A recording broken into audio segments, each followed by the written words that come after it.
pledging event for the humanitarian crisis in Yemen.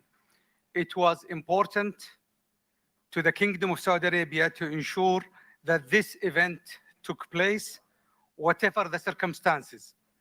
Thank you all for making arrangements to join us virtually. Let me take this opportunity to alert you all that the speaking time is reflected on the screen, and I urge all of you to adhere to the 3 minutes speaking time. We are pleased that we have over 65 speakers registered to deliver statements of support to Yemen today. Before I invite His Excellency, the UN Secretary General, to deliver his remarks, I would like to inform you that he will have to depart at 9:30 a.m. Eastern Standard Time to attend other urgent meetings. Now, I have the honor to invite His Excellency, the Secretary General of the United Nations, Mr. Antonio Guterres, to deliver his opening statements. Excellencies, ladies and gentlemen, Assalamu alaikum. I thank the government of Saudi Arabia for co-hosting this pledging event and for your continued commitment to the humanitarian aid to the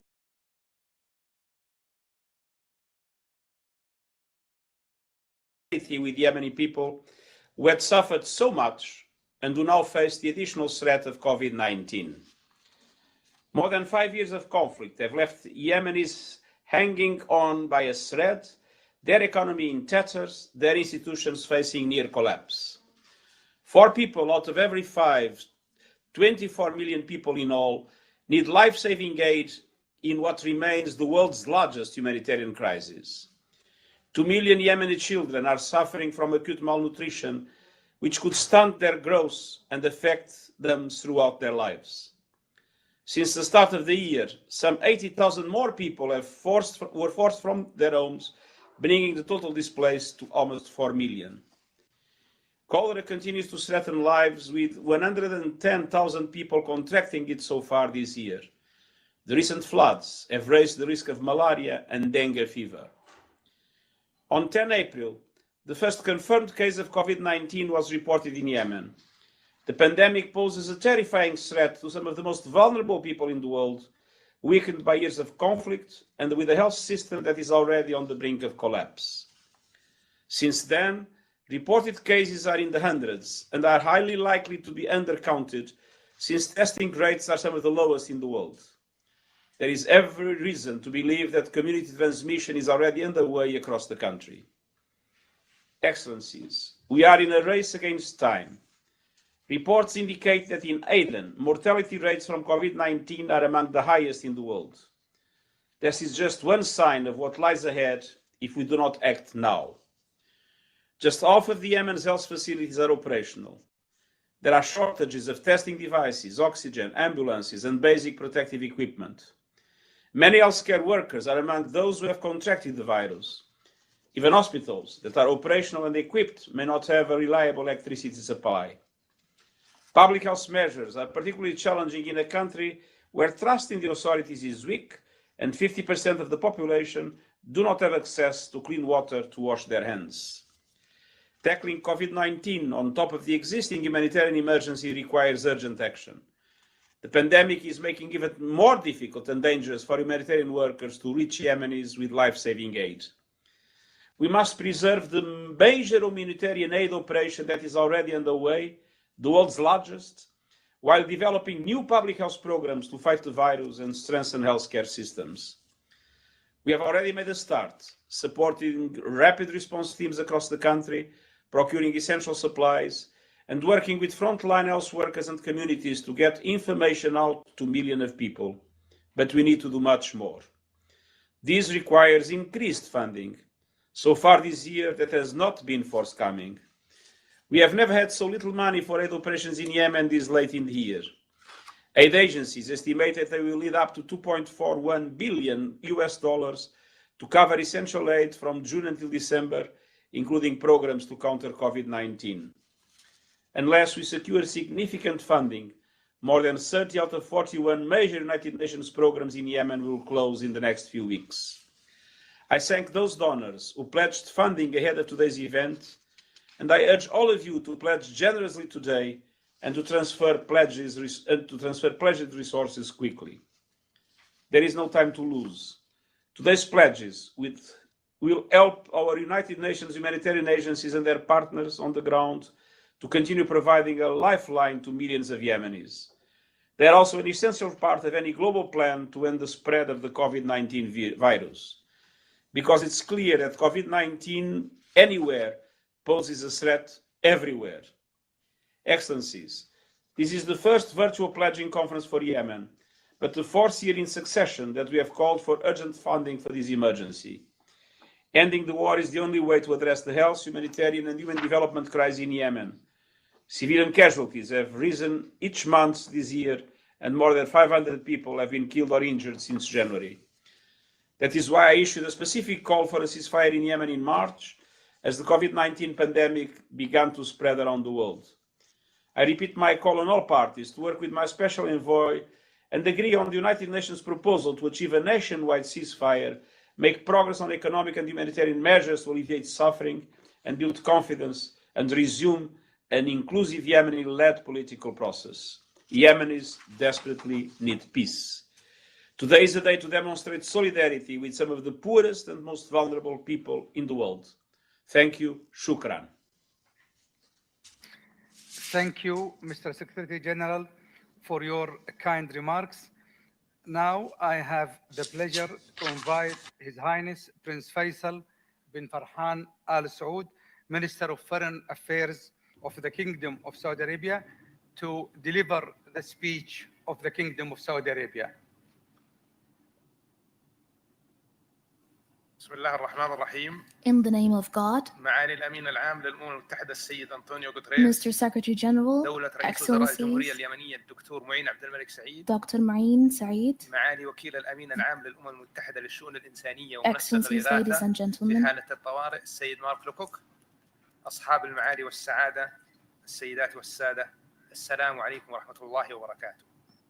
بمناسبة انعقاد مؤتمر المانحين لليمن لهذا العام 2020، يطيب لي في البداية أن أنقل لكم تحيات خادم الحرمين الشريفين الملك سلمان بن عبد العزيز آل سعود وولي عهد الأمين صاحب السمو الملكي الأمير محمد بن سلمان بن عبد العزيز حفظهما الله، وتأكيدهما على الموقف الثابت good afternoon and thank you for joining السعودية us today in this في دعم ومساندة الجمهورية اليمنية وشعبها الشقيق، وتقديرهم البالغ لما تقدمه الأمم المتحدة من عمل إنساني عبر وكالاتها العاملة في شتى أنحاء العالم وفي اليمن على وجه الخصوص.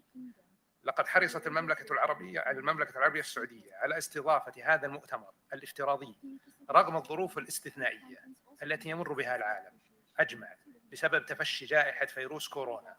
وهنا أود أن أعرب عن تقديري للوفود المشاركة من حكومات الدول والمنظمات الدولية والمنظمات غير الحكومية ذات الصلة، وهو ما يعكس القناعة بأهمية هذا المؤتمر لزيادة الوعي بالأزمة الإنسانية في اليمن والإعلان عن تعهدات مالية لسد الاحتياجات الإنسانية هناك، والتي كان سببها انقلاب الميليشيات الحوثية المسلحة المدعومة من إيران على القيادة الشرعية في البلاد.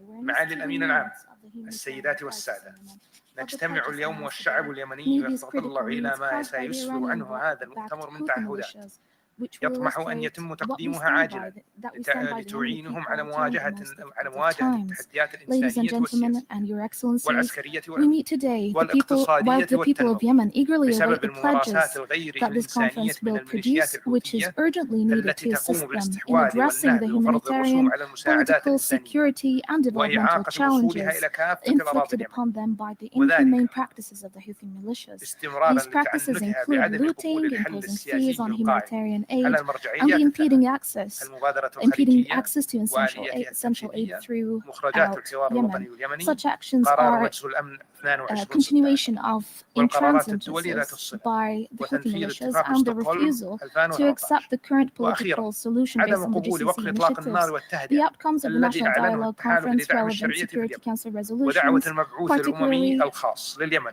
للانخراط في مفاوضات مباشرة بين الأطراف اليمنية. ومن هذا ceasefire and the فإني de-escalation أناشد plans by المجتمع the الدولي coalition to restore لممارسة legitimacy كافة to Yemen. الضغوط على الميليشيات الحوثية In بالسماح لموظفي the مكتب الأمم المتحدة interest of بخدمة Yemen المشاريع يونوبس بالوصول and in لمواقع avoiding a خزان regional النفط العائم environmental الصافر disaster, I appeal to الذي the يوجد به international أكثر من مليون community برميل to exert والمهدد maximum pressure on بالانفجار the Houthi منذ militias to allow the United سيطرتهم Nations على ميناء Office for الحديدة Project Services, في عام the UN 2015 Ops, officials to access لتفادي the oil حدوث tanker أكبر supply كارثة which بيئية في contains البحر الأحمر 1 million حال barrels تسرب النفط and has وتأثير been ذلك at على risk الملاحة of explosion since البحرية والاقتصاد 2015. العالمي. We're currently facing وكذلك what could be the تدمير largest الألغام البحرية environmental المزروعة crisis in the التي Red Sea تمنع and وصول could in turn السفن hinder the التي تحمل maritime المساعدات navigation in the region وعدم and فرض ultimately الرسوم affect عليها the global economy. والتوقف عن In استهداف addition, we مطاحن call البحر for the الأحمر removal of في any sea الحديدة. mines that prevent arrival of معالي ships الأمين carrying العام essential aid السيدات and والسادة refrain from imposing أجدد fees on the arriving التأكيد على aid أن and to المملكة cease العربية the السعودية targeting of the Red Sea حريصة على دعم mills كافة and الجهود al-Haditha. التي Your تبذلها الأمم Excellencies, ladies المتحدة and gentlemen, I للوصول reaffirm إلى that the حل Kingdom of Saudi السياسي Arabia's المستدام support to للأزمة all efforts اليمنية made by the United Nations ورفع to المعاناة reach عن a الشعب sustainable اليمني political لدعم solution الجوانب to the Yemeni الإنسانية crisis and to والاقتصادية relieve والتنموية the suffering of the بما Yemeni ينعكس people. على Since the very beginning, the kingdom has provided more than $16 billion, and this included King Salman, 477 projects conducted by the King Salman Center for Relief in 12 sectors, and over $1.5 million of development and reconstruction aid throughout Saudi, as well as other projects over 7 developmental sectors, as well as aid for all the Yemeni brothers and sisters within the kingdom, which was a $3 billion grant in support of the local currency as well. That, in addition to oil derivatives with a value of $60 million a month to run power stations, as well as Masan project, which is purposed for demining and the removal of live ammunition.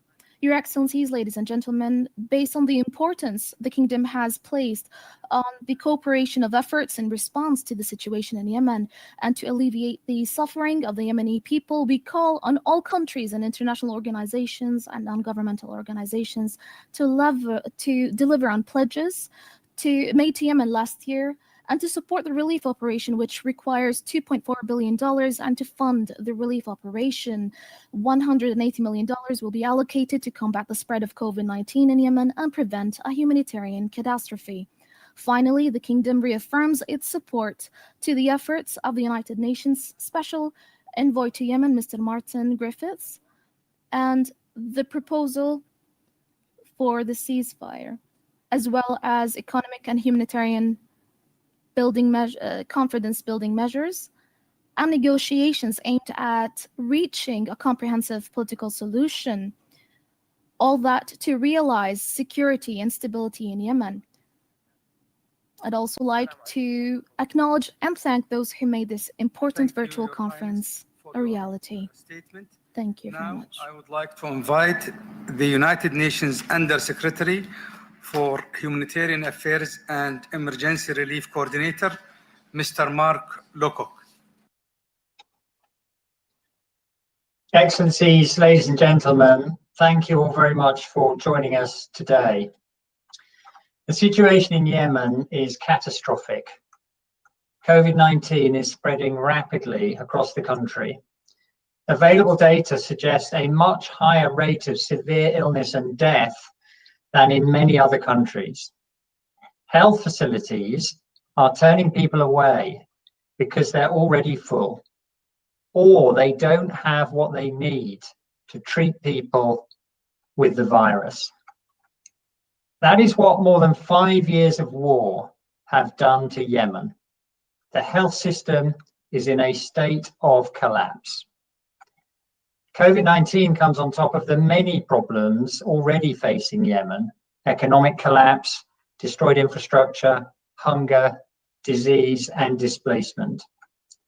Yemenis themselves say things are worse today than at any time in their recent history. And yet, so far this year, the world has offered less help than it did last year. Never have we had so little money for humanitarian action in Yemen this late in the year. So we have come together here today to see what the world wants to do about that. The United Nations and our partners have put forward a clear, workable plan. We are currently delivering humanitarian assistance to more than 10 million people across the country every month.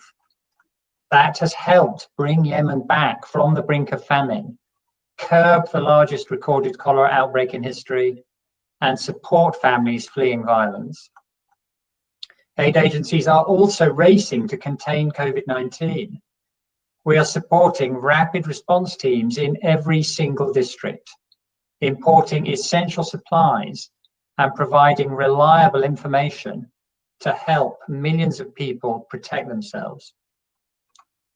Delivering aid in Yemen is never easy, and we need much more from everyone if we're to continue this work.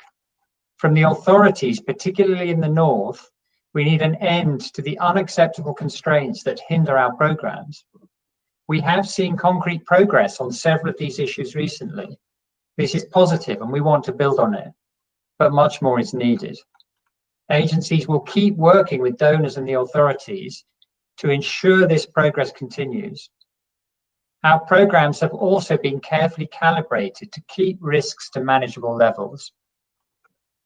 But I need to be clear that no one with staff on the ground working in Yemen right now sees these constraints as our most formidable challenge now.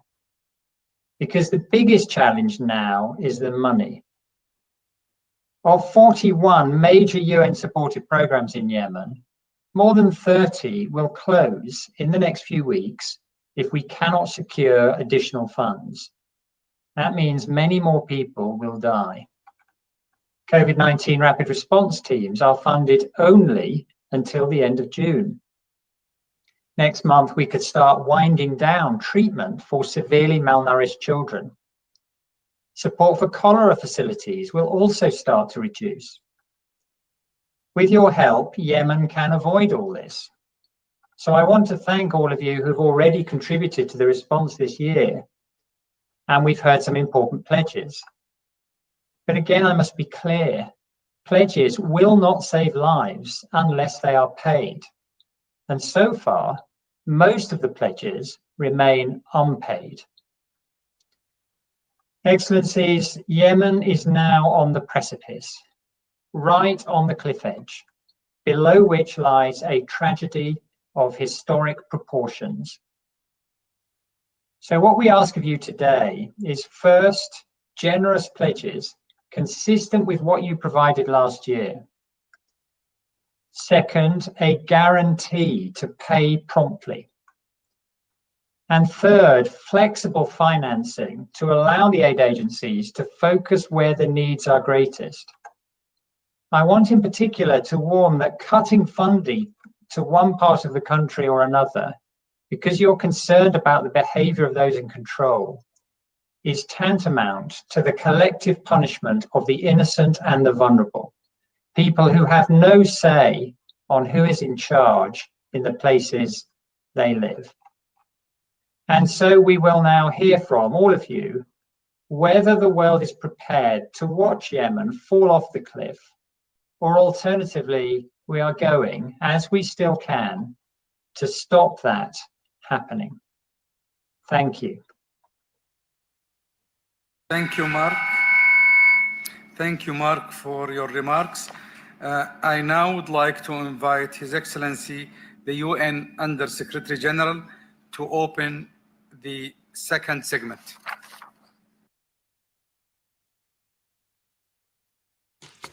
Excellencies, ladies and gentlemen, it's my pleasure to open the floor for statements and pledges.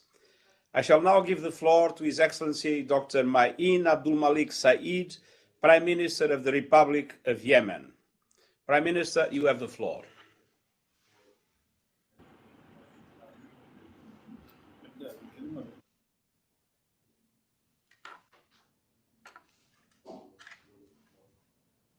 أنطونيو غوتيريش الأمين العام للأمم المتحدة، معالي وزير خارجية المملكة العربية السعودية الأمير فيصل بن فرحان، السادة أصحاب المعالي والسعادة، السيدات والسادة الحاضرون جميعا، اسمحوا لي بداية أن أعبر لكم عن جزيل تقدير الحكومة اليمنية لحضوركم هذا المؤتمر الهام في هذه اللحظة الصعبة من التاريخ.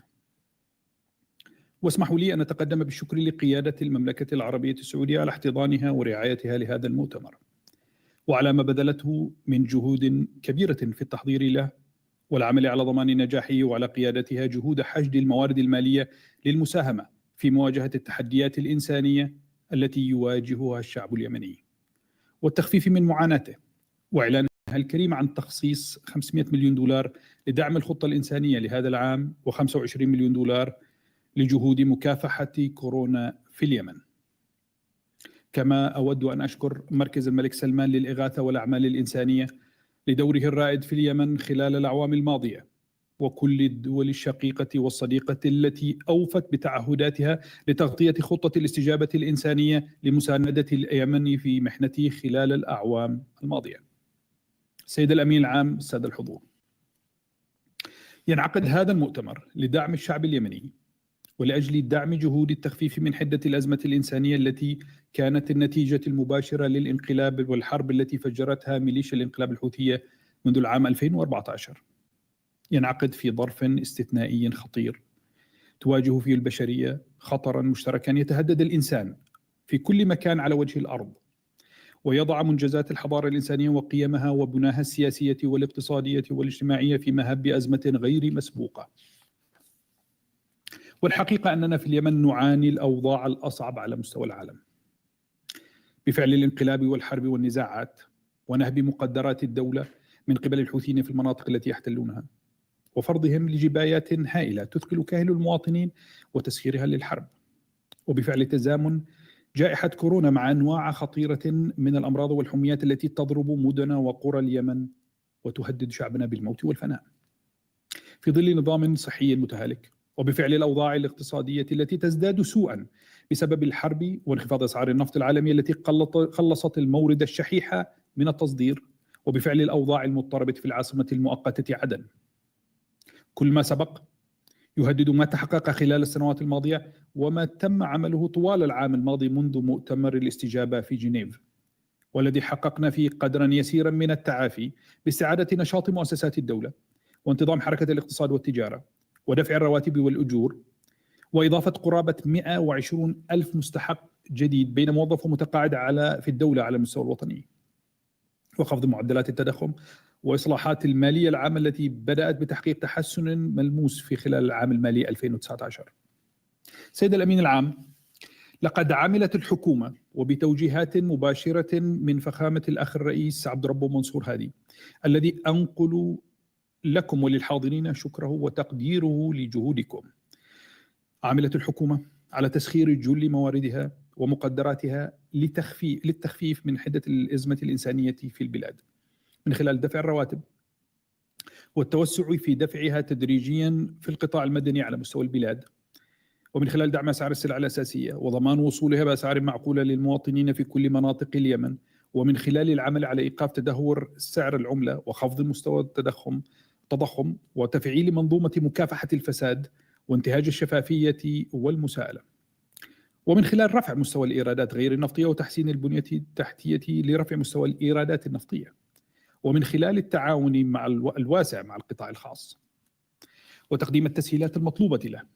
ولا بد أن نتوجه هنا بالشكر الجزيل لأشقائنا في المملكة العربية السعودية الذين كان لعطائهم السخي والصادق من خلال الوديعة السعودية ودعم البنك المركزي اليمني الأثر الأكبر في إنجاح سياسات الحكومة والأثر الإنساني الكبير على المستوى الوطني، والتي يحدون الرجاء أن يتم تجديدها، ونعلق على هذا التجديد الكثير من الآمال للحفاظ على القدرة الشرائية للمواطنين وتوفير السلع الأساسية واستقرار الاقتصاد في هذا الظرف الصعب. سيد الأمين العام، لقد بادرت الحكومة وبالتعاون مع مبعوث الأمين العام السيد مارتن غريفيث على وضع خطة لتغطية المتبقي من رواتب القطاع المدني في المناطق التي يسيطر عليها الحوثيون، من خلال تخصيص العوائد الضريبية والجمركية للمشتقات النفطية في ميناء الحديدة لدفع الرواتب عبر حساب خاص في فرع البنك المركزي لمدينة الحديدة وتحت إشراف مكتب المبعوث الأمين العام إلى اليمن. لكننا فوجئنا بنهب الحوثيين للمبالغ التي تم تجميعها والتي تتجاوز 35 مليار ريال يمني، وما زلنا ننتظر موقفا حازما حيال هذا الخرق الفاضح للتفاهمات التي ترعاها الأمم المتحدة والاستخفاف الذي يبديه الحوثيون بالمجتمع الدولي وبمعاناة المواطنين. في نفس السياق تابعت الحكومة والعالم التقارير والبيانات المختلفة الصادرة عن جهات أممية مسؤولة ومصادر إعلامية معتبرة تكشف حجم التلاعب والفساد الواسعين الذي مارسته الميليشيا الحوثية على جهود الإغاثة والدعم الإنساني ونهبها المستمر لمواد الإغاثة وما ترتب على ذلك من أثر إنساني مهلك على المحتاجين الحقيقيين من أبناء الشعب في المناطق المختلفة، إضافة لمحاولتهم المتكررة للاستفادة من أموال وهبات الدول المانحة والمنظمات الدولية بطرق غير مشروعة. وإلى جانب ذلك فرضهم لقيود تعسفية على نشاط المنظمات الدولية العاملة في المجال الإنساني وتطال انتهاكاتهم وتهديداتهم بشكل يومي العاملين في تلك المنظمات، وهو الأمر الذي وضعها وطواقمها تحت ضغوط ومعاناة دائمة. لقد أكدنا مرارا على خطورة هذه الممارسات. إن معركة اليمنيين الأساسية اليوم هي معركة البقاء، فمن بين كل 3 يمنيين يجد 2 منهم أنهم بحاجة للعون لتوفير الغذاء اللازم للاستمرار في الحياة، ومن بين هؤلاء ال2 واحد منهم حاجته ماسة في وقت نواجه فيه أقسى جائحة ضربت العالم بأقل مستوى جاهزية للقطاع الطبي ووضع اقتصادي حرج للغاية. إن الأزمة الإنسانية في اليمن اليوم أكثر من أي وقت سابق في حاجة ملحة لمقاربة جديدة سواء على مستوى التوجهات أو الآلية المتبعة أو الشفافية. في ظل الظروف الصعبة ندعو بصورة عاجلة إلى إعطاء أولوية لتغطية العجز في المرتبات، لما لذلك من أثر مباشر في تخفيف المعاناة شريحة واسعة من المواطنين وتخفيف حدة الأزمة الإنسانية ومساعدتهم في اتخاذ التدابير الوقائية في مواجهة كارثة كورونا. كما ندعو الدول المانحة والمنظمات الدولية للوصول مع الحكومة اليمنية إلى خطة مشتركة وتبني سياسات مناسبة وإنجاز رؤية متكاملة لتوظيف المنح والمساعدات بطريقة فعالة تخفف من معاناة الناس وتحسن من شروط الحياة في ظل الانقلاب والحرب. فقد أثبتت التجارب أن مساندة المؤسسات لاستعادة دورها في تقديم الخدمات هو الأكثر نجاعة ويحقق استدامة ويضمن استمراريتها. سيد الأمين العام، لقد وجهت الحكومة نداءات علنية متكررة للحوثيين من أجل توحيد الجهود لمواجهة جائحة كورونا وتبني سياسات صحية موحدة وتسخير كافة الإمكانيات لمواجهة هذه الجائحة، وأعلنت من أجل ذلك مع تحالف دعم الشرعية وقف إطلاق النار من جانب واحد. كل هذه المبادرات لم تلقى إلا التجاهل والرفض من قبل الحوثيين، بل وذهبوا في حالة إنكار لوجود المرض وأسدلوا ستارا من العتمة والتعتيم حول الوضع الصحي في المناطق التي يحتلونها، وأخضعوا الطواقم الطبية للترهيب ومارسوا ترويعا للمجتمع وأعمالا لا إنسانية بحق المشتبهين بالإصابة وبحق عائلاتهم. إن استمرارهم في تسييس ورفض المبادرات المقدمة من الحكومة وغياب الشفافية في الوقت الذي نواجه فيه مخاطر انتشار واسع للمرض مع وجود شحة في أدوات الفحص والعلاج وتهالك النظام الصحي وتفشي المجاعة هو خطيئة كبرى. إننا نواجه كوفيد-19 بأقل نسبة اختبار لعدد السكان، أقل من 100 فحص لكل مليون مواطن حتى الآن، ويوجد لدينا في حدود 150 جهاز تنفس و500 سرير عناية مركزة فقط على المستوى الوطني، وقرابة 20% من المديريات 333 على مستوى اليمن ليس لديها طبيب واحد يغطي احتياجاتها. فبالإضافة لخطورة الوباء زادت الفيضانات الأخيرة مع ضعف نظام الإصحاح البيئي من مخاطر عودة تفشي أوبئة الكوليرا والملاريا وحمى الضنك وغيرها من الأوبئة في بلد يفتقر 80% من سكانه إلى المياه الصالحة للشرب، مما يجعل حالات كثيرة معرضة للموت نتيجة انعدام فرص تلقي العلاج أو الرعاية اللازمة، مع تضاعف الأعباء وبشكل خاص لدى شريحة النازحين التي تعاني من أوضاع بالغة الصعوبة بعد أن وصل عدد النازحين داخليا إلى أكثر من 3,600,000 نازح. ندعو الدول المانحة والأمم المتحدة ومنظمة الصحة العالمية والمنظمات الأخرى إلى مد يد العون السريع والعاجل للحكومة والشعب اليمني لمواجهة كارثة انتشار مرض كورونا، ومساندتنا في تقديم الحماية والدعم اللازمين للعاملين في القطاع الصحي الذين يمثلون خط الدفاع الأول للبلد. كما ندعو المجتمع الدولي للضغط على الميليشيا الحوثية للتعاطي مع المبادرات والدعوات المقدمة من قبل الحكومة لمواجهة مشتركة لهذه الجائحة التي تهدد شعبنا بفاجعة غير مسبوقة. سيد الأمين العام، سادة الحضور، يأمل كل يمني أن يأتي العام القادم وقد عم السلام، لتتحول المساعدات الإنسانية إلى تعهدات تنموية تنهض وترتقي بمستوى معيشة اليمنيين وبناهم التحتية، وبالخدمات اللائقة في الصحة والتعليم وغيرها من الخدمات الأساسية. لكن حتى ذلك الحين تحدق باليمن كارثة إنسانية كبيرة، ونقف على عتبات فاجعة مأساوية خصوصا على المستويين الاقتصادي والصحي. كارثة تفوق قدرة الحكومة اليمنية وتهدد قدرات القطاع الخاص المنهكة أساسا على الصمود، وتستدعي دعما كريما وعاجلا من الدول المانحة والمجتمع الدولي لإنقاذ الشرائح الأكبر من الشعب من الآثار المدمرة لجائحة كورونا ومن مخاطر السقوط في المجاعة. علينا مسؤولية كبيرة، علينا وعلى المجتمع الدولي والدول المانحة والداعمة. لقد كان لدعمكم في السنوات السابقة دورا رئيسيا في مساندة شعبنا وتخفيف حدة الأزمة الإنسانية. كنتم عونا لنا في أحلك الظروف، ودعمكم اليوم موضع آمال كبيرة. والسلام عليكم ورحمة الله.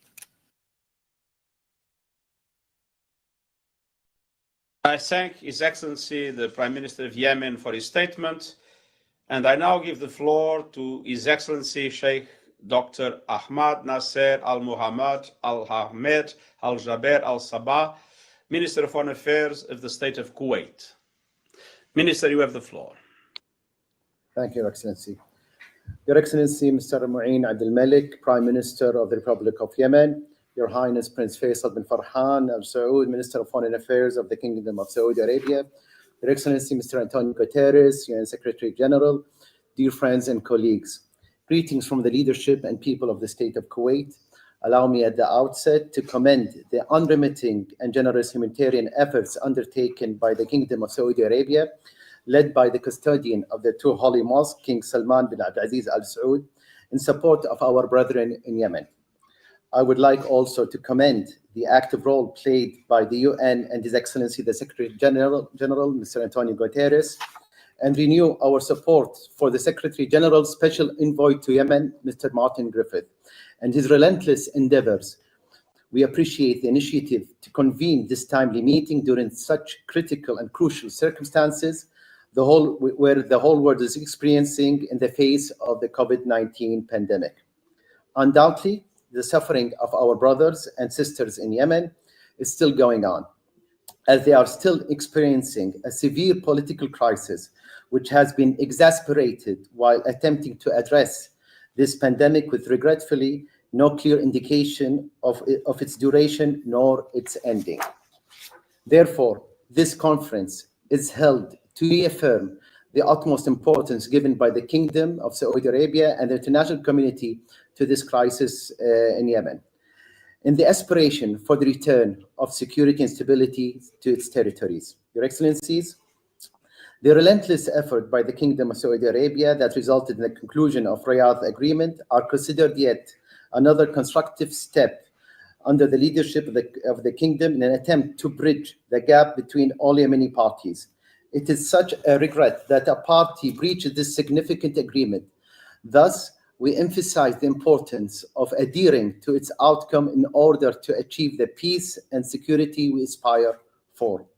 I would like here to reiterate our support for the appeal launched by the UN Secretary General on 25th of March 2020, which received the support of the Security Council, and call upon all parties in Yemen to immediately cease hostilities, focus on reaching a negotiated political settlement and do everything possible to counter a potential more outbreak of COVID-19.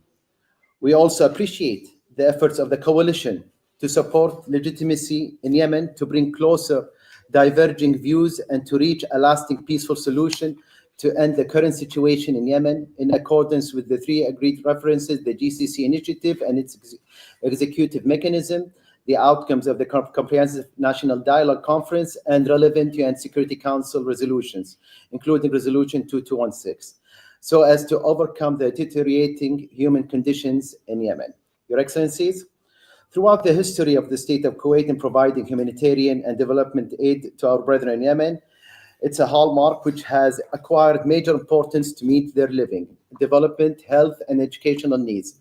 And upon the instruction of His Highness the Emir of the State of Kuwait, in order to alleviate the repercussion of dire humanitarian condition and the suffering that followed the coronavirus pandemic, which has critically hit the health situation of the Yemeni people, I would like to assure Kuwait that Kuwait will remain committed to Yemen so that the Yemeni people can overcome their suffering, enjoy security, stability, reassurance to achieve their legitimate hopes and aspirations.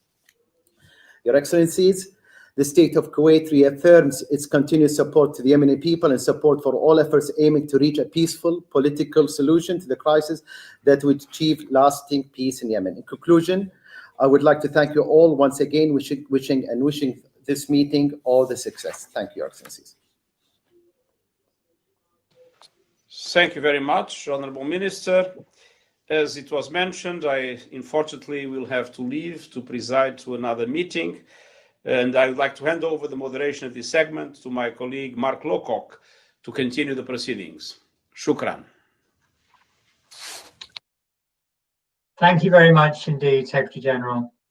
I shall now give the floor to His Excellency Dr. Abdullah Al-Rabi'a, Advisor to the Royal Court and Supervisor General of the King Salman Humanitarian Aid and Relief Centre of the Kingdom of Saudi Arabia. Abdullah, you have the floor.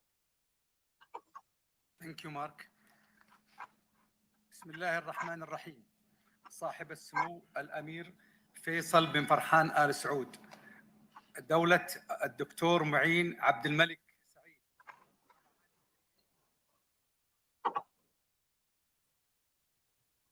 Excellencies and Your Highnesses.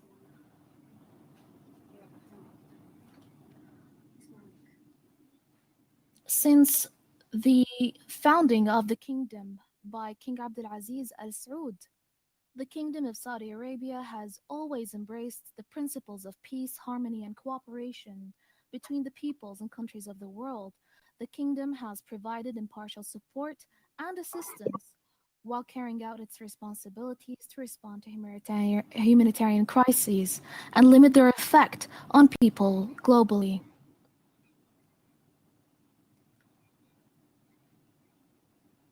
This has put the kingdom among the world's leading humanitarian donors, according to the United Nations data platforms. Hence, Saudi Arabia ranks among the top donor countries for the provision of global humanitarian aid and Yemen. All this over the past few decades. Ladies and gentlemen, we meet today amid the conditions of the world while it is facing COVID-19, this horrid pandemic that caused economic, health, and political challenges. In addition to that, Yemen also is facing difficult humanitarian and health challenges. And this suffering is caused by Iran-backed Houthi militias. These groups do not consider epidemics or the pandemic the world is facing today. These militias did not even care about the difficult humanitarian circumstances that Yemen is facing.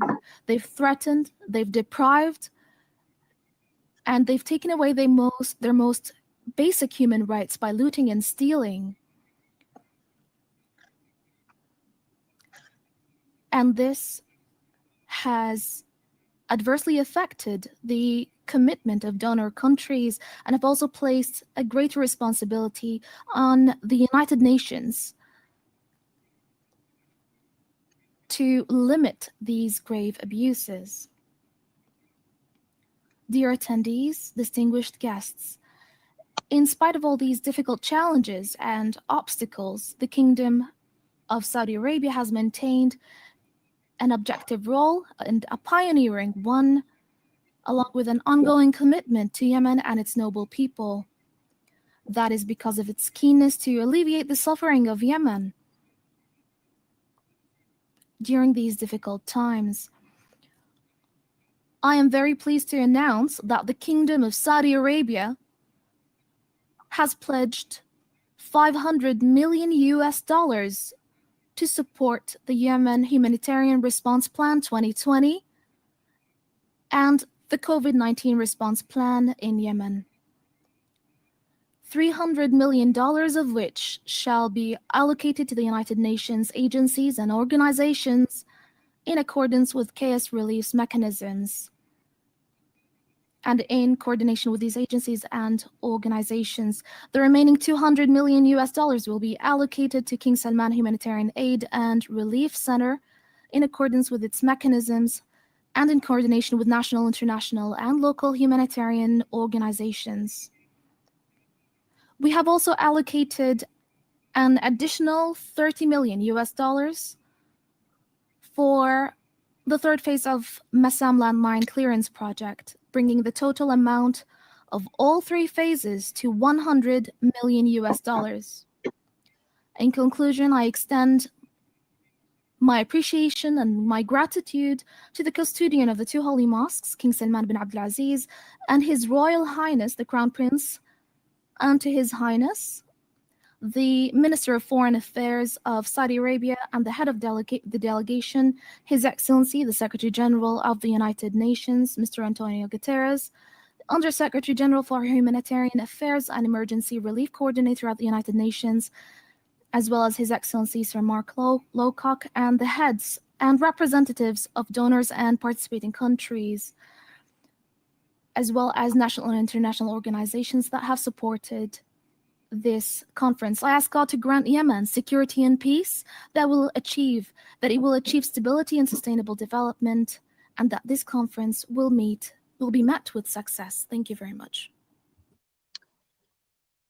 I thank the Supervisor General for his statement, and I shall now give the floor to Her Excellency Ms. Reem Al Hashmi, Minister of State for International Cooperation of United Arab Emirates. Reem, you have the floor. Thank you, Mark. Assalamu alaikum wa rahmatullahi wa barakatuh. Your Excellency, the Prime Minister of Yemen, Dr. Mouin Abdel Malik Saeed, His Excellency Prince Faisal bin Farhan Al Saud, Minister of Foreign Affairs of the Kingdom of Saudi Arabia, His Excellency Dr. Abdullah bin Abdul Aziz Al Rabi'a, General Supervisor of the King Salman Humanitarian Aid and Relief Center and Royal Court Advisor, Your Excellency, dear Mark, Under Secretary General for Human Affairs and Emergency Relief Control, Excellencies, ladies and gentlemen, Assalamu alaikum wa rahmatullahi wa barakatuh. Firstly, I'd like to express our sincere gratitude and thanks and our deep appreciation to the Kingdom of Saudi Arabia for sponsoring this significant event and for its keenness in convening this meeting despite the exceptional circumstances the whole world is going through due to the complications of the COVID-19 pandemic. However, this is not uncommon for the Kingdom of Humanity, who spares no effort to support and advocate for humanitarian causes and crises everywhere around the world, including the Yemen crisis, which received great attention under the directives of the custodian of the two holy mosques, His Majesty King Salman bin Abdul Aziz, and with the careful review and follow-up of his Crown Prince, Prince Mohammed bin Salman bin Abdul Aziz. I'd also like to extend our thanks and respect to the United Nations and to all United Nations agencies and humanitarian NGOs for their efforts to alleviate the humanitarian suffering around the world in general and Yemen in particular, despite all the challenges and hardships that they face on the ground. And a special note of gratitude for the resilience of frontline workers over there.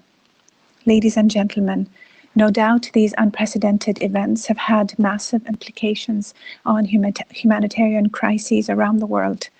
However, the UAE spares no effort to provide necessary and important and medical supplies in support of affected communities of the COVID-19 pandemic, in collaboration with international organizations, where the UAE's assistance from March up until the end of June totaled $135 million, providing almost 700 tons of medical supplies to more than 60 countries, of which 87 tons, manifested in 3 aircrafts, were supplied to our friends, brothers and sisters in Yemen on the 6th, 11th and 20th of May, a few weeks ago.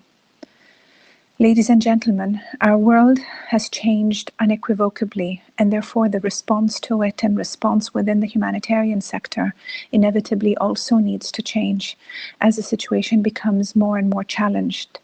This necessitates a serious review of work mechanisms and approaches if we want to continue to respond effectively to the humanitarian crises around the world. We have always been at the forefront of these kinds of responses, and we will continue to do so. Our assistance to Yemen alone over the last few years in monetary terms has exceeded $6 billion through supporting the UN Humanitarian Response Plan or through supporting separate UN agency initiatives, including the support of the Teacher Salaries Project in cooperation with UNICEF or in cooperation with the WFP to end hunger, to fight cholera. These types of projects we believe very strongly in, and we believe will also continue. In addition, the UAE Red Crescent is currently working in Yemen to provide aid and support to its brotherly people, and we express our deep regret for losing 2 of the Red Crescent's dedicated staff who were martyrs of the humanitarian obligation in last March by the hands of terrorism and extremism that is still remaining rampant. Ladies and gentlemen, I'd like to reiterate the UAE's support of the efforts of the Saudi-led coalition to support the legitimacy in Yemen and advocate the efforts of the international community to reach a peaceful solution. In addition to the Saudi sponsorship of Yemen's political agreements, including the Riyadh Agreement, which the UAE supports, which the UAE supports and commits to stand by KSA in making every endeavor that assures the security, stability, and peace in Yemen. To conclude, I express our gratitude to the Kingdom of Saudi Arabia to push for reaching a peaceful solution based on the 3 references represented in the UN Security Council Resolution 2216, the GCC initiative, and the outcomes of the national dialogue.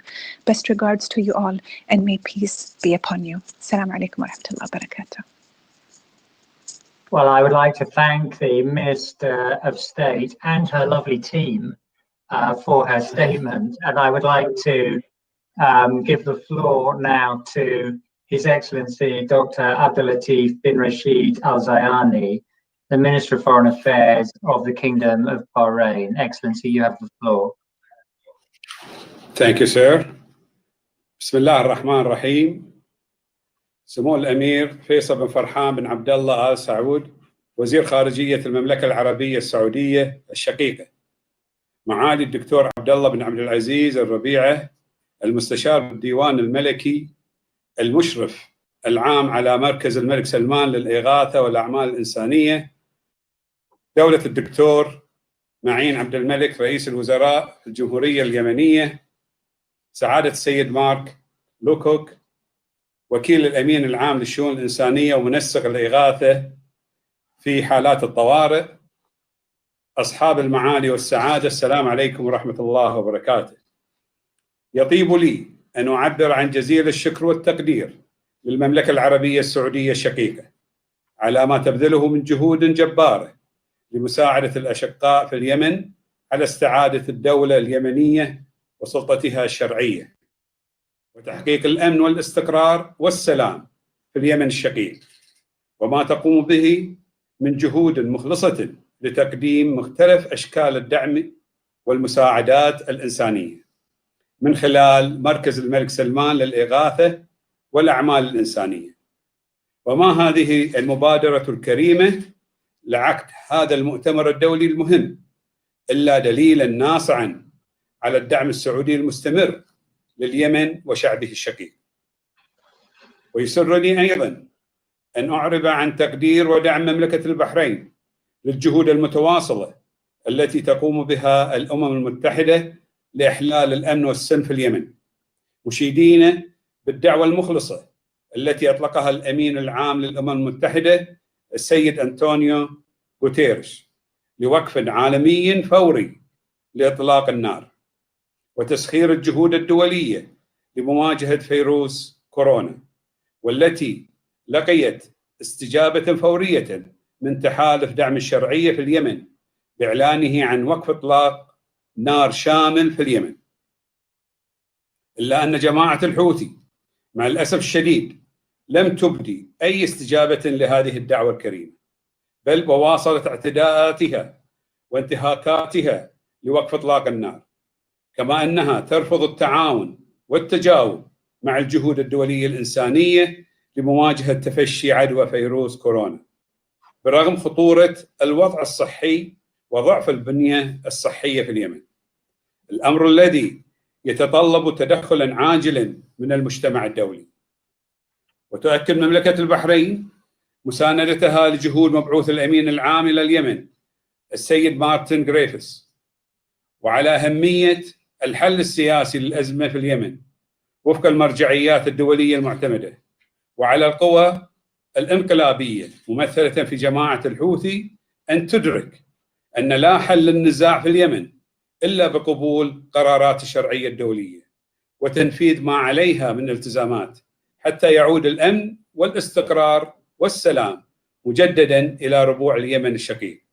وفي الختام نعرب عن أملنا الكبير في نجاح هذا المؤتمر المهم في تحقيق الأهداف السامية التي عقد من أجلها، والله ولي التوفيق، وشكرا لكم. I thank the Minister of Foreign Affairs for his statement, and I shall now give the floor to His Excellency Mr. Niels Annan, Minister of State at the Federal Foreign Office of Germany. Niels, you have the floor. Thank you very much, Mark. Excellencies, ladies and gentlemen, first of all, my thanks to the Secretary General, to you, Mr. Undersecretary, and of course to His Highness Prince Faisal and everybody in the according teams who have been putting this very important conference together. Yemen, it has been said, suffers indeed the largest and severest humanitarian crisis worldwide.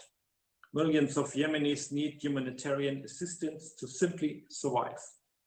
On top of the population's catastrophic conditions comes the imminent risk of the rapidly spreading COVID-19. I would also like to commend Humanitarian Coordinator Liz Grande, the entire UN team, and all humanitarian actors on the ground for their invaluable work under exceptionally difficult circumstances. My highest respect goes to our partner, the World Health Organization in Yemen, for its immense efforts on the COVID-19 response. All humanitarian organizations need our support more than ever, as they are the ones saving lives every day while putting their own lives at risk. As a donor, we believe in our responsibility to contribute adequate levels of funding, disperse payments without delay, and those provide our humanitarian partners with the resources and funding predictability they need. One thing I also want to make very clear, above all, the fighting has to stop immediately. Therefore, Germany urges all parties to the conflict to follow the call for global humanitarian ceasefire made by the UN Secretary General Antonio Guterres. Germany wholeheartedly supports the UN Special Envoy Griffith's initiative for countrywide ceasefire, confidence-building measures, and the start of a comprehensive political process. We call on all involved parties to live up to their responsibility and to do all within their power for a political solution to end the conflict. Germany urges all parties to the conflict to ensure duty of care and conduct of military operations to protect civilians, including healthcare workers as well as civilian infrastructure. Therefore, an unimpeded, safe, and continuous humanitarian access is crucial. Violations of international humanitarian law and human rights law must be rigorously investigated and accountability ensured. We welcome recent improvements in the collaboration between the Sana'a-based de facto authorities and humanitarian organizations. Germany calls on all authorities to continue to work constructively with our partners and lift remaining access restrictions immediately. And as a donor, we need to ensure that humanitarian assistance is accountable and principled. Excellencies, ladies and gentlemen, to conclude, Germany will contribute 125 million euros in humanitarian assistance for the humanitarian response plan for Yemen in 2020. Germany's humanitarian commitment will be supplemented by efforts aimed to support the peace process and local stabilization with an additional 10 million euros. In the framework of development cooperation, Germany will provide further 70 million euros for resilience building measures. Thank you very much. I thank the Minister of State for his statement, and I now give the floor to His Excellency Mr. Suzuki Keisuke, State Minister for Foreign Affairs for Japan. Excellency, you have the floor. Thank you, Chair. First of all, I would like to thank the government of the Kingdom of Saudi Arabia and the United Nations for organizing this event. We would also like to express our respect for UN officials and other aid workers who are working under the extremely difficult environment. While the humanitarian situation in Yemen continues to get worse, the people of Yemen are facing the new threat of the new coronavirus. Under the vulnerability of its very vulnerable medical system. Regarding our humanitarian assistance, we are pleased to announce that in 2020, Japan will provide at least $41.2 million in assistance to Yemen through international organizations. Among this amount, $7.3 million is specifically allocated to the new coronavirus infections by supplying goods and technical assistance through UNHCR, IFRC, and UNICEF. The rest of our assistance, $34 million, will be allocated to broader humanitarian purposes such as food, refugees, healthcare, and governance. Furthermore, Japan will continue its unique support of investing in people with an aim of mid to long-term development of Yemen. As soon as the situation of the new coronavirus calms down, we will resume initiatives such as human resource development training by JICA and receiving sponsored students from Yemen. On Yemeni issue, what is needed is not the military solution. What we need is a political solution through dialogue among Yemeni people. To that end, building trust among the parties is essential, and the government of Japan supports the intermediary efforts by Mr. Griffiths, Special Envoy of UN Secretary General, to pursue a solution through negotiations. We welcome the Secretary General Guterres' humanitarian ceasefire proposal in response to the spread of coronavirus and the announcement by the Arab coalition forces of the comprehensive ceasefire. We strongly expect constructive response. The impediments to humanitarian operations are unacceptable. Japan will continue our diplomatic efforts to tensions and stabilize the situation in the Middle East. Improving the situation in Yemen is important, not only for peace and stability in the entire Middle East, but also for ensuring safety of navigation in the Red Sea, which is an important international maritime transport route. Japan will continue to cooperate with the people of Yemen and the international community in order to improve the humanitarian situation in Yemen and realize political solutions. Thank you.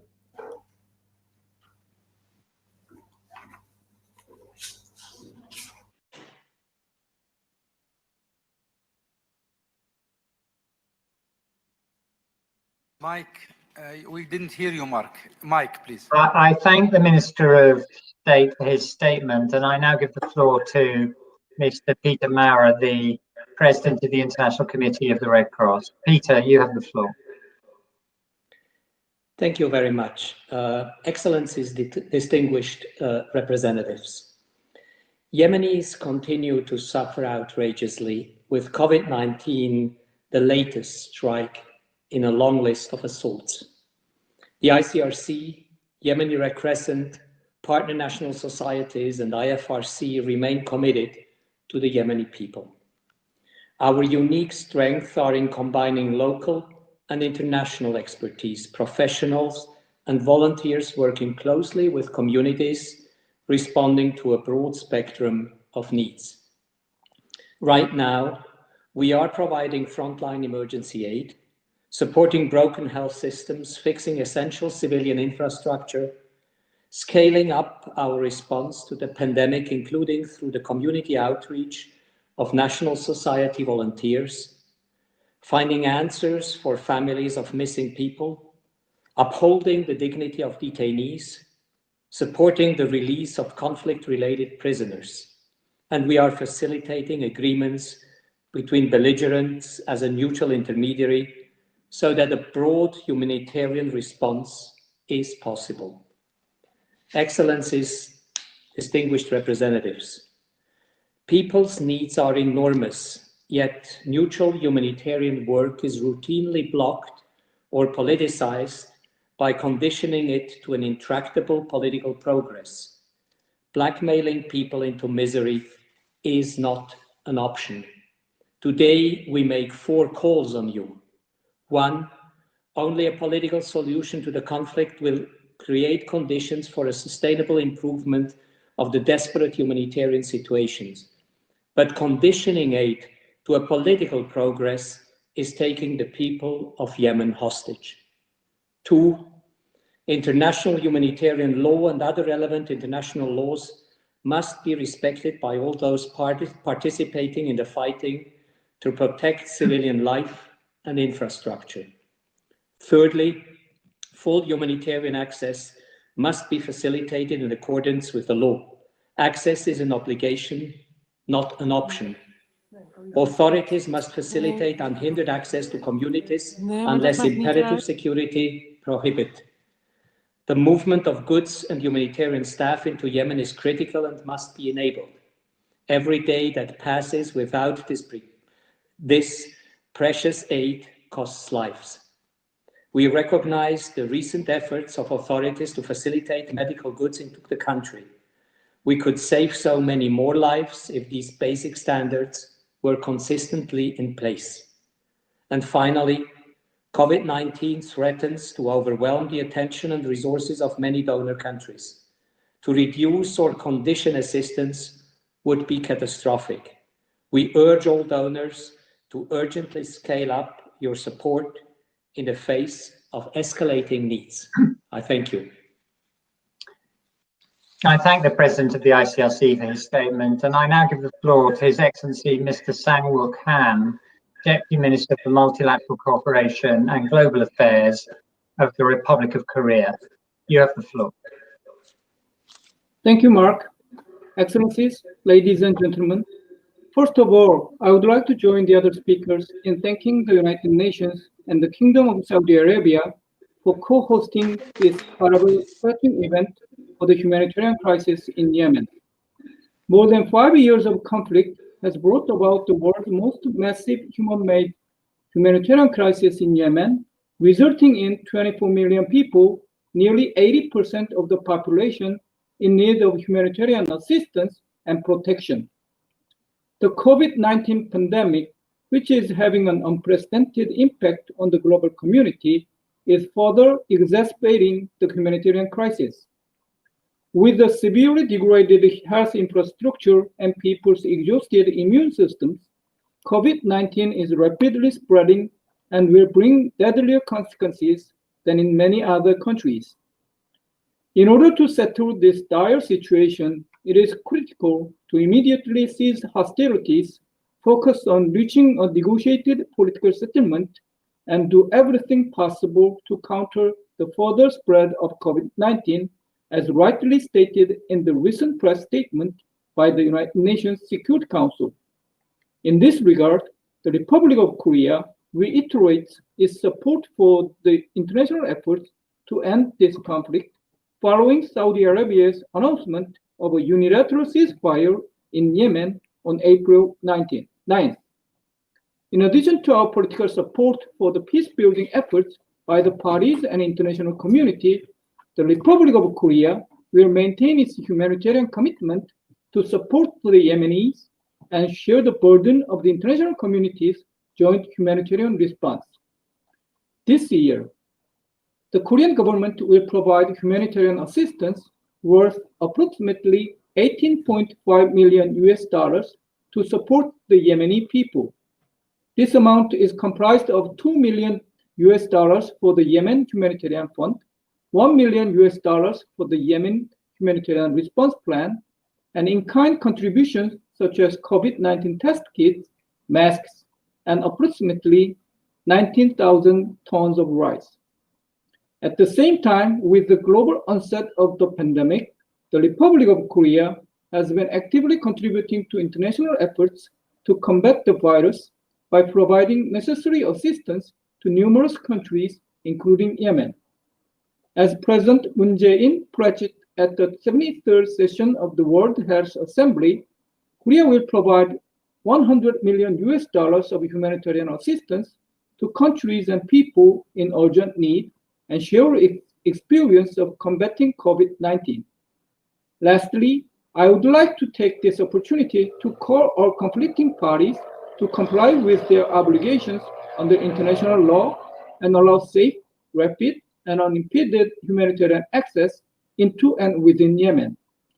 As highlighted by Mr. Martin Griffiths, Special Envoy of the Secretary General for Yemen at the UN Security Council briefing, Yemen cannot face two fronts, a war and a pandemic at the same time.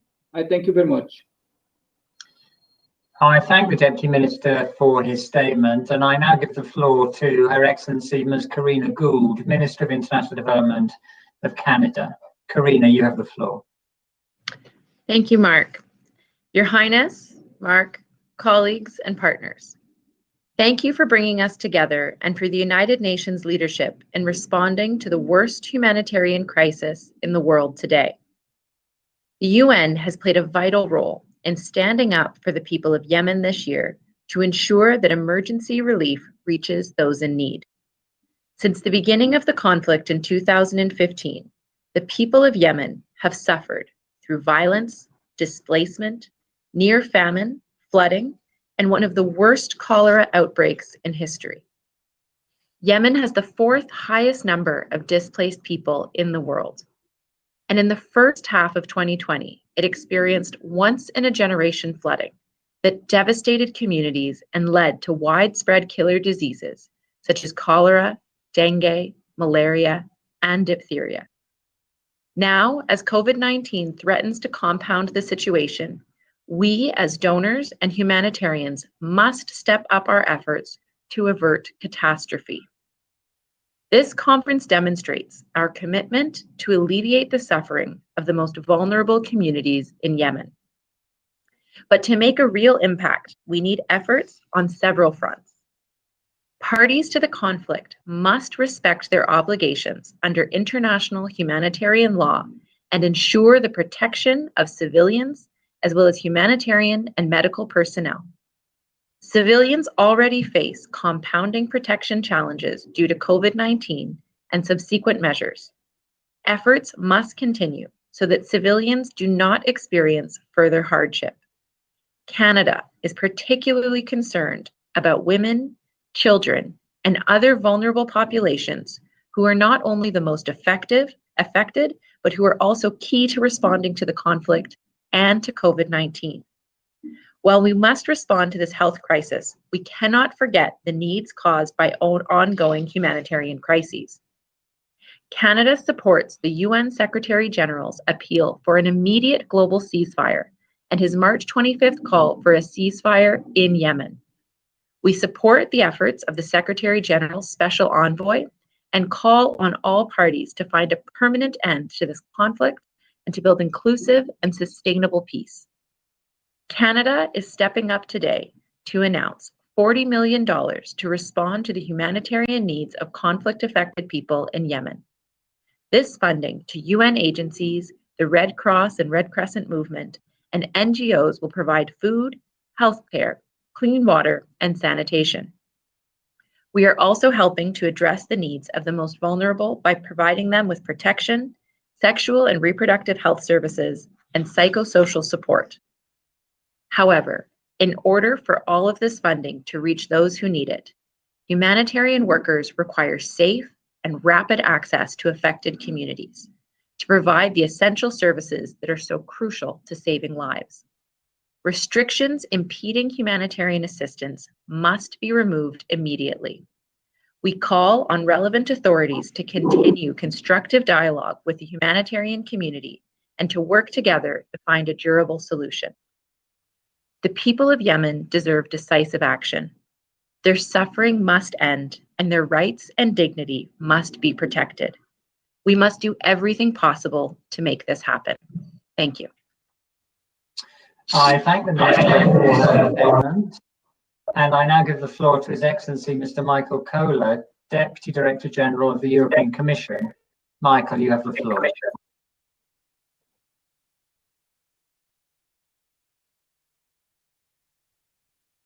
Mike, put the mic, please. Yeah. Thank you very much, Dr. Rabia. Thank you for technical advice. Dear Under Secretary General, dear Mark, Excellencies, distinguished guests, and dear colleagues and friends, on behalf of the European Commission, I would like to thank the Kingdom of Saudi Arabia. I'd like to thank Foreign Minister, His Highness Prince Faisal bin Farhan Al Saud, and General Supervisor Dr. Abdallah Al-Rabia. And I would like to thank the United Nations Office for the Coordination of Humanitarian Affairs, you, Mark, and Lisa in Yemen, for hosting this important pledging conference. The conflict in Yemen has completed over 5 years. 5 years of steady deterioration and progressive collapse of an entire country, a beautiful country, one of the planet's oldest civilizations. In each of the previous pledging events for Yemen where the European Union participated, we were compelled to highlight that the situation was worse than before, that the levels of needs and their severity were unparalleled to any other crisis in the world. After 5 years of conflict and several unsuccessful political attempts to bring peace to Yemen, the international community is confronted today with the horrific prospect of a full-scale COVID-19 outbreak in a country already at the verge of famine. Sadly, in the last years, we have not only seen the creeping and relentless progress of disease and suffering in Yemen, we have also witnessed a steady deterioration of the humanitarian space, of access, and of the safety and security of those that are mandated to alleviate the suffering of millions of civilians. This is unacceptable. This must not be tolerated. Faced with an untenable situation for humanitarian organizations, in early 2020, the European Commission and Sweden hosted in Brussels the first humanitarian senior officials meeting on the humanitarian crisis in Yemen. During that meeting, the main humanitarian actors came together. They assessed the situation and expressed a shared concern and commitment to act collectively. Donors indicated that the concrete step change of the situation was urgently needed. And I want to use this forum to renew this demand. All restrictions, obstructions, and interferences violating humanitarian principles should be sustainably removed without delay. Since February, we have seen some progress on a number of points, such as taxation of humanitarian aid, approval of principal agreements, data gathering for the main needs assessment. But this is not enough. The needs are so enormous, the efforts required are so significant, and the restrictions are so discretionary that it is urgent to materialize all indications of willingness to remove constraints for aid delivery on the ground. In this context, the need to ease restrictions of ports to all parts of Yemen and to prevent a further fragmentation of the funding sector, which remains critical. The scale and severity of humanitarian needs in Yemen are unprecedented. COVID-19, with the highest mortality in Yemen, only adds to the urgency of this demand. The humanitarian community requires greater collaboration and access to be able to perform obligation. Today, again, as the European Union has done repeatedly through its Foreign Affairs Council Ministers' conclusions on Yemen over the last years, I recall the obligation by all parties to protect civilians and comply with international humanitarian law. The European Union is committed to support this humanitarian effort. Since 2015, the EU has donated more than 820 million euros of aid to Yemen. This year, in 2020, the European Union will continue mobilizing all its relevant financial instruments to fund relevant and effective programs on the ground. Today, therefore, I'm honored to announce our intention to provide at this stage already 71 million euros of humanitarian and recovery aid for Yemen this year. And we heard the Under-Secretary General loud and clear, this must be pledged, this must be contracted, it must be paid without delay. More than half of our contribution to Yemen, that is more than 40 million euros, is intended to directly support our collective response to the COVID pandemic, both in the north and in the south of the country.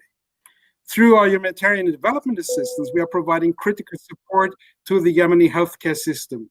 We are strengthening essential water and sanitation systems in IDP sites and preventing and mitigating COVID transmission at community and household level. This is not all. The EU continues to monitor the evolution of needs, and we are already actively exploring options to significantly increase our humanitarian contributions in the short term, making further use of EU emergency reserves as we did in the past. Your Excellencies, we know our contributions are essential in Yemen today, but all of us know that aid is not enough. A nationwide ceasefire, as called for by the Secretary General, and an immediate cessation of hostilities by all warring parties are urgently needed to reach those in need and pave the way to a comprehensive and sustainable resolution of the conflict in Yemen. Thank you very much indeed. I thank the Deputy Director General for his statement, and I now give the floor to Her Excellency Ms. Sigrid Kaag, Minister for Foreign Trade and Development Cooperation of the Netherlands. Sigrid, you have the floor.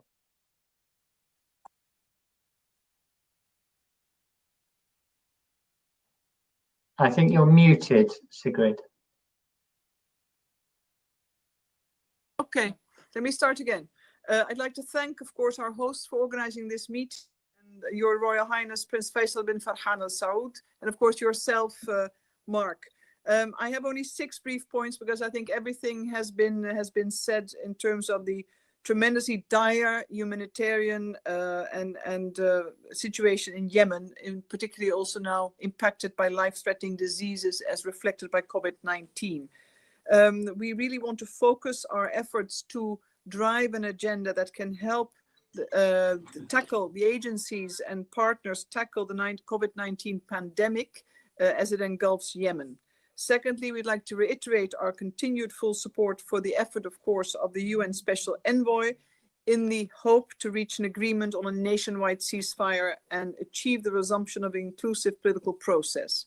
Thirdly, we very much stand by the UN and our international partners and aid agencies in the demand that we address truly the conflict and the unacceptable restrictions on aid delivery. And of course, we are supportive of all ways to lift the impediments to access into and within Yemen for aid workers and humanitarian aid, including medical supplies. Fifthly, we very much obviously look forward to see redress of the readjustment and downscaling of the operations that had to take place in Yemen, and we're hopeful we can see a reversal of the trend that aid operations can truly deliver full. We know the operations were aligned with the current operational environment and risks, but we're hopeful of solutions being found. And we welcome any steps that have been taken in the right directions, also by the Houthis during previous month. We'd like to see all restrictions be removed to ensure unimpeded access, as is obligatory under international humanitarian law. The Netherlands itself pledges 15.4 million euros for humanitarian assistance into Yemen. We have dispersed part of our contribution. We will disperse the remainder of the contribution once all principles and parameters have been met.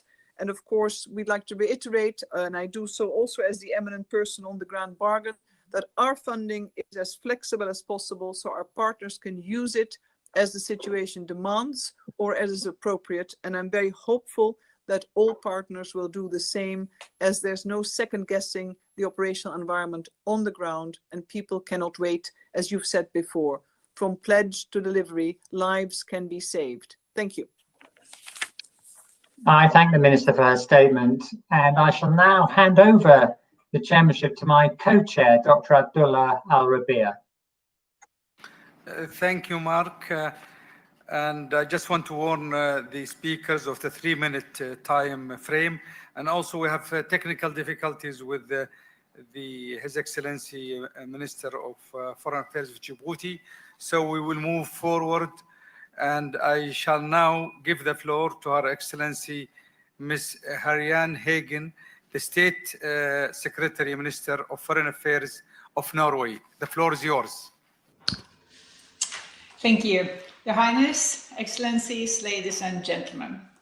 Norway stands in solidarity with the people of Yemen who are suffering the effects of a devastating conflict.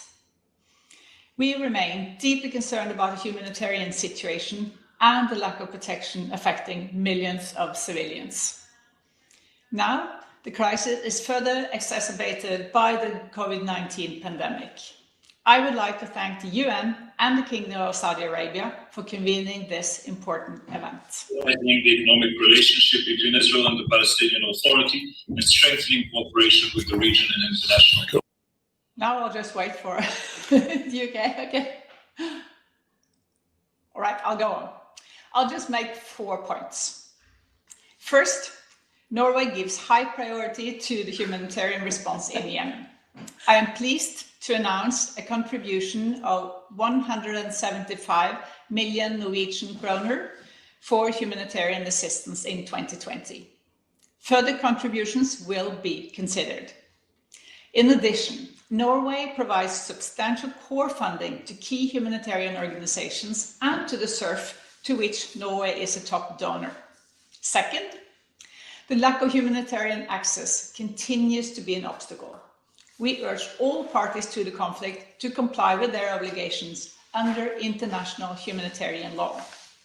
This includes ensuring safe and unimpeded humanitarian access to all people in need.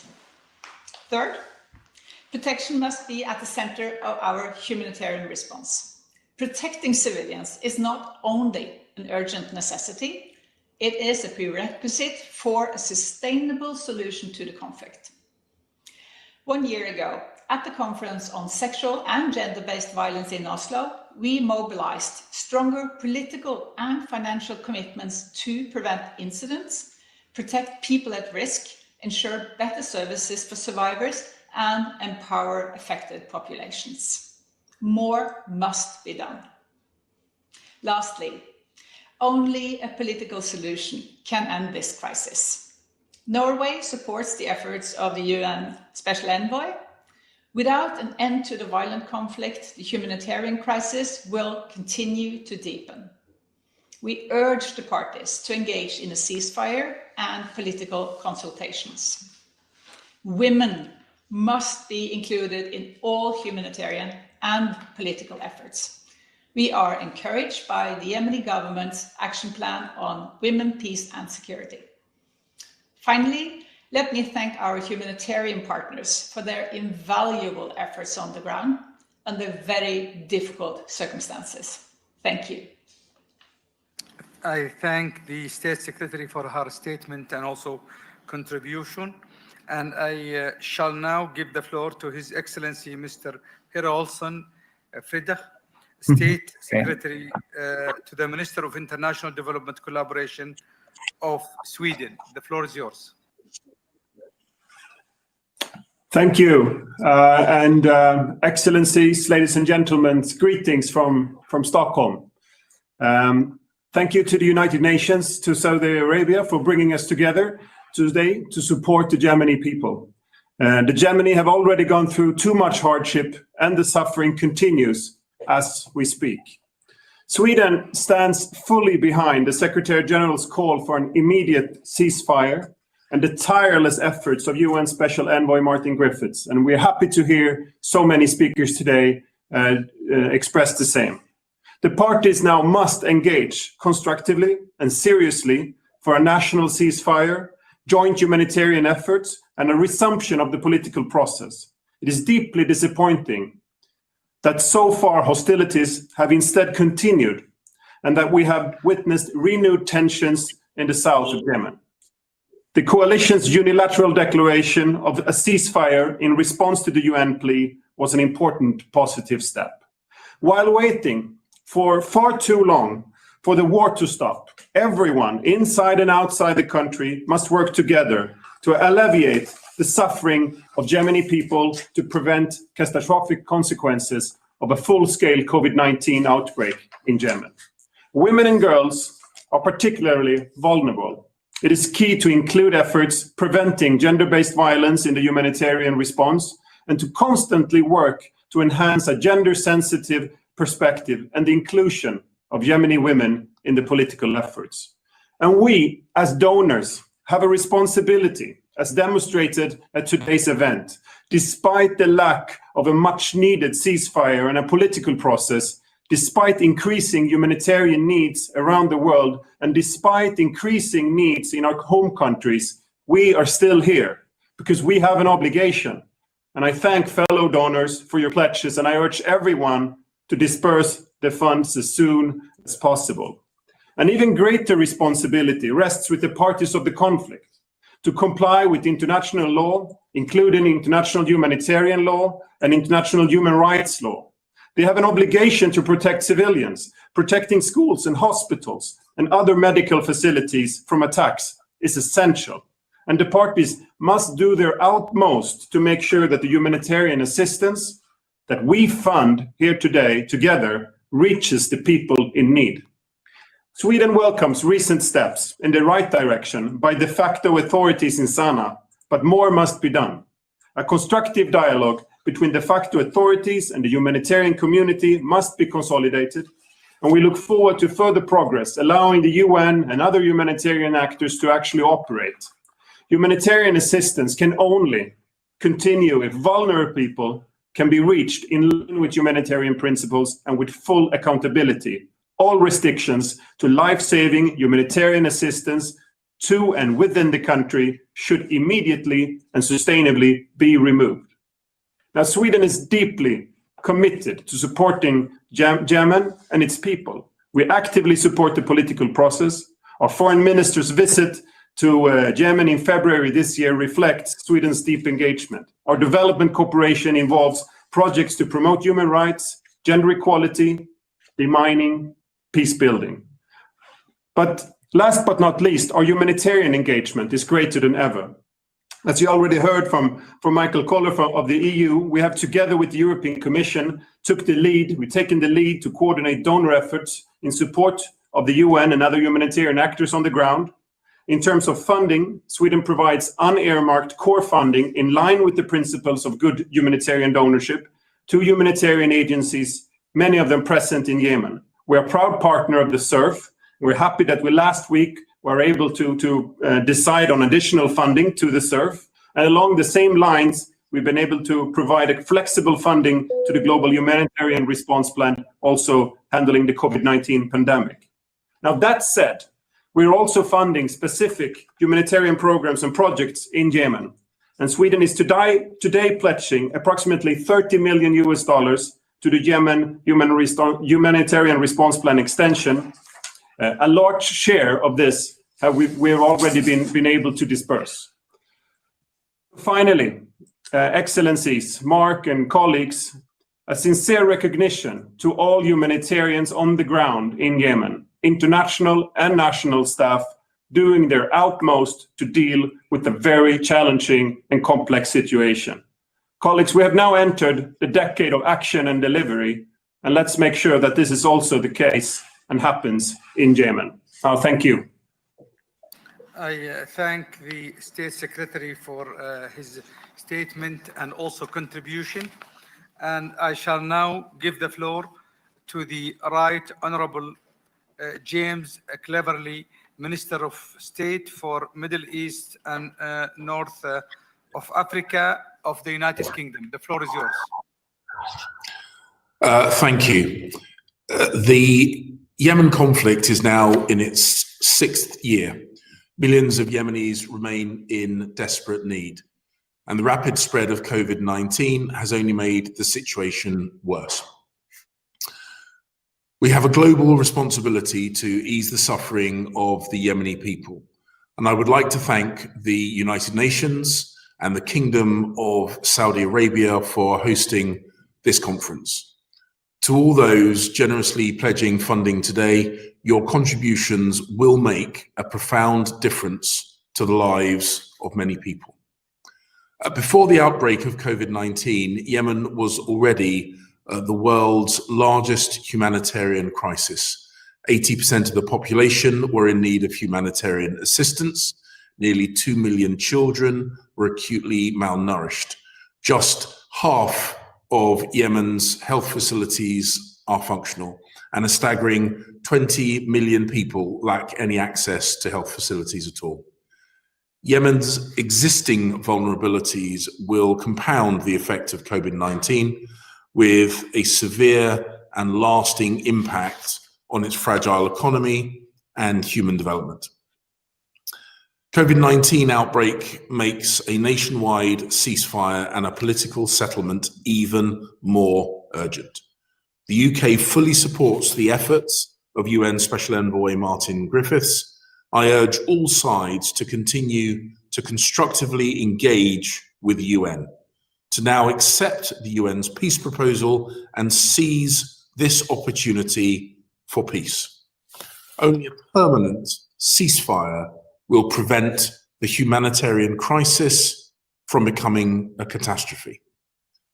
We have been concerned by the escalation in tensions in southern Yemen in recent weeks between the Southern Transitional Council and the Yemeni government. However, the ongoing discussions on the implementation of the Riyadh Agreement are a positive and welcome step, and we urge all parties to engage constructively and to find a way forward. To further compound Yemen's problems, over the last 5 days, a leak in the Safer oil tanker has threatened to sink the vessel. Technicians are scrambling for temporary solutions to patch up the vessel and avoid the environmental calamity which will further damage Yemen's economy. This cannot go on. The threat demands a durable solution, beginning with the Houthis allowing a UN mission to assess the ship and to remove the oil and make it safe. The Houthis must stop playing politics with Yemenis' livelihoods. As I have already stated, the United Kingdom fully supports the United Nations' efforts to reach a comprehensive political settlement. We are equally committed to the international humanitarian response to this devastating crisis. The United Kingdom will provide at least £160 million to Yemen during this financial year, bringing our overall contribution to almost £1 billion since the conflict began. Let me be clear. Humanitarian organizations will only be able to deliver this assistance to Yemenis most in need if Yemen's leaders lift the current unprecedented restrictions on humanitarian access. Aid must be accountable and must be delivered in line with humanitarian principles. In the north, these restrictions are most severe, impeding the delivery of aid to millions of Yemenis. We welcome the initial steps by the Houthis to ease some restrictions, but the UK is calling on the Houthis to allow unhindered access to humanitarians and agencies to operate freely and safely. Our ask is simple. All restrictions to life-saving humanitarian assistance must immediately and permanently be removed. To conclude, the UK's position is clear. Under the cloud of COVID-19, Yemen faces a tragedy of unimaginable scale. We all have a part to play in supporting the people of Yemen. Donors must give generously and distribute funding quickly. Yemen's leaders must agree to the UN's ceasefire and political proposals. Peace is the only way out of this wretched conflict and this devastating pandemic. Millions of lives depend upon it. Thank you. Thank you, Minister of State, for your remarks and also for the contribution. And I shall now give the floor to His Excellency, Mr. Sergei Vershinin, the Deputy Minister of Foreign Affairs of the Russian Federation. The floor is yours. Thank you. Dear Chair, ladies and gentlemen, Excellencies, we are deeply concerned about the situation in Yemen that continues to escalate. Yemen today represents the largest humanitarian crisis in the world. We are convinced that international community should pay much more attention to the suffering of population in Yemen. As a result of hostilities, the number of civilian casualties is growing. We observe further deterioration of social-economic conditions. The conflict has caused irreparable damage to the country's people. Most of them are starving, need various kinds of assistance, and are unable to obtain basic medical services. We reaffirm the Russian principal position of the need for as soonest possible end of the armed confrontation and launch of inclusive inter-Yemeni negotiations with the mediation of the UN and Special Envoy Mr. Griffith. We are also firmly convinced that progress towards resolving the problems Yemen is facing, including humanitarian ones, as well as the issue of maintaining its territorial integrity,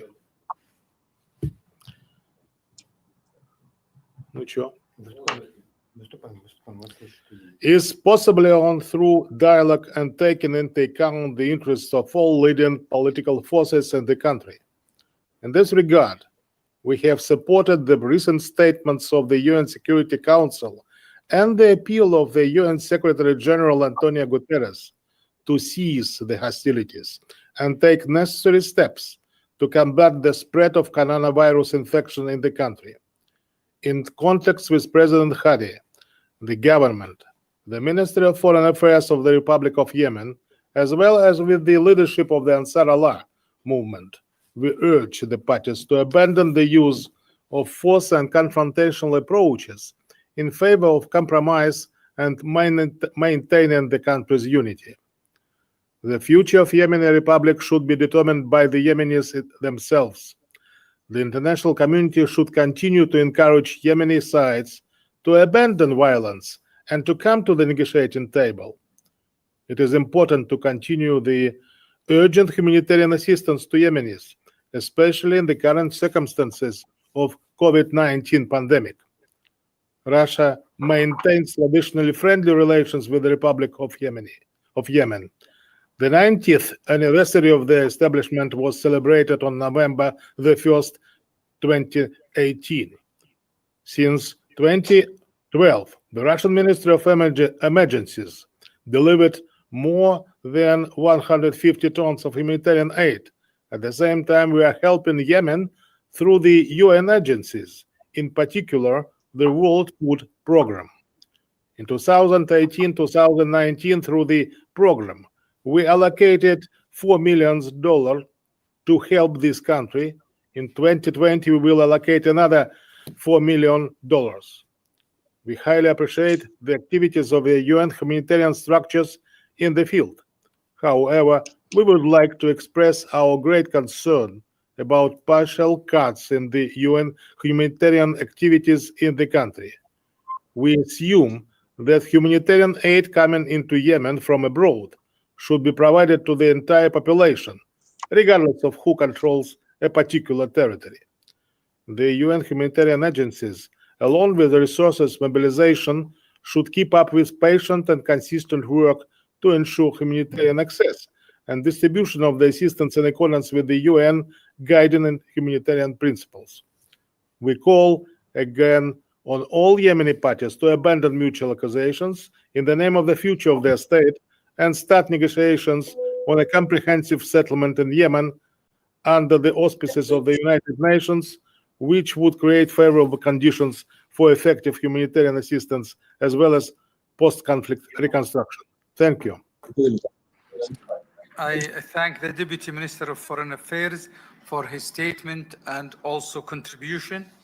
And I shall now give the floor to His Excellency, Mr. Nicholas Dindias, Minister of Foreign Affairs of Greece. The floor is yours. Your Royal Highness Prince Faisal bin Farhan Al, ladies and gentlemen, we would like to thank today's co-host, the Kingdom of Saudi Arabia and the United Nations, for this excellent initiative to help alleviate the immense suffering of the Yemeni people. We express our deepest concern over the situation developing in Yemen. We fully support the efforts being made by the United Nations Special Envoy for Yemen, Mr. Griffiths, for a nationwide ceasefire, for confidence-building measures, and of course, for a restart of the political process, which will hopefully lead to a political agreement the soonest possible. The prolonged civil war has led Yemen to a dramatic humanitarian crisis. Realistically speaking, if the political process has any chance of success, the humanitarian situation must be kept at least stable. Yet, prospects are poor if we simply stand idly by. The COVID-19 pandemic and the looming global economic downturn make the need to assist Yemen to imperative. Given these extreme circumstances, we feel compelled to participate in any way we can in these efforts. That is why Greece will be pledging a symbolic contribution. Thank you so much. I thank the Minister of Foreign Affairs for your kind statement, and I shall now give the floor to His Excellency Mr. Abdullah Shahid, Minister of Foreign Affairs of Maldives.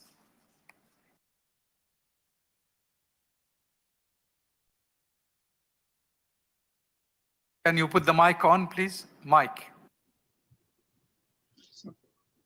Bismillah ar-Rahman ar-Rahim. His Royal Highness Prince Faisal bin Farhan Al Saud, the Minister of Foreign Affairs of the Kingdom of Saudi Arabia, His Excellency Antonio Guterres, the United Nations Secretary General, Sir Mark Lowcock, the UN Under-Secretary General for Humanitarian Affairs and Emergency Relief Coordinator, dear colleagues, excellencies, ladies and gentlemen, Assalamu alaikum wa rahmatullahi wa barakatuh. I express my utmost gratitude to the government and the Kingdom of Saudi Arabia under the able leadership of the custodian of the two holy mosques, King Salman bin Abdulaziz Al Saud, for recognizing the crucial need to host this timely event. Let me also take this opportunity to commend the able leadership of the UN Under-Secretary General for Humanitarian Affairs and Emergency Relief in steering the functioning of the Yemen humanitarian response plan at a time when the world is plagued by calamity. Excellencies, the people of Yemen have suffered agonizingly over the years at the hands of devastating conflict. It is a humanitarian crisis unlike any other, one that has jeopardized millions of innocent lives and caused lingering pain for many. More than 24 million civilians caught amidst the violence have been identified as those in need of direct humanitarian aid. We also note with concern the rising number of Yemeni citizens who are being subjected to forced displacement and famine. The exceedingly complex situation in Yemen has taken an aggravating turn with the emergence of COVID-19 pandemic. It poses new threats to the vulnerable victims of a conflict which has long been translated into a health crisis and an economic disaster. The Maldives urges all parties to the conflict to declare an immediate ceasefire and provide relief to those enduring exacerbated hardships in the face of this pandemic. The Maldives also calls upon all the parties to the conflict to respect the principles enshrined in the international humanitarian law and proceed with negotiations in good faith. The people of Yemen must be granted unhindered access to channels of humanitarian aid, which must remain functional under all circumstances. Cohesive and structured action is necessary to recover from the far-reaching impacts of the crisis and restore civilian infrastructure. Excellencies, peace and prosperity of Yemen is an integral part to the stability of the Middle East and peace and security internationally. Despite the challenges that stand in the way of peace, we remain hopeful. It is in this very spirit Maldives reiterates its solidarity with the people of Yemen, and I thank you. I thank the Minister of Foreign Affairs for your statement, and I shall now give the floor to His Excellency Mr. Zhang John, Permanent Representative of China to the United Nations in New York. The floor is yours. Thank you, Mr. President or Mr. Moderator. Let me start by thanking Saudi Arabia and UN OCHA for co-hosting this very important and timely event. Let me also express my heartfelt appreciation to Mr. Lawcock and Dr. Abdullah for coordinating, co-moderating this important event. I appreciate the statements made by Secretary General Guterres and His Highness Prince Faisal. China has been closely following the situation in Yemen. We supported the call for ceasefire made by the Secretary General Guterres and his Special Envoy Griffiths. We welcome the extended unilateral ceasefire made by Saudi Arabia on behalf of the coalition. All parties should make further efforts towards the same direction so as to reach and sustain a complete ceasefire together. We know there are many challenges ahead, but the political settlement represents the only solution to the Yemeni issue. For that purpose, we need to have a UN-led, comprehensive, and inclusive political process. We support the work done by Mr. Griffiths towards this end. It's imperative that all parties in Yemen strengthen their political will, engage in broad dialogue and consultations. We urge all parties to implement the Stockholm Agreement and the Riyadh Agreement and make more efforts toward the cessation of violence and the building of mutual trust. We are also concerned about the grim humanitarian situation in Yemen, especially in the current circumstances of the global spread of the COVID-19. We urge all parties to join hands in fighting the humanitarian challenges together. That's in the fundamental interest of all Yemenis and also the neighboring countries. We do hope that the international community could pay close attention to possible impact of the pandemic and the desert locust infestation on Yemen, work together to lend a helping hand, implement the promised aid to Yemen as soon as possible, while actively providing new assistance.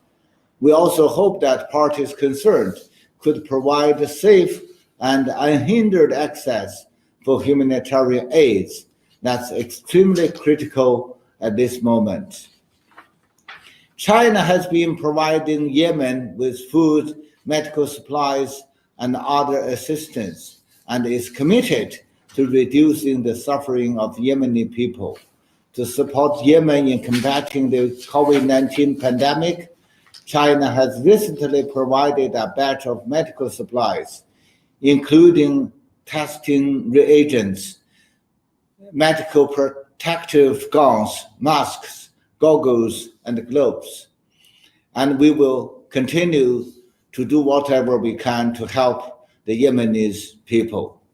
China highly appreciates Saudi Arabia for providing a large amount of humanitarian assistance and anti-epidemic support to Yemen, as well as co-hosting this high-level event with the United Nations. We also appreciate the efforts made by other neighboring countries in this region.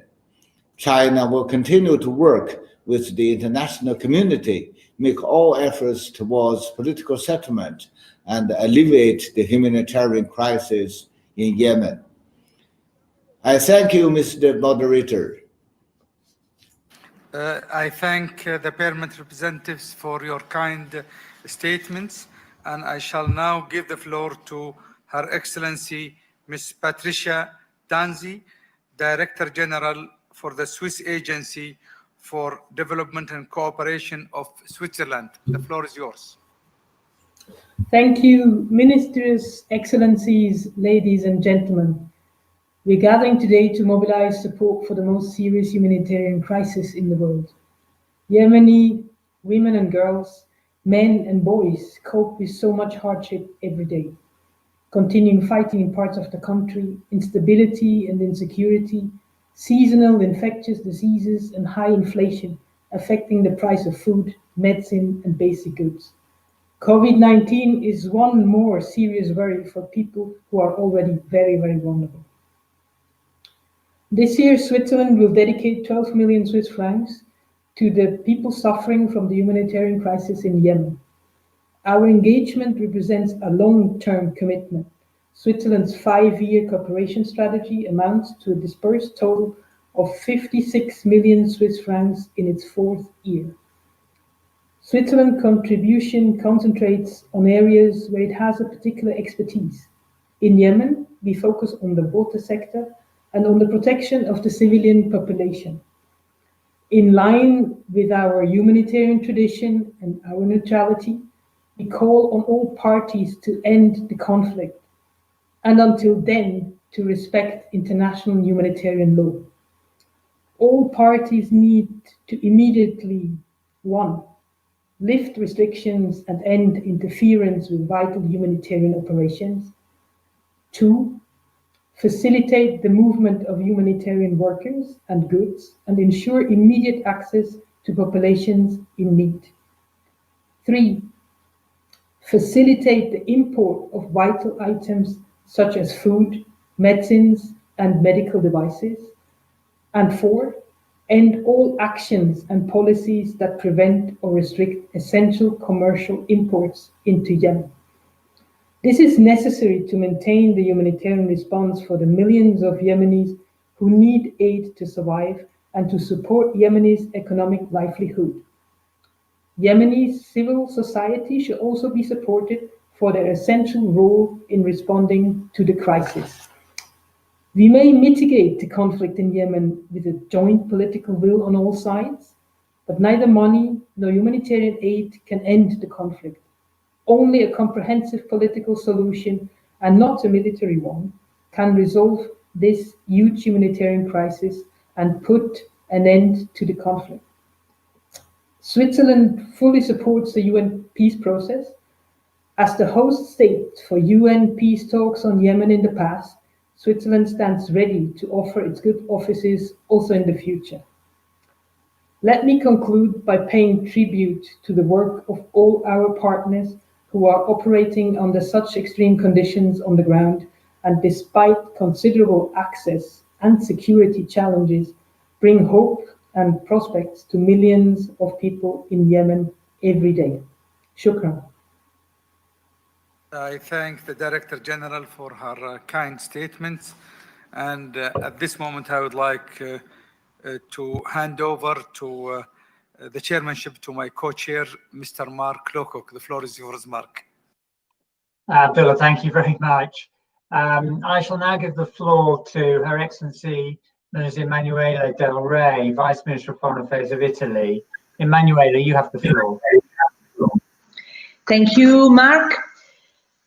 Your Highness Prince Faisal bin Farhan, Dr. Abdullah Al-Arabia, Excellencies, friends. Let me first express my gratitude to the King Salman Humanitarian Aid and Relief Center and to the United Nations for co-hosting this pledging conference. Since last year's conference in Geneva, the situation in Yemen has regrettably not improved. It persists as one of the worst humanitarian crises in the world, while its scale and severity keeps staggering. As the crisis entered its 6th year, more than 24 million people, 80% of the entire population, require some form of assistance or protection. Almost half of all families are in need. The simultaneous coronavirus outbreak poses an additional threat to an already fragile health system and vulnerable Yemeni population prostrated by years of war. We therefore deem of paramount importance to renew today the international support for the Yemeni people whose lives still broadly rely on humanitarian aid. While the conflict still emerges as a deep wound for the international community as a whole, Italy never felt detached by the Yemeni suffering. The Italian government and the Italian people have always paid great attention to the conflict and have shown their empathy and closeness to the Yemeni people. We will keep on standing by the Yemeni people's side. I am pleased to announce that Italy renews its humanitarian support to Yemen by pledging over €5 million. We are all aware that our commitment cannot be limited to financial help. Our efforts must be seriously devoted to encourage and support a diplomatic and durable solution to the conflict. 6 years of war have produced unbearable costs in terms of human lives, destruction of infrastructures, and environmental hazards. While progress in the implementation of the Stockholm Agreements has been too slow, the latest developments in the southern part of the country are a cause of additional concern. Regrettably, despite the unilateral ceasefire declaration by Saudi Arabia following the UN Secretary General appeal for a global humanitarian ceasefire, fighting has never stopped. Italy reaffirms its call to all conflicting parties to protect civilians, comply with international humanitarian law, and remove all obstacles to humanitarian assistance. At the same time, Italy reiterates its firm and strong support to the United Nations mediation led by the UN Special Envoy, Mr. Griffiths. There is no other possible solution than a negotiated process to drag the country away from the conflict. We also hope that we shall soon be able to turn humanitarian aid into development assistance. This is why, once again, we call upon all Yemeni parties and all regional actors to truly support the ongoing peace efforts and to seriously commit to the cause of peace for the benefit of Yemeni people. Shukran. Thank you. I thank the Vice Minister for her statement, and I shall now give the floor to His Excellency Mr. Neris Germanas, Vice Minister of Foreign Affairs of Lithuania. You have the floor. Thank you, Mark. Ladies and gentlemen, I would like to thank the Kingdom of Saudi Arabia and the United Nations for convening a high-level pledging event for the humanitarian crisis in Yemen. We are following with a great concern the humanitarian situation in Yemen. today's biggest humanitarian crisis. Unfortunately, the crisis has been aggravated further by the coronavirus. Its impact on the country, ravaged by the 6th year of war, could be catastrophic. So, this pledging conference is very timely. Global response is only one way ahead to address the impact of the global pandemic. It is a context we welcome the United Nations Secretary General efforts to coordinate United Nations wide response and launch of a single United Nations global humanitarian response plan. Lithuania strongly supports the initiative of Secretary General Antonio Guterres for the ceasefire in Yemen to address the coronavirus pandemic, as well as United Nations Special Envoy Martin Griffiths' tireless efforts in engagement with all Yemenis and other relevant stakeholders aiming at comprehensive political agreement. This conference is crucial to mobilize financial contribution for humanitarian assistance in Yemen. Also, it is of the utmost importance to ensure that the assistance will reach those in need on the field at this critical period. So we call for all parties to ensure unhindered movement of medical, commercial, and humanitarian supplies for the most vulnerable groups affected on this terrible crisis. We have been consistently supporting the people of Yemen since 2014. Continuing with our commitment this year, Lithuania will contribute 100,000 euros to the joint financial support for the dealing with the humanitarian crisis in Yemen. I can assure you of my country's continuing engagement in this collective efforts. Thank you very much. I thank the Vice Minister for his statement, and I now give the floor to His Excellency Mr. Peter Lansky-Tiefenthal, the General Secretary of the Federal Ministry for European and International Affairs of Austria. You have the floor. Thank you, Mr. President. Dear Mark, Excellencies, distinguished ladies and gentlemen, Austria would like to thank the Kingdom of Saudi Arabia and UN OCHA for this timely initiative to convene this high-level pledging conference for the humanitarian crisis in Yemen. The main purpose of our meeting is to show our strong support and commitment to the people of Yemen to relieve their suffering and to bring comprehensive and lasting peace to the country. The severe humanitarian crisis in Yemen has been outlined by previous speakers, and yes, the global COVID-19 outbreak worsens the conflict's catastrophic consequences. Humanitarian assistance and protection of civilians are both needed more urgently than ever.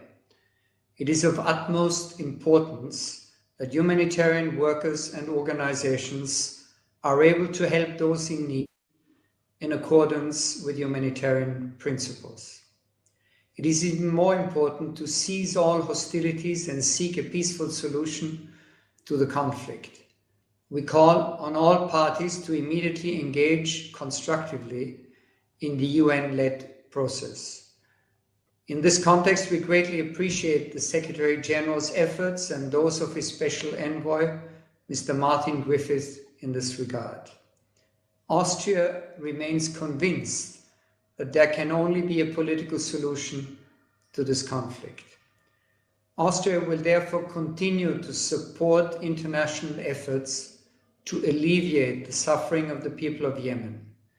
Therefore, we are supporting the COVID-19 response in Yemen with an additional €1 million. Excellencies, dear colleagues, this conference is a very positive step to bring an end to the suffering of the people of Yemen and towards a lasting solution to the conflict. Thank you once more to the Kingdom of Saudi Arabia and to the United Nations for this important initiative. I thank the General Secretary for his statement, and I now give the floor to His Excellency Mr. Tone Kaiser, State Secretary of the Ministry of Foreign Affairs of Slovenia. You have the floor. Thank you very much, Mr. Lowcock. Your Royal Highness, Excellencies, ladies and gentlemen, Slovenia is welcoming today's high-level pledging event for the humanitarian crisis in Yemen. In this regard, we would like to thank the UN and the Kingdom of Saudi Arabia for this very important initiative to address the suffering of the people of Yemen in the world's gravest humanitarian crisis. Slovenia would like to express deep concern about the devastating humanitarian situation and the sheer number of civilian casualties coupled with the increasing influence of terrorist groups in Yemen. Women and children are suffering from severe malnutrition and violations. With each passing day, the situation is further aggravated. The rapid spread of the COVID-19 pandemic has deepened the crisis, posing additional burdens to the population, which had already been suffering heavily. I would like to thank in this regard the Special Envoy of the Secretary General, Mr. Martin Griffiths, and the Under Secretary General for Humanitarian Affairs and Emergency Relief Coordinator, Mr. Mark, for the outstanding endeavors for Yemen and its people. Slovenia is welcoming and fully supporting the UN Secretary General's global appeal for ceasefire. My country commends the swift response of the Arab coalition, which declared unilateral ceasefire in Yemen. In this regard, we call on all parties to end the conflict and seek a political solution. Respect for the international humanitarian law, preventing harm to civilians and civilian infrastructure, and facilitating the delivery of humanitarian aid, this is what Yemen needs urgently. Slovenia has regularly attended the high-level events for Yemen, responding to the pressing needs of the affected population. Since the beginning of the crisis, we have allocated almost 300,000 euro as humanitarian funds for the food assistance and child protection activities. Our efforts have been complemented by the work of the ITF International Trust Fund, Enhancing Human Security, a Ljubljana-based organization working in mine action and assistance to mine victims in the region. Today, answering to the overwhelming need of several million people in Yemen, I would like, on behalf of Slovenia, announce that the government is pledging additional funds for Yemen, bringing the total amount of the allocated assistance in this year, 2020, to almost 100,000 euro. That's actually 90,000 euro. The new contribution will be channeled through the ICRC. I wish this meeting all the success, and shukran. Thank you for your attention. I thank the State Secretary for his statement, and I now give the floor to His Excellency Mr. Rasmus Prehn, the Minister for International Cooperation of Denmark. Rasmus, you have the floor. Thank you very much, Mr. Lowcock, and dear Excellencies and dear colleagues. Denmark shares the concern of previous speakers about the situation in Yemen, concern for the people of Yemen and their continued suffering after 5 years of conflict, a conflict that has broken down the normal fabric of life in their country. Concern for women and girls who are more severely affected by humanitarian situations, and concern for what the COVID-19 pandemic will do to Yemen and its people. It's vital that we both continue and improve our humanitarian efforts in Yemen. But it's also important that we look for long-term solutions to the conflict. That's why I call on all parties to the conflict to be part of a sustainable ceasefire and support the UN-led efforts for an inclusive political solution on the conflict. I also call on all parties to ensure humanitarian access and respect for international humanitarian law and international humanitarian rights law. There must be no constraints on humanitarian assistance or the people who deliver assistance. Since the conflict began in Yemen in 2015, Denmark has contributed $125 million for humanitarian action in the country. So far, Denmark has decided to provide another $3.4 million for 2020 through the civil society organization. Denmark is also a major donor to the UN Central Emergency Response Fund that provides humanitarian funding to Yemen. Finally, and most importantly, I'd like to give special thanks to all frontline staff working to deliver humanitarian assistance in the country. Your work is vital to the people of Yemen. Thank you. I thank the Minister for his statement, and I now give the floor to Mr. Rory de Burke, Director General for Development Cooperation of the Department of Foreign Affairs and Trade in Ireland. Rory, you have the floor. Thank you, Mark, and thank you to the organisers for convening this pledging conference. Excellencies, ladies and gentlemen, as we've heard, the situation in Yemen is grave, with so many on the brink of starvation, the economy in ruins, and a shattered health service, which is exacerbating the effects of COVID-19 on an already vulnerable people. And that's why it's important that today we come together as an international community to again show our solidarity with the people of Yemen. However, solidarity isn't enough. And as we heard from the Secretary General earlier on, it's really important that we get that nationwide ceasefire that he's called on, because ultimately conflict is at the root of the suffering that we're here today to address. So we welcome the steps that people have taken to date, particularly the unilateral ceasefire by the coalition. But we urge all parties to the conflict to go further, to enact confidence-building measures, and to engage seriously and urgently with Martin Griffiths and the UN-led process to secure a sustainable peace and to allow the people of Yemen to begin to rebuild their lives.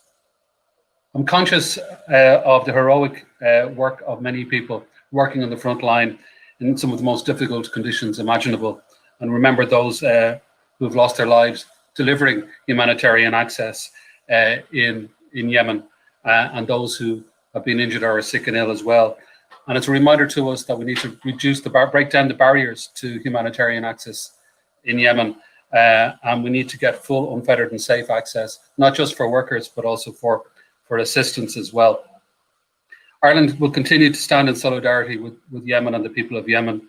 That's why we have allocated and dispersed €5 million to OCHA already this year, and to allow OCHA to respond urgently and flexibly where the needs are greatest in Yemen.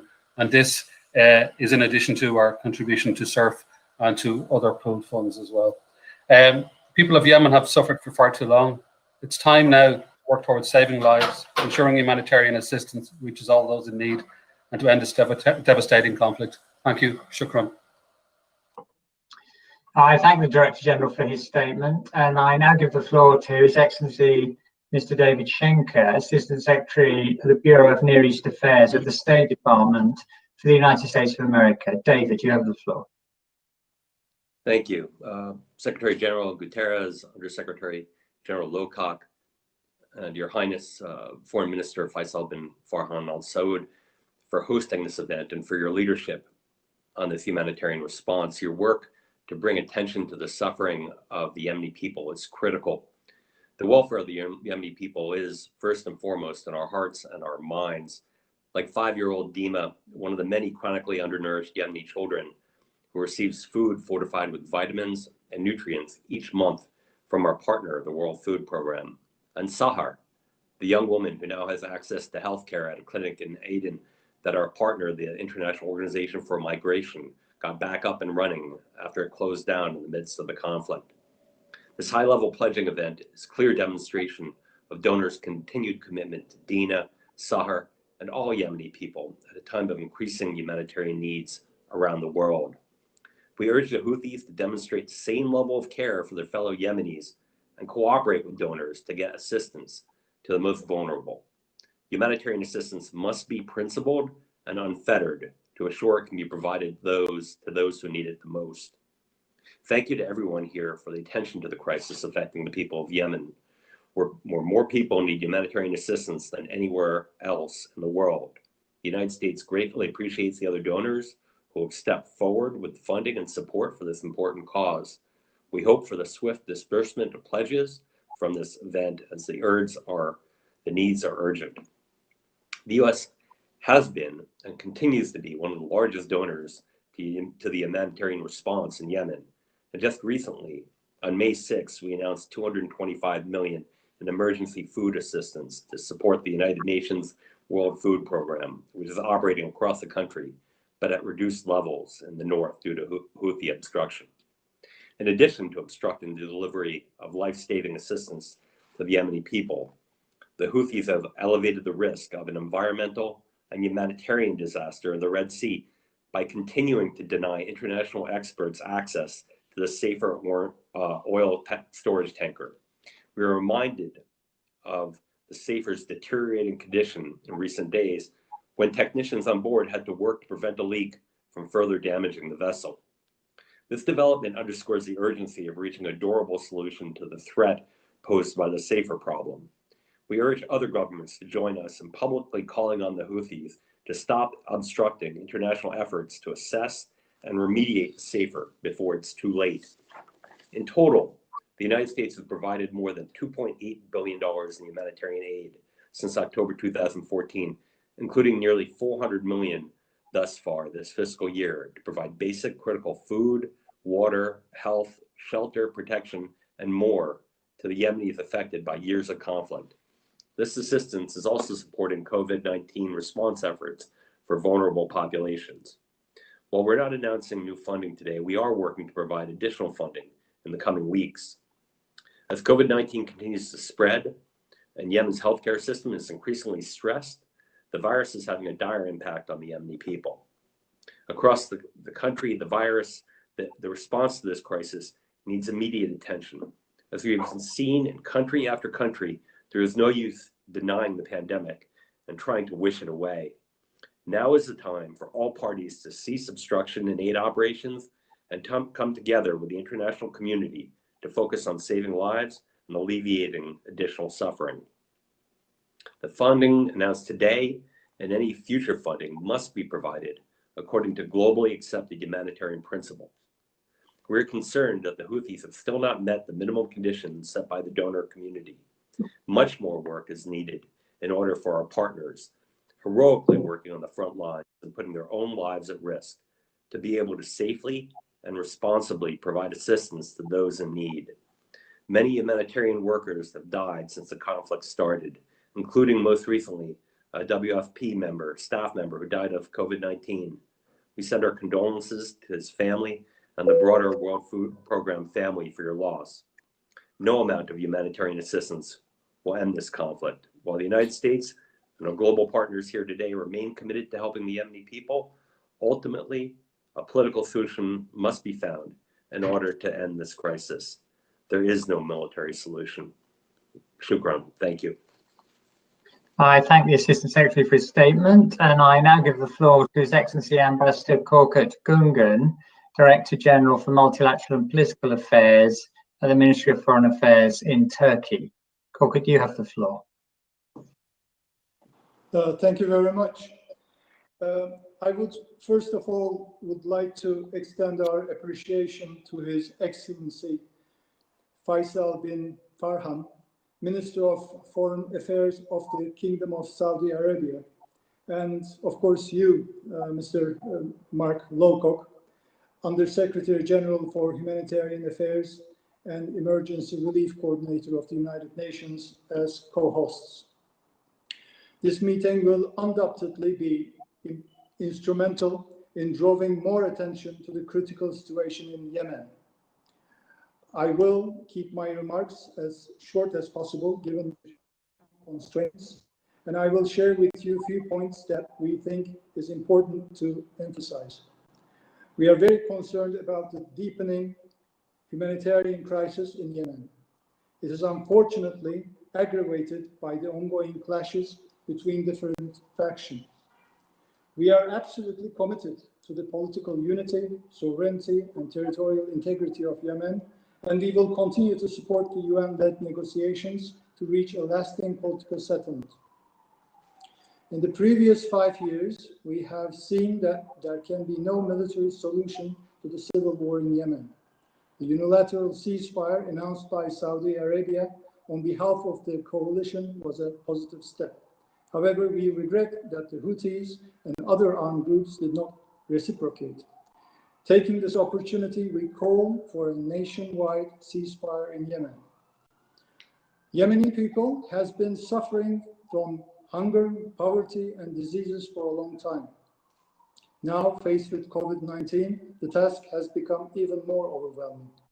Preventing the spread of the virus, caring for infected people, and sustaining essential health services would require further attention and support of the international community. Continued assistance of the international community to Yemen is essential and invaluable. In this respect, Turkey has been an ardent supporter of the people of Yemen. We are strongly committed to continue to provide assistance to them in order to relieve their suffering in all possible areas, from food security and nutrition to health, education, shelter, and sanitation. Turkish Development and Cooperation Agency TİKA, the Turkish Red Crescent, the Diyanet Foundation, the Disaster and Emergency Management Administration AFAD, as well as the Ministry of Health, are actively working to help the people in need in the country. TİKA and the Turkish Red Crescent have their staff permanently stationed in Yemen.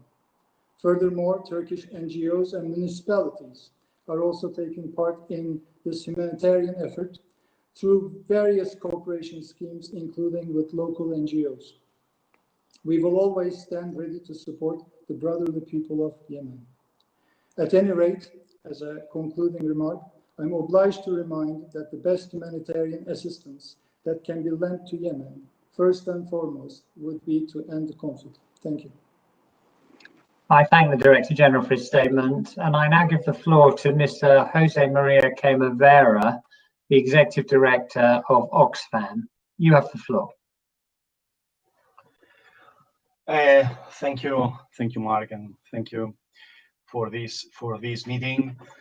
Excellencies, thanks for this vital conference. My name is Queimavera, and I am the Executive Director of Oxfam. But today I speak on behalf of our international NGOs, which are delivering life-saving aid to millions of people in Yemen. Together, we are witnesses to how Yemenis have been forced into hunger and diseases by this conflict and humanitarian crisis. And we see how women and children are often the most affected. I feel a responsibility to ensure that voices of Yemenis are heard by you, the governments who will decide their fate. I think about all these people that I met in February when I visited Yemen across that country, including women on the front lines of the response, who shared with me their stories of struggle and of strength. And today we must respond to the pleas of Yemenis who depend on humanitarian assistance, like a woman currently internally displaced in Hajjah, who recently told us, we won't have anyone except God to help us if this aid is stopped. Life will be filled with hardship, with misery, and with suffering. Excellencies, you know it, we know it, Yemenis know it most. To say Yemen faces a disaster is an understatement. Now in COVID-19, risks are multiplying, especially when only half of the health facilities are fully functional. And on top of that, the aid funding that you provide is drying up, with only weeks left for some life-saving programs. Finally, we have three asks. First, you must fund the humanitarian response at a scale, so local and international organizations can get on saving lives, being no doubt. The food, the water, the health services, and all the protection our organizations deliver with local partners is a lifeline, but often is the only lifeline to millions of Yemenis. Despite facing access constraints, our collective response is reaching millions. We remain committed to stay and to keep delivering life-saving aid based on humanitarian principles. Second, we need funds to be delivered immediately. We do not have the time to live today with pledges alone. And longer term, more flexible and predictable funding will help all of us tackle this crisis with more impact. Finally, let's not shy away from the fact that the fighting continues, even as families simply try to stay safe and healthy. The time has come for warring parties to lay down their weapons. We urge governments to pressure warring parties to agree to an immediate ceasefire in Yemen and end this devastating war. Excellencies, government must not abandon millions of Yemenis who face immense suffering, which will be worsened with the spread of COVID-19. Instead, now is the time to scale up humanitarian funding and political commitments when the country needs it most. Thank you. I thank the Executive Director for his statement, and I now hand the chairmanship back to you, Abdullah. Thank you, Mark. I shall now give the floor to Ms.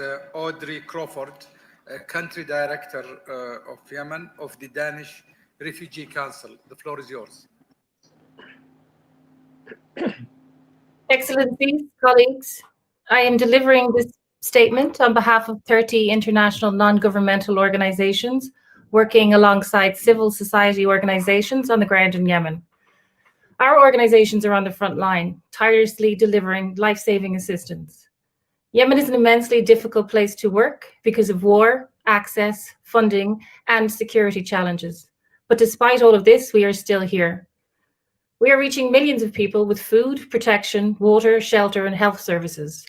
Our work helps host communities, migrants, and displaced people in their struggle for survival. Right now, COVID-19 is spreading rapidly across the country, exacerbating every issue Yemen is facing: hunger, disease, protection risks, loss of livelihoods, a faltering economy and currency, and destroyed basic services.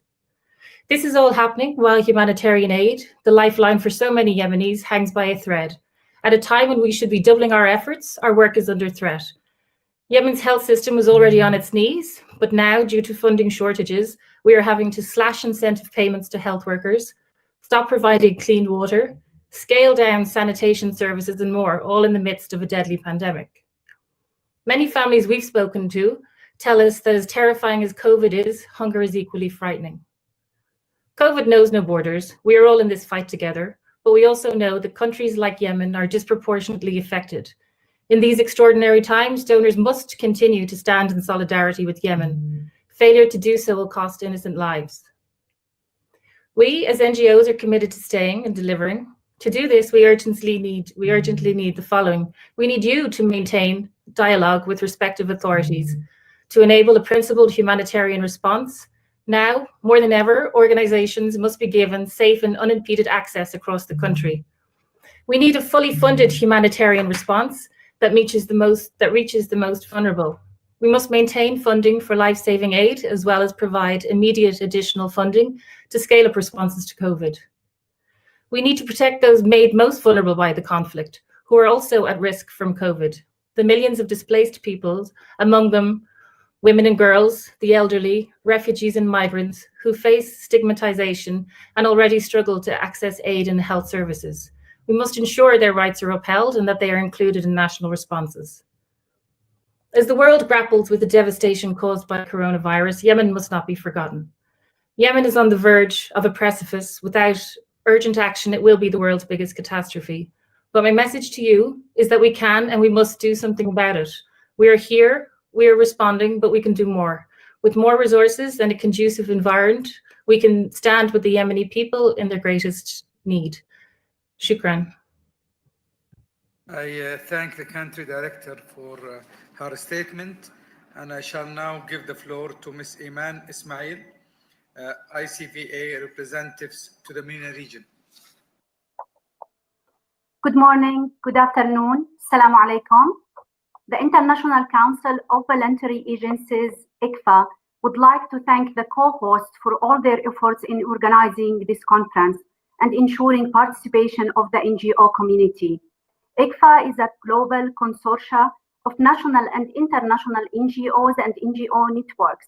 We greatly appreciate the opportunity to bring inputs from ICFA members in complementarity with the collective messages of INGOs that we have just heard.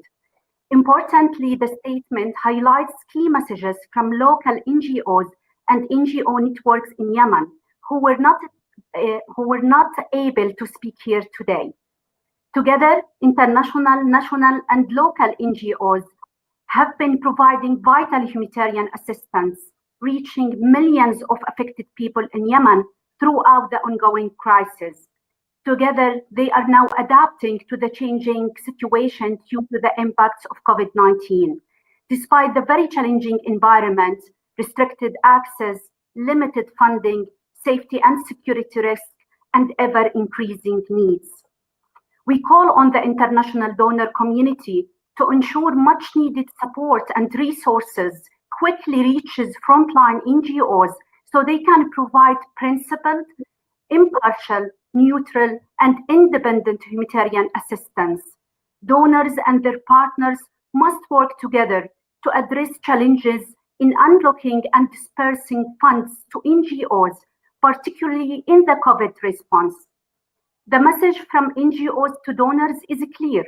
The international community must urgently provide increased funding to meet existing humanitarian needs, plus additional funding to support the urgent response to COVID-19 in Yemen. The message from the voices of local NGOs in Yemen is equally clear. If you look away now, the consequences will be no less than catastrophic.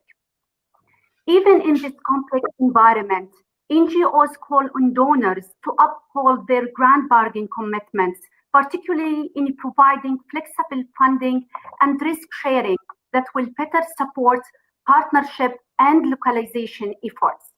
We call on the humanitarian sector to step up efforts to strengthen meaningful participation of NGOs, including national NGOs, not only as implementers, but as key partners in humanitarian coordination and planning mechanisms inside Yemen and at regional and global levels.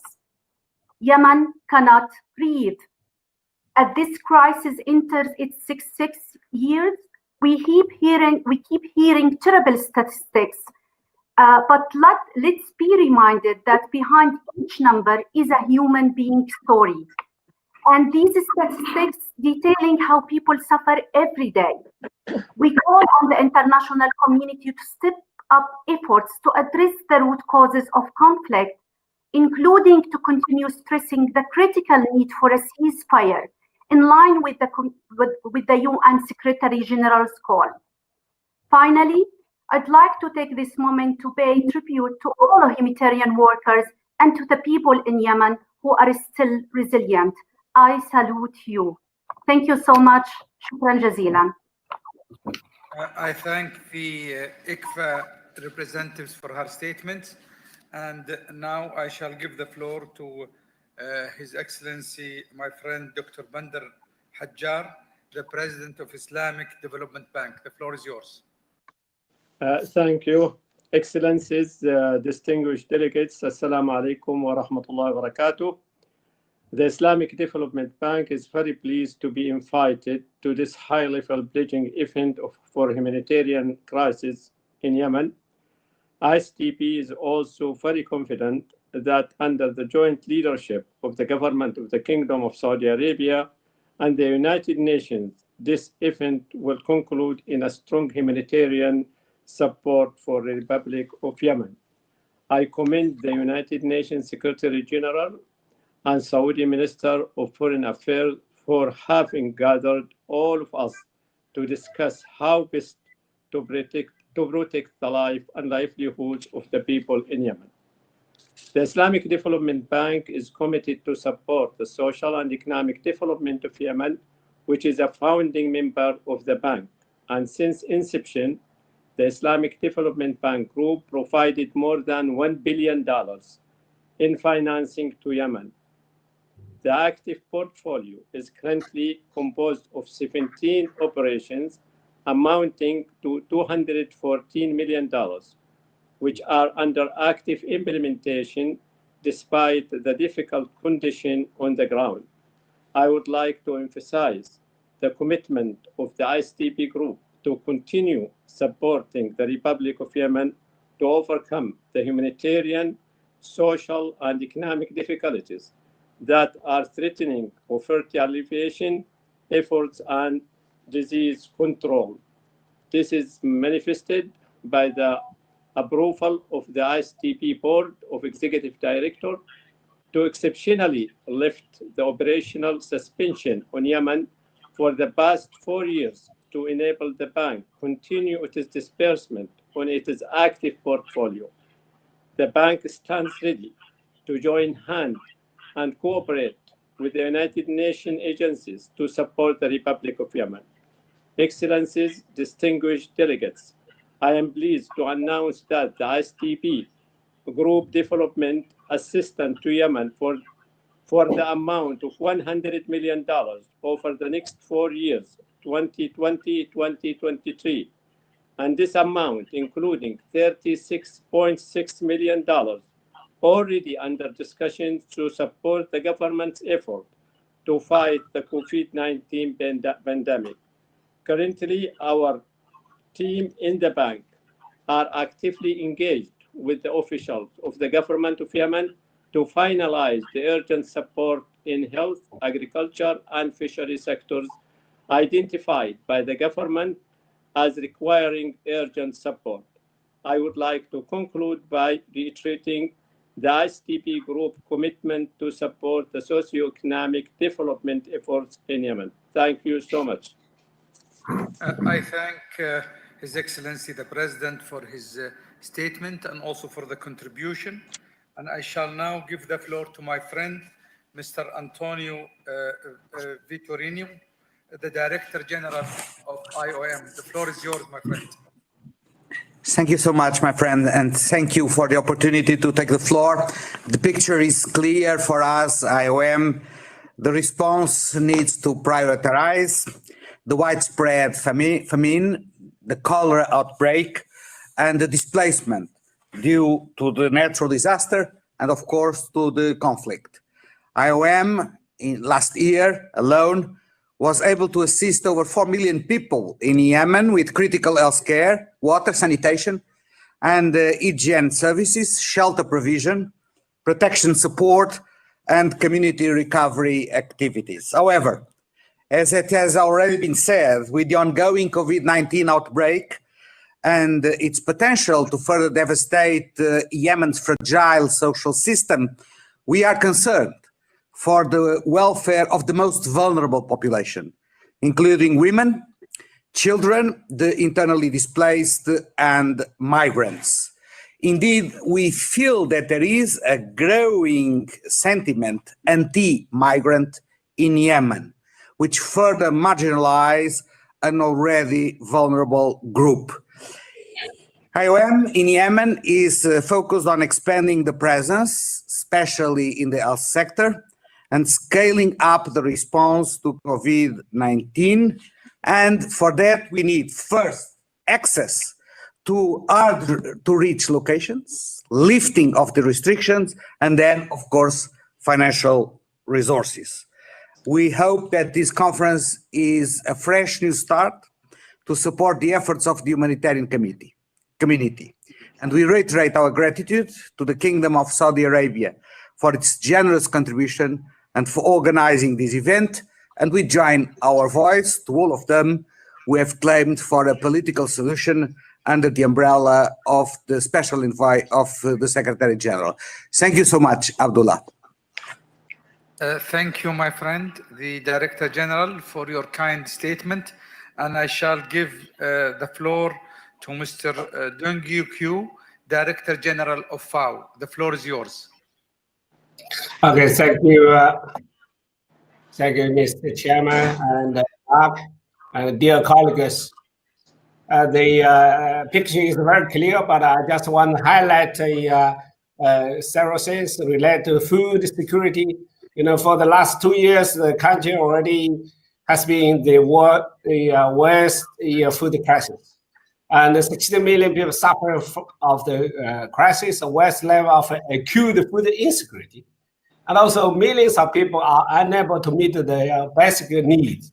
Farmers, fishers, and the head have been hit hard by the conflict and the resulting economic decline. Tensions related to the water scarcity issues have worsened. So you can see now the three dimensions the worst situation: conflict, pandemic, and food crisis, and also disaster locust. So the thanks for the donors' generous contribution support during past 5 years. And in 2019, we are able to reach the 3 million people thanks to your support. And more than 3.6 million animals are protected through animal health campaign. Yes, there is a challenge to access some areas, get help to some most in need.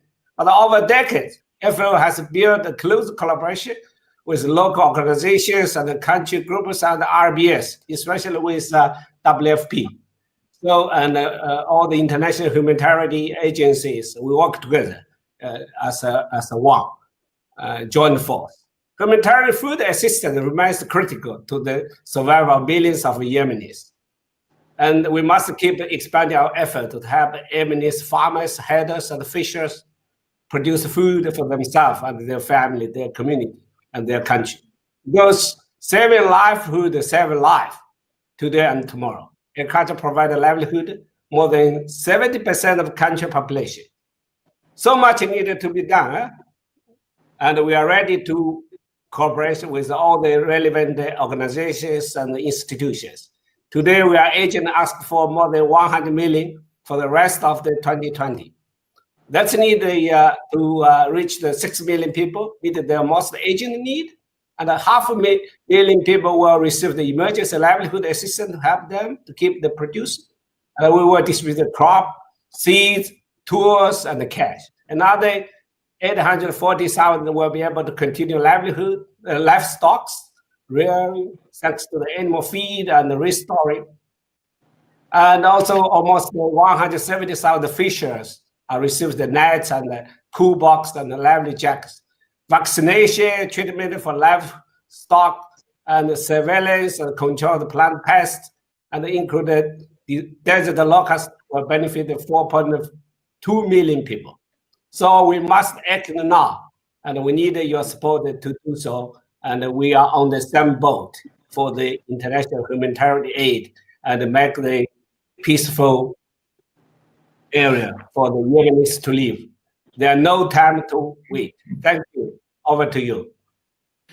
I thank the Director General for his statement, and I shall now give the floor to Mr. Achim Steiner, Administrator of UNDP. The floor is yours.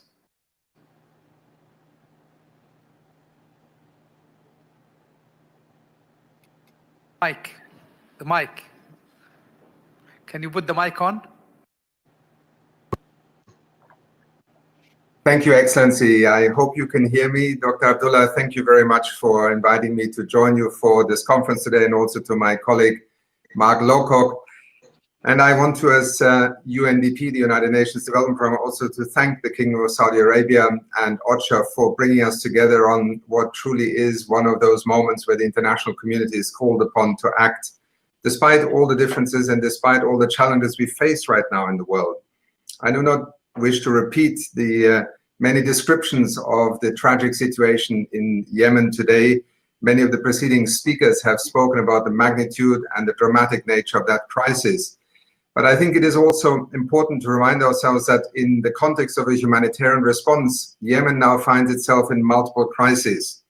And the gravity of the development setbacks mean that for many, this could be irreversible in their lifetime if we do not address the underlying elements of fragility, while urgently responding also to the latest challenge, COVID-19, at the same time.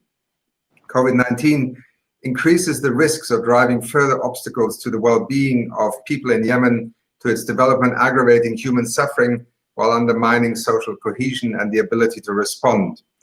It is why I think we must continuously focus on also strengthening that nexus between the humanitarian development and peace work to help significantly reduce both the immediacy of humanitarian suffering, but also to reduce over time humanitarian needs and enable Yemenis to recover faster.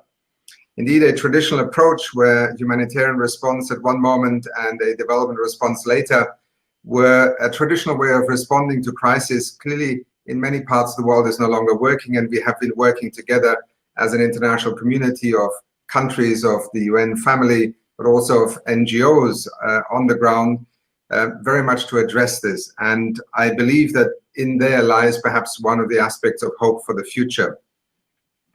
As part of the UN's response on the ground in Yemen, UNDP is facilitating the interagency humanitarian development peace nexus framework with its UN and other partners, while recognizing the paramount importance also of a new way of working.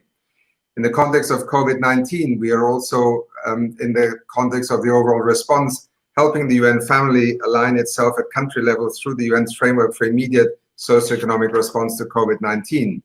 And in Yemen, we are contributing to ensuring harmonization between the Yemen Humanitarian Response Plan and the UN framework, as well as the health response led through the lead function of the WHO and the humanitarian response as detailed in the UN-led COVID-19 Global Humanitarian Response Plan that Mark and many of us presented some weeks ago.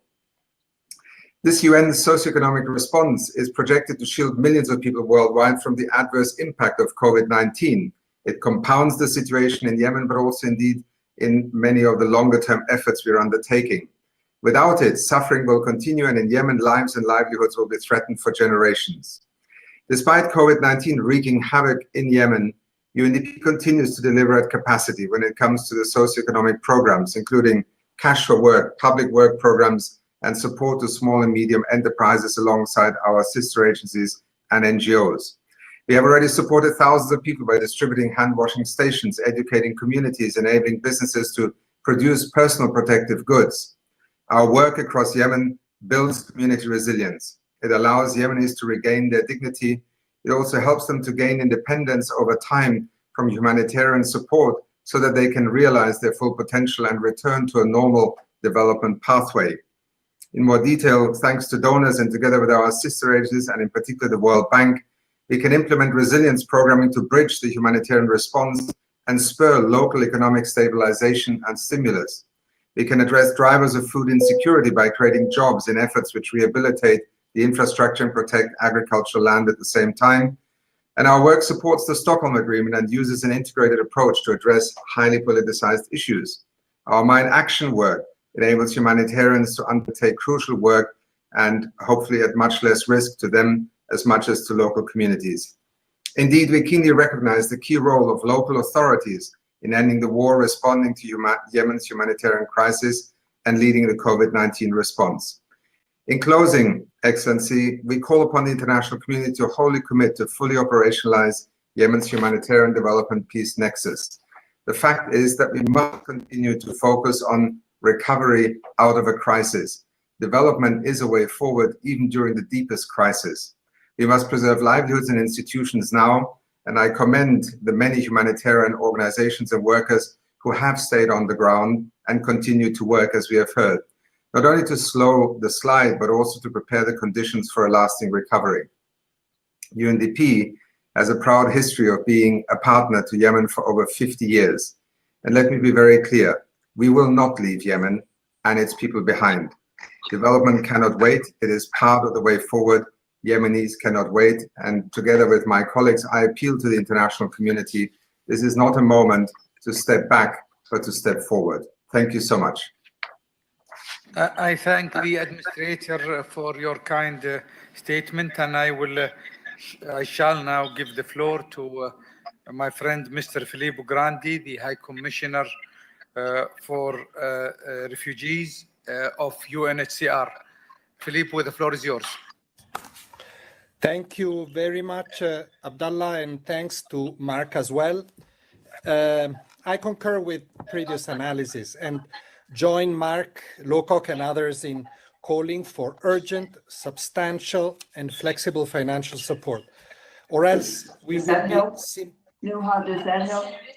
will be simply unable to sustain the humanitarian effort.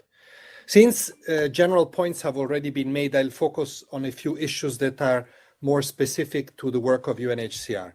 The protection crisis is becoming dramatic. This year, as we heard, over 80,000 people have already been forced to flee their homes due to the conflict. COVID-19 has now caused stigmatization of populations on the move, loss of daily income, pushing refugees and displaced Yemenis further into the margins of society. This includes physical attacks and psychological trauma. You want me to go back to where Last I year, was? Last year, UNHCR's multi-purpose cash program was the largest cash support for the displaced in Yemen, complemented by critical protection services, including legal support and services for survivors of violence. We have in place robust safeguards and oversight measures on cash distributions, enabling UNHCR and partners to target those most in need and support them in line with humanitarian principles.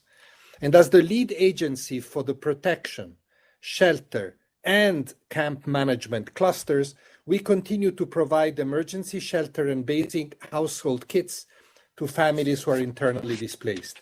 We have also identified the most at risk of the 1,700 IDP sites in relation to COVID-19 and coordinate with partners to ensure availability of basic services such as wash and health.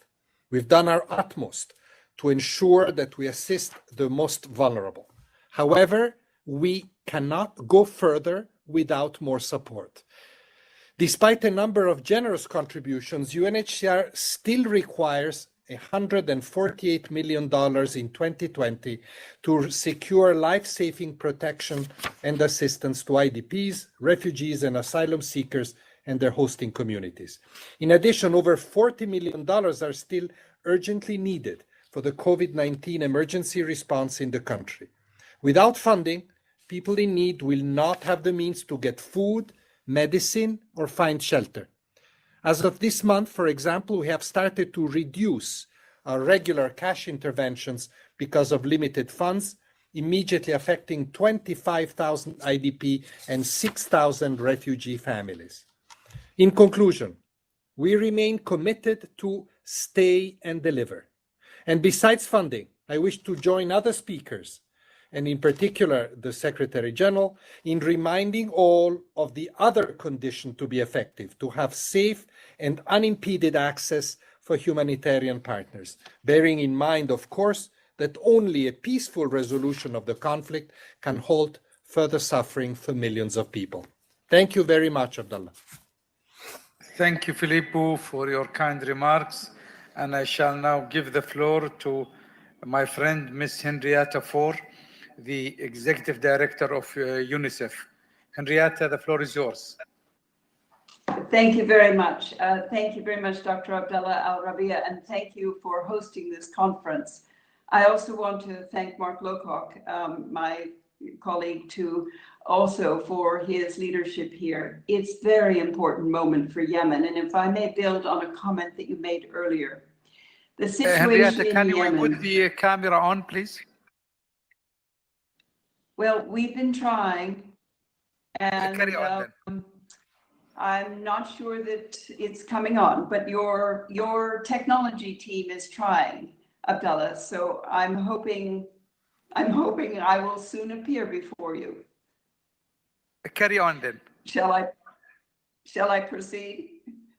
By all means, go ahead. All right, thank you. So the situation in Yemen is unfolding now from a humanitarian crisis into a tragedy of historic proportions. The burden is falling heavily on children. This complex emergency has pushed children to the brink. Almost every child in Yemen, 12 million of them, now need humanitarian assistance. Nearly 500,000 are suffering from severe acute malnutrition.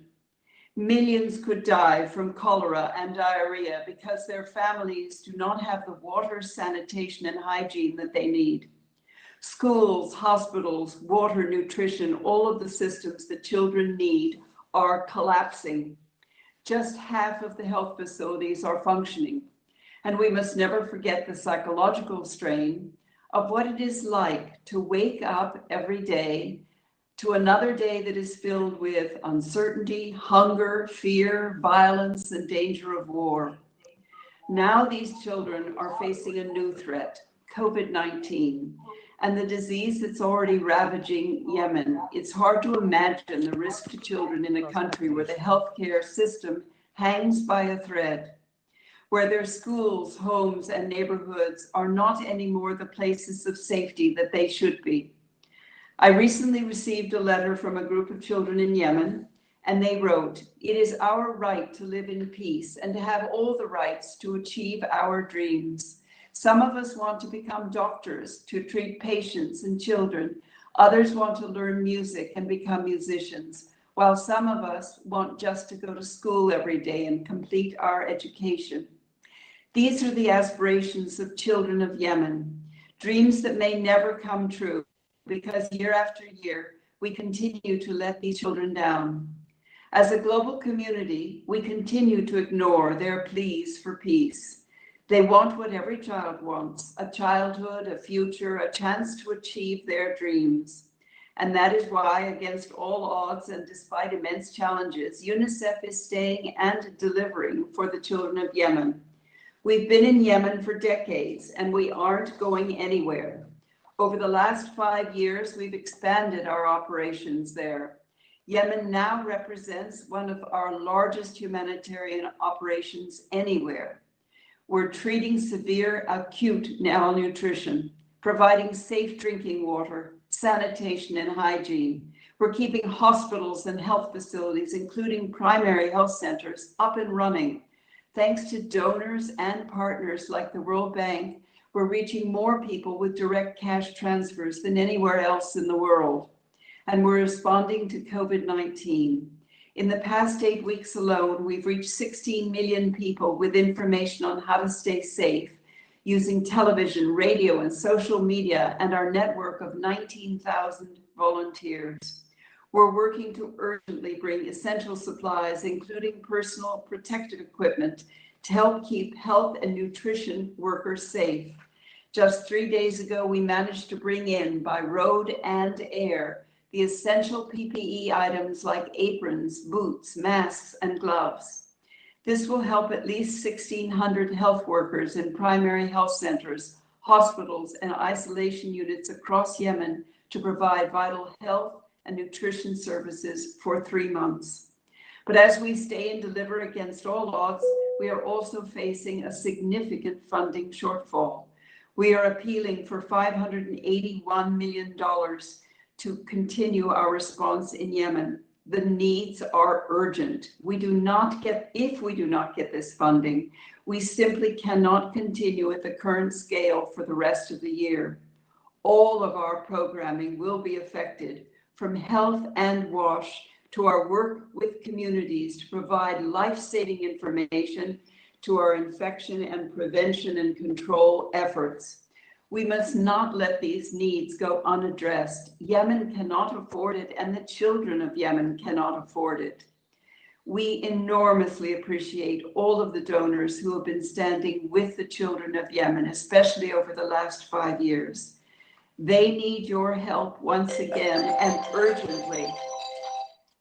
Help us to support them so they can survive, thrive, and achieve their dreams. Let us give them the chance to become adults that Yemen and the world needs when this war comes to an end. Thank you very much, and shukran, and my apologies on technology. Thank you, Henrietta, for your kind statement, and also our apologies for the technology. And I shall now give the floor to Ms. Natalia Kanem, the Executive Director of UNFPA. The floor is yours. Thank you, Your Highness, Excellencies, distinguished delegates. Assalamu alaikum. I am here speaking for UNFPA as a doctor in the interests of the women and girls of Yemen. They may never forgive us if we do not act on time and put their silent suffering high on the priority list. It is a very serious situation, and action is a must because the realities and the consequences of inaction in Yemen have never been so stark. Nearly half of health facilities not functioning or only partially functioning, and of these, at most 20% provide maternal and child health services.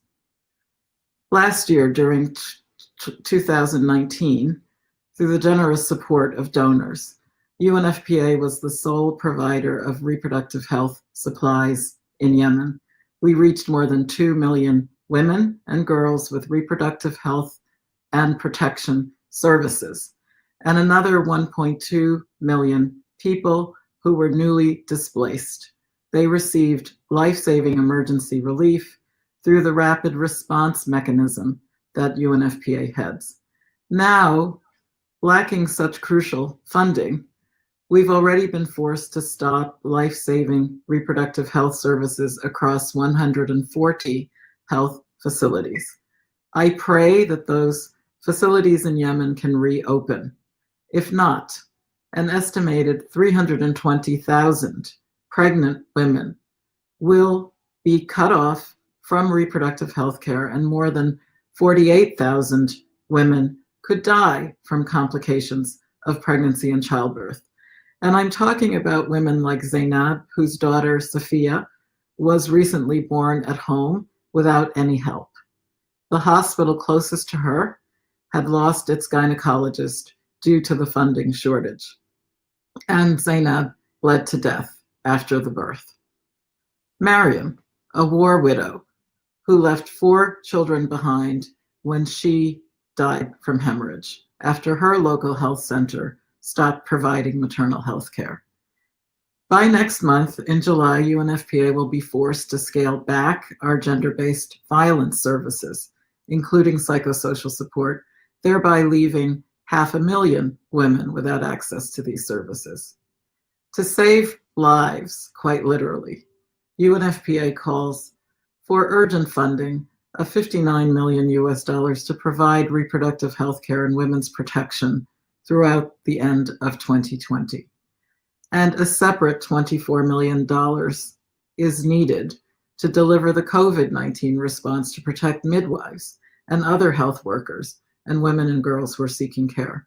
Today, I pay tribute to these midwives and the female health workers who form nearly half the health workforce of Yemen, who also will need and deserve PPE, personal protective equipment.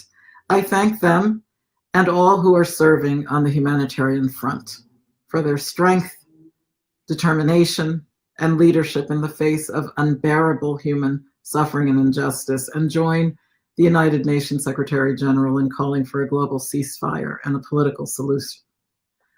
The Yemeni women cannot afford to wait. The international community must act urgently, hand in hand with all stakeholders, to address the needs of hundreds of thousands of women and girls like Zainab and Mariam. Their very lives are at stake.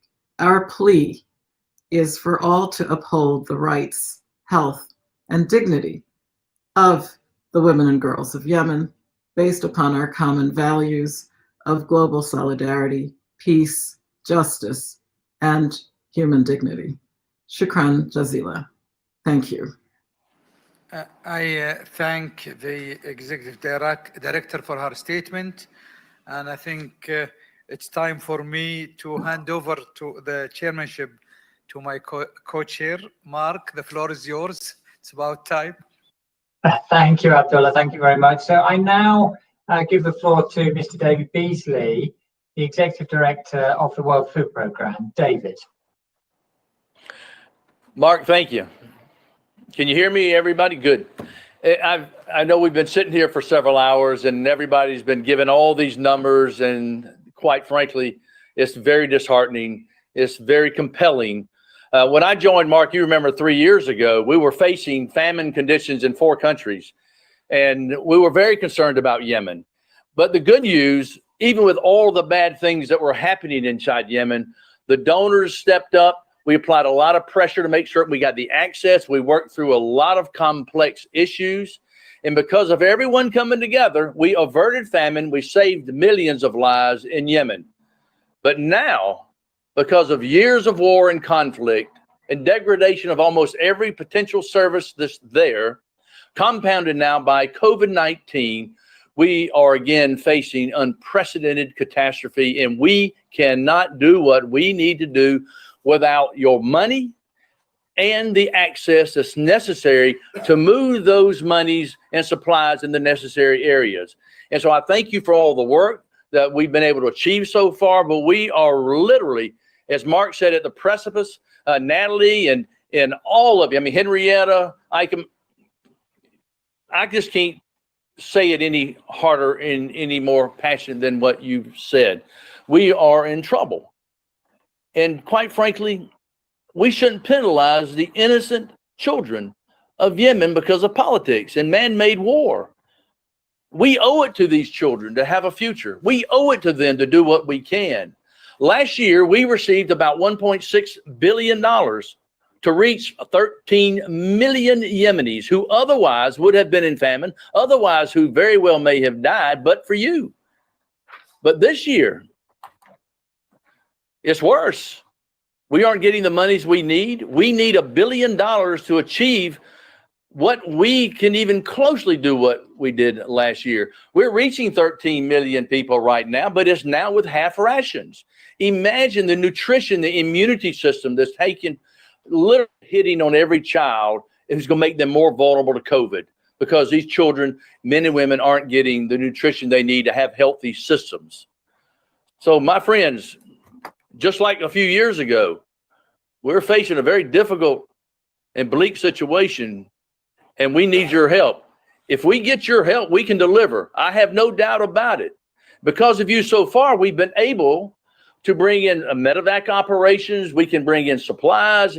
WFP, we're working with not just WHO, but UNICEF and IOM and MSF, and I can go on and bringing in the supplies we need. Obviously, we're running into complex problems with the Houthis in the northern areas, but we're working through those issues. We would love to be able to take commodities and convert it into cash into these areas to help stimulate the local economies. But we're going to need your money, but we're also going to need the authorities on all sides to give us the access we need, and especially in the Ansarallah controlled areas, so that we can do what we do best, and that's help people. And when we partner with our partners, WHO and UNICEF and all of you, then I do believe that we can bring stability back to this nation. And hopefully Martin Griffin and all of you leaders, and this is the last thing I ask of each and every one of you, and I'm talking about the leaders that have voices with regards to the parties at conflict. We need to end this war. We've got to end this conflict. If we can end this conflict and get the access we need, we can bring hope back to the future of these children in Yemen who have absolutely been devastated for far too long. And so, Dr. Rabia, it's always good to see you. I'm so grateful for all you do. Mark, thank you, the Secretary General, for making this a possibility. And now I want to give an advanced thanks to the donors who are going to give us the support we need, and to those that are restricting our access, give us the access we need so that we can save lives. Thank you. David, thank you very much indeed. I now want to give the floor to Maimouna Mohammed Sharif, the Under-Secretary General and Executive Director of United Nations Human Settlements Programme. Maimouna, over to you. Thank you very much, Excellency Dr. Abdullah Arbaitus Advisor General of King Salman Humanitarian AIDS and Relief Center, to you, Mark, and Excellencies, Honorable Representative, ladies and gentlemen, Assalamu alaikum wa rahmatullahi wa barakatuh. Over the past 5 years, at least 15% of the entire population of Yemen has been forced to flee their homes. Some 3.3 million people remain displaced in Yemen today.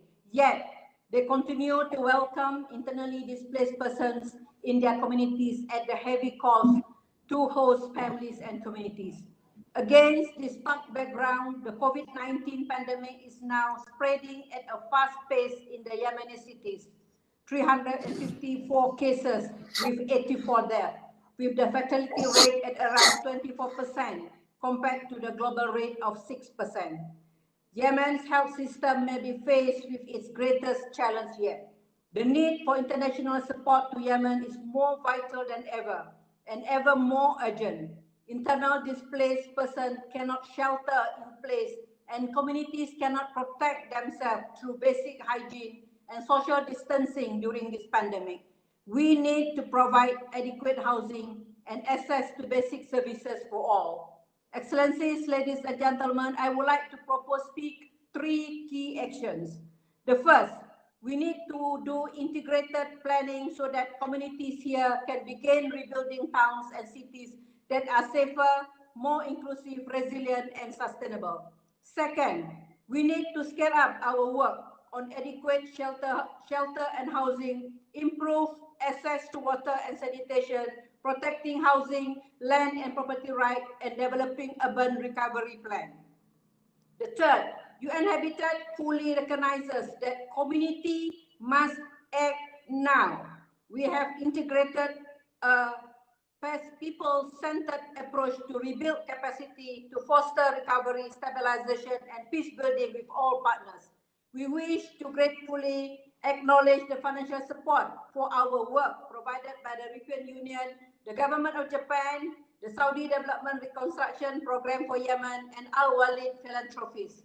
This support for improved data and analysis of urban needs and programs to provide adequate homes and infrastructure facilities for vulnerable families and IDPs is vital to stabilize and protect the people.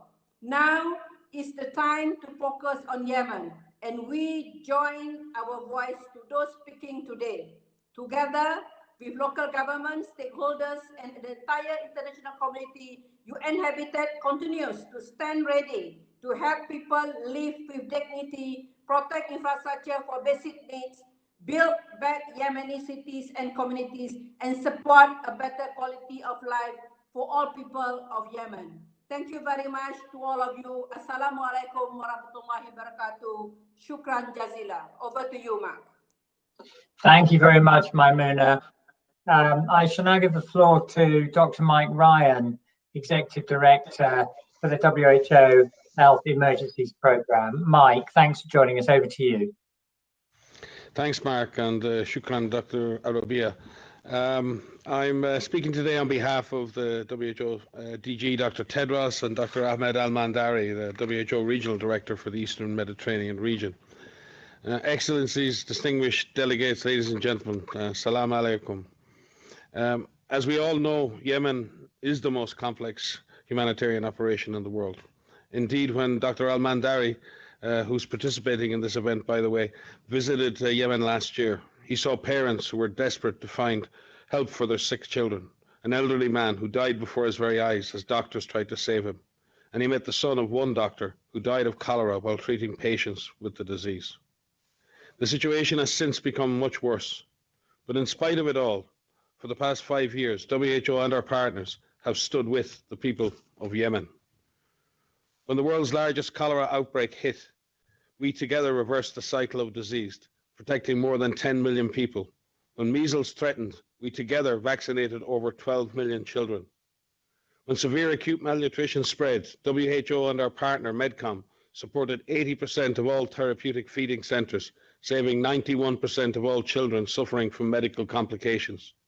And as more people face death and disease, WHO and partners are supporting 70% of all medical consultations in the country. And we did that thanks to your generous support. But today, COVID-19 has pushed Yemen over the edge, with many health workers on the front line, frustrated and bereft. In fact, one physician in the Kuwait hospital in Sana'a recently said that he is exhausted by war and politics, exhausted by rumors and ignorance, and exhausted by greed and poverty. And yet, in spite of the enormous constraints, this physician and other courageous and committed individuals continue to serve their people every day. And so will WHO and our partners. We will continue to equip, upgrade and expand the number of isolation centres to 59 in the coming weeks. We will continue to train health workers and rapid response teams, going from over 300 to over 900 in the coming weeks. We will continue to educate communities and expand testing of all suspect cases, and while trying to ensure the continuity of other essential health services. Last week alone, WHO, working with WFP and our partners in the COVID supply chain network and platform airlifted over 34,000 kilograms of medicines and medical supplies, including over 6.5 tons of COVID-19 PPE and laboratory diagnostics. This week, we're preparing another round of over 7 tons of PPE and 18 tons of medicine to support Yemen. And we will continue to do that, even as COVID-19 rages through Yemen. But we need a massive scale-up of our COVID and non-COVID health operations to assist some of the most vulnerable people in the world. We recognize that in the world today, countries, many countries, are responding to their own health crisis while trying to maintain critical support to others. But in this global crisis, we must recognize that there are communities and people who are even more at risk, even more vulnerable. We will be judged by how we serve those who have least. We will be judged by how we ease the suffering of those who suffer most. We will be judged by how we help the truly helpless. And as Marcus said before, and so many other speakers, including David, we need peace for health. If we get that peace, we will work and we will deliver health for peace. Thank you. Thank you very much indeed, Mike.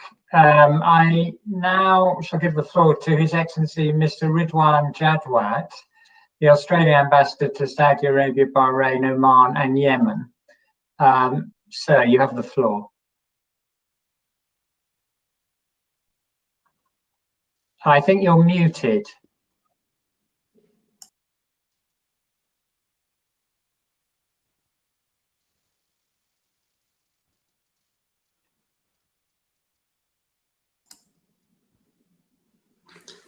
Assalamu alaikum. Can you hear me? We can now hear you. Thank Go you. ahead, please. Thank you, Your Highness Prince Faisal, for convening this meeting to bring attention to the humanitarian crisis in Yemen, and Your Excellency Under Secretary General Lowcock for the UN's work to alleviate suffering in Yemen. Australia deplores the conflict in Yemen, which has triggered a humanitarian disaster. We are particularly concerned about the impact of COVID-19 on the Yemeni people, who are already vulnerable due to the conflict's impact on Yemen's health system. Since 2017, Australia has contributed to the humanitarian response, including food assistance, improved access to clean water and sanitation services, protection assistance, and improved health services. Australia also regularly provides unearmarked funding to UN and humanitarian agencies responding in Yemen, and Australia thanks them for their tireless work and courage in a very challenging environment. Australia calls on all parties to the conflict to respect international humanitarian law and remove all obstacles to delivering vital assistance to the Yemeni people. We note in particular the impediments imposed in Houthi-controlled areas and condemn the harassment of humanitarian workers. We call on all parties to abide by the Stockholm Agreement, to uphold the ceasefire in Hodeidah, and to allow unimpeded access to affected populations. We also call on all parties to adhere to UN Security Council Resolutions 2451 and 2452. The delivery of food, fuel, and medicines is critical as Yemen battles the twin epidemics of cholera and COVID-19. But humanitarian aid is not a solution in itself. We applaud the efforts of UN Special Envoy Martin Griffiths in seeking to bring parties together for peace talks, and we encourage meaningful engagement towards an inclusive political solution. We must be unstinting in efforts to end the conflict, so the economy can begin to recover, so people can go back to work, so girls and boys can go to school. Australia expresses its gratitude to His Highness Prince Faisal and Under Secretary General Lowcock and Dr. Rabia. Thank you and shukran jazilan. Ambassador, thank you very much indeed. I now give the floor to His Excellency Mr. Georgi Panayotov, the Permanent Representative of Bulgaria to the United Nations. You have the floor.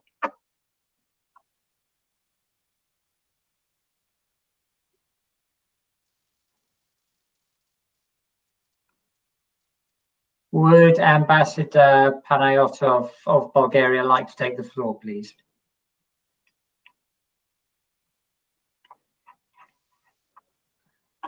Excellency, apologies, you're muted. Could you?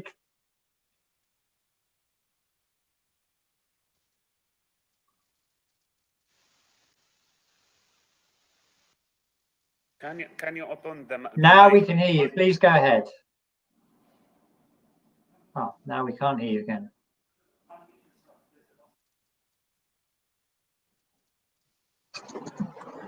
Apologies. Let me ask the colleagues in Riyadh if they're able to turn the mute off for the ambassador.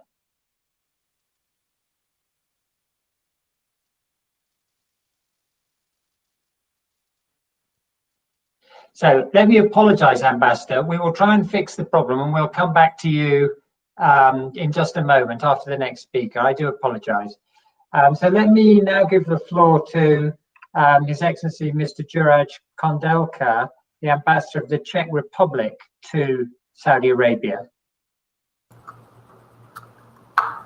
Mr. Chairman, Excellencies, ladies and gentlemen, first of all, sincere thanks to the government of the Kingdom of Saudi Arabia and to the UN for convening this virtual conference. We would like to commend the efforts of the UN Humanitarian Coordinator and UN as well as of all other humanitarian field actors for their tireless efforts in helping and supporting the conflict-affected population in Yemen. The scale of humanitarian needs in Yemen is huge.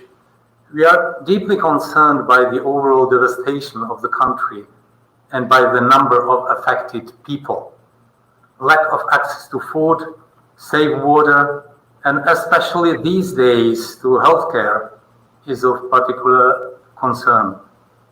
We appeal to all parties and partners to support the UN-led peace process, to promote stabilization efforts, and to create conditions for a return to an ordinary, normal life for all Yemeni people.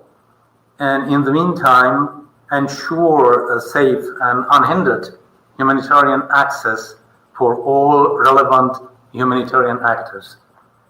Mr. Chairman, Excellencies, in view of the continued humanitarian needs in Yemen and of the new hope for a positive turn, the Czech Republic has pledged and has already contributed this year $750,000 through the international organizations to assist the conflict-affected population in Yemen in their pressing needs for health assistance, access to water, and nutrition. Thank you, Mr. Chairman. Thank you very much, Ambassador. I'm going to try again now to bring in Ambassador Panayotov of Bulgaria. Ambassador, can you try again, please, to take the floor?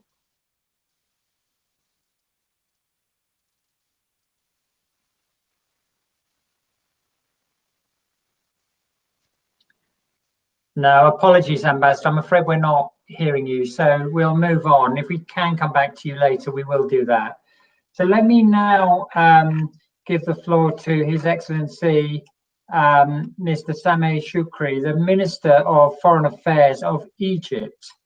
Minister, please, you have the floor.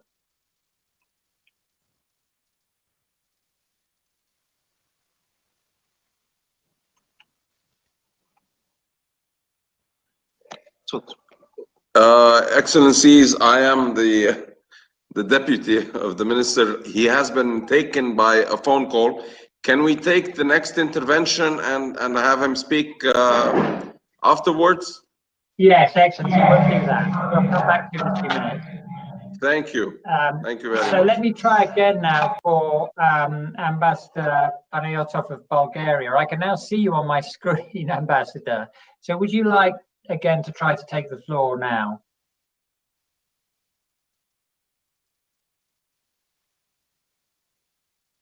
Could you try pressing your mute button once more?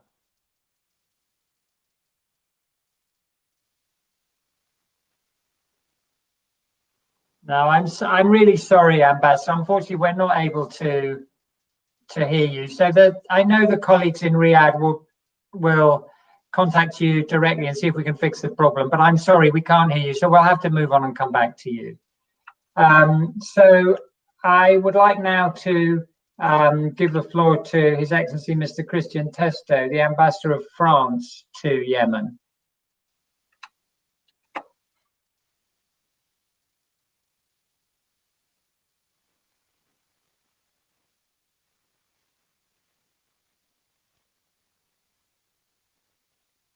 Okay, so we don't have the Ambassador of France. Apologies. Let me move now to His Excellency Mr. Khalid Shawabka, who is the Ambassador of Jordan to Yemen, who I can see on my screen. So, Ambassador, you have the floor. Please go ahead. Your Excellency, ladies and gentlemen, at the outset, please allow me to thank the Kingdom of Saudi Arabia and OCHA for organizing this very important meeting. Today, millions of people in Yemen lack access to sufficient food, fuel, and medicine. According to UNHCR, around 80% of the Yemeni population need humanitarian assistance. Yemenis are living through the worst humanitarian crisis in the world. The health system is on the verge of collapse, with nearly half of the health facilities non-functioning or only partially functioning. Equipment and medical supplies are inadequate or absolute, and health workers have gone without pay or received irregular pay for more than 2 years. Approximately 3.3 million people have been forced to flee their homes due to the ongoing conflict. Millions of internally displaced Yemenis live in makeshift shelters in urban areas.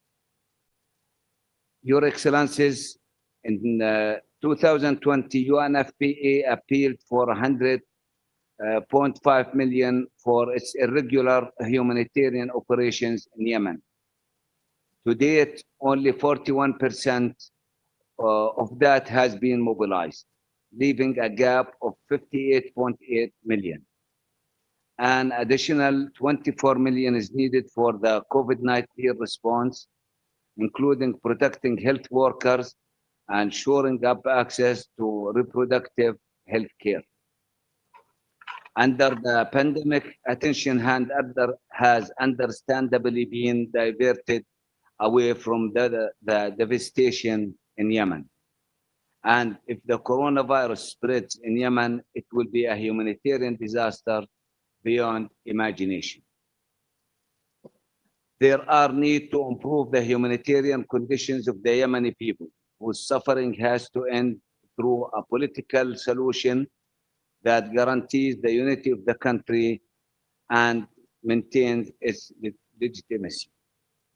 Excellencies, since 2015, the Jordan Hashemite Charity Organization delivered humanitarian aid to Yemen of relief materials, food, medical supplies, and shelters. Excellencies, the decision of the Joint Forces Command of the coalition to restore legitimacy in Yemen on a complete ceasefire is an important step toward creating the appropriate conditions for facilitating the invitation of the UN Special Envoy for Yemen to hold a meeting between the government and Houthis, which aims to reach a comprehensive and sustainable ceasefire agreement. Also, we value Saudi Arabia's effort toward meeting Yemen's needs, as Saudi Arabia has announced that it will contribute $500 million to the United Nations Humanitarian Response Plan for Yemen in the year 2020, in addition to $25 million to battle the spread of the coronavirus. Finally, we assured Jordan's keenness to make every possible effort to reach a political solution to the crisis in Yemen in accordance with the approved references and according to the UN Security Council Resolution 2216. Thank you. Thank you very much indeed. I want to come now to Egypt, to His Excellency Mr. Sameh Shoukry, the Minister of Foreign Affairs of Egypt. Excellency, you have the floor. Please go ahead. Thank you very much, Excellencies, ladies and gentlemen. At the outset, I would like to express my appreciation to the government of the Kingdom of Saudi Arabia and the United Nations Office for the Coordination of Humanitarian Affairs for convening this important meeting in order to coordinate efforts to provide the necessary and urgent humanitarian support to the Yemeni people in light of the exceptional circumstances related to the pandemic, the COVID-19 outbreak. Excellencies, about 24 million Yemenis are in deep need for urgent humanitarian assistance, which represents approximately 80% of the population, suffering from a shortage of food, medicine, and basic needs, let alone the displacement and migration of hundreds of thousands of Yemeni families. In addition to the ongoing conflict in Yemen, the COVID-19 outbreak has made the situation even worse, which places an additional burden on the damaged healthcare system in Yemen. Excellencies, in the framework of its continuous support of the Yemeni people, Egypt is currently hosting more than 1 million Yemeni citizens who are receiving similar services in education and healthcare as their Egyptian brothers. We recently announced as well that Egypt, in coordination with the World Health Organization, will soon receive mercy flights carrying Yemeni patients from all over Yemen to Cairo to receive necessary healthcare in Egyptian hospitals. Egypt was also one of the first countries to receive patients from Yemen within the framework of the agreement between the Egyptian government and the legitimate Yemeni government, along with the families provided in granting visas to Yemeni citizens for educational purposes. Moreover, Egypt has committed to hold its responsibilities in hosting Yemeni citizens despite the current challenges that we are facing in the context of the COVID-19 outbreak.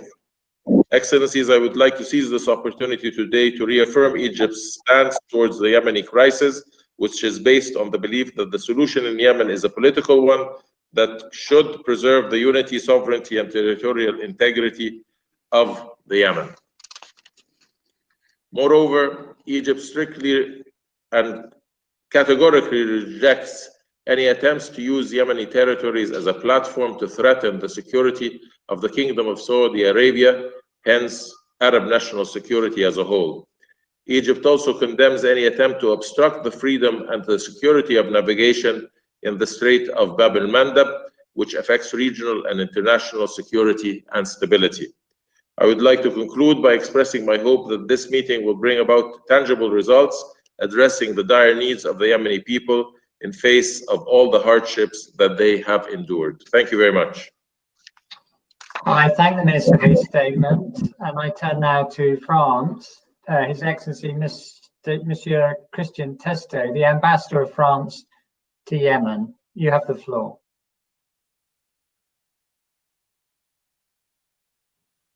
Could you please test your mute button? We're not hearing you. Does it go ahead? Yes, go ahead. Thank you, sir. Okay, thank you, sir. So first of all, I want to express my most sincere thanks to the Kingdom of Saudi Arabia and to the United Nations for the invitation. We have all in mind the appeals of Mr. Antonio Guterres 2 months ago, stressing the imperious necessity of a truce in the region and in Yemen in particular to face the challenge of COVID-19, knowing that the pandemic could have dire consequences for the population already affected by 5 years of war and in the absence of adequate medical facilities. In this regard, France commends the huge effort of the United Nations to respond to the humanitarian crisis, and we are fully aware of the remarkable work of the teams on the ground under the coordination and with the full dedication of Lise Grande. We naturally don't forget the essential role of the NGOs, both national and international. Among them, allow me to make a special mention of Médecins Sans Frontières for being today at the forefront of the fight against the pandemic. The biggest challenge now is obviously COVID-19, but the other challenges remain, with a new outbreak of cholera after the dramatic floods last month all over Yemen. More broadly, France fully supports the effort of all those who are engaged in favor of peace in Yemen. We have naturally welcomed the ceasefire declared by the coalition at the beginning of April and the efforts of the Kingdom of Saudi Arabia in order to bring all the Yemeni parties, north and south, back to the negotiation table. In the same spirit, France reiterates the urgency of finding a comprehensive and inclusive political solution in order to put an end to this war, of which the civilian population is the first victim, and my country fully supports the efforts of the Special Envoy, Martin Griffiths, in this direction. In this global context, we deplore the fact that despite the gravity of the humanitarian situation, the numerous obstacles posed by all the parties to the delivery of humanitarian aid remain. All Yemeni parties must be aware that the funding of the humanitarian response can only benefit the Yemeni population if humanitarian actors obtain the guarantees necessary to be able to operate in accordance with humanitarian principles of independence, neutrality, impartiality, and humanity. To this regard, France remains mobilized with all of the parties to ensure safe and unhindered humanitarian access to populations in need throughout Yemen. Regarding the French contribution to the humanitarian response plan for 2020, its level will be of the same order as in the previous years and will amount to 8.7 million euros. Thank you very much. I thank the Ambassador for his statement, and I give the floor now to His Excellency Monsieur Pierre-Louis Lorenz, the Ambassador of Luxembourg. Under-Secretary General Lowcock, Excellencies, distinguished delegates, and sorry that you are not able to see me, but we were not able to overcome that. Nevertheless, I'm honored to join you all in mobilizing much needed international support for Yemen. My thanks go to the co-host, OCHA, and the Kingdom of Saudi Arabia for organizing this pledging event. Almost 5 years of conflict have brought immense suffering to the population of Yemen. Against the background of the COVID-19 crisis, damage to hospitals, weakened health systems, and social services further aggravate the existing humanitarian emergency. It is therefore of utmost importance that all parties ensure compliance with international humanitarian law and international human rights law to protect civilians and to prohibit attacks impacting key civilian infrastructure. A needs-based approach remains at the core of Luxembourg's humanitarian strategy. Humanitarian assistance should reach all people affected by the crisis, regardless of their political, religious, and ethnic affiliation or their geographic location.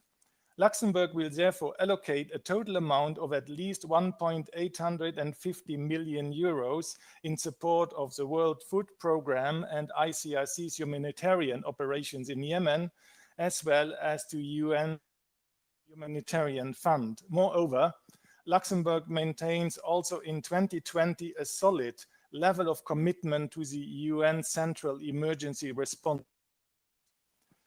Excellencies, distinguished delegates, for humanitarian efforts to be successful, we cannot accept any limitations on access to life-saving aid. State and non-state actors have to guarantee the safety and access of humanitarian personnel. Ultimately, however, humanitarian assistance can only alleviate the most immediate suffering. Only a negotiated and inclusive political solution involving a meaningful participation of all parties concerned, including civil society, women and youth, can end the conflict in Yemen. Allow me therefore to conclude by reiterating Luxembourg's full support for the UN-led process and the work of Special Envoy Griffiths. I thank you for your attention. Thank you very much indeed. I think we now are able to go to Ambassador Panayotov of Bulgaria. I do apologize again for the technical difficulties, but we're pleased to hear from you now, and you have the floor. Please go ahead. Yeah, thank you very much, Mark. I hope you can hear me now. Can you hear me now, Mark? We can hear you loud and clear. Please go ahead. Okay. I apologize for the glitch, and may the technical glitches be the only problems we encounter today. Salam alaikum, Your Highness, Your Excellencies. Allow me to express our gratitude to the Kingdom of Saudi Arabia and to the United Nations for convening and hosting this virtual high-level pledging event in response to the humanitarian needs of the Yemeni people. The current COVID-19 pandemic is a global health crisis unlike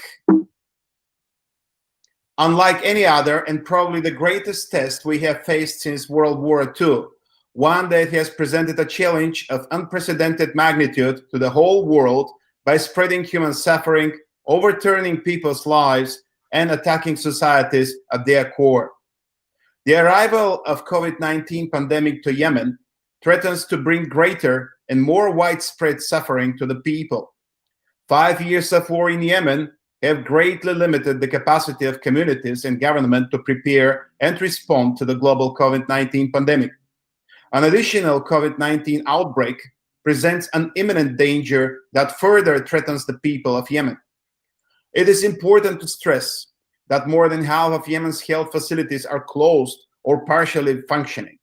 Since 2015, parties to the conflict have targeted not only medical facilities, but also medical personnel, as health workers have been threatened, injured, abducted, detained, and killed.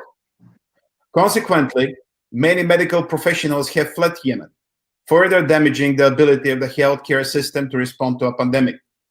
The scale of the humanitarian tragedy in Yemen makes the need of massive international response more urgent than ever. We reiterate our appreciation for the commitment and dedication of the local and international humanitarian personnel in Yemen, who fulfill their duty facing dire conditions and security risks.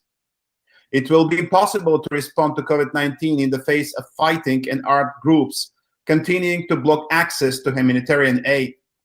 To have a chance against the disease, parties to the conflict need to take immediate measures to protect civilians in areas under their control, abide by the laws of war, and ensure the unimpeded passage of humanitarian assistance.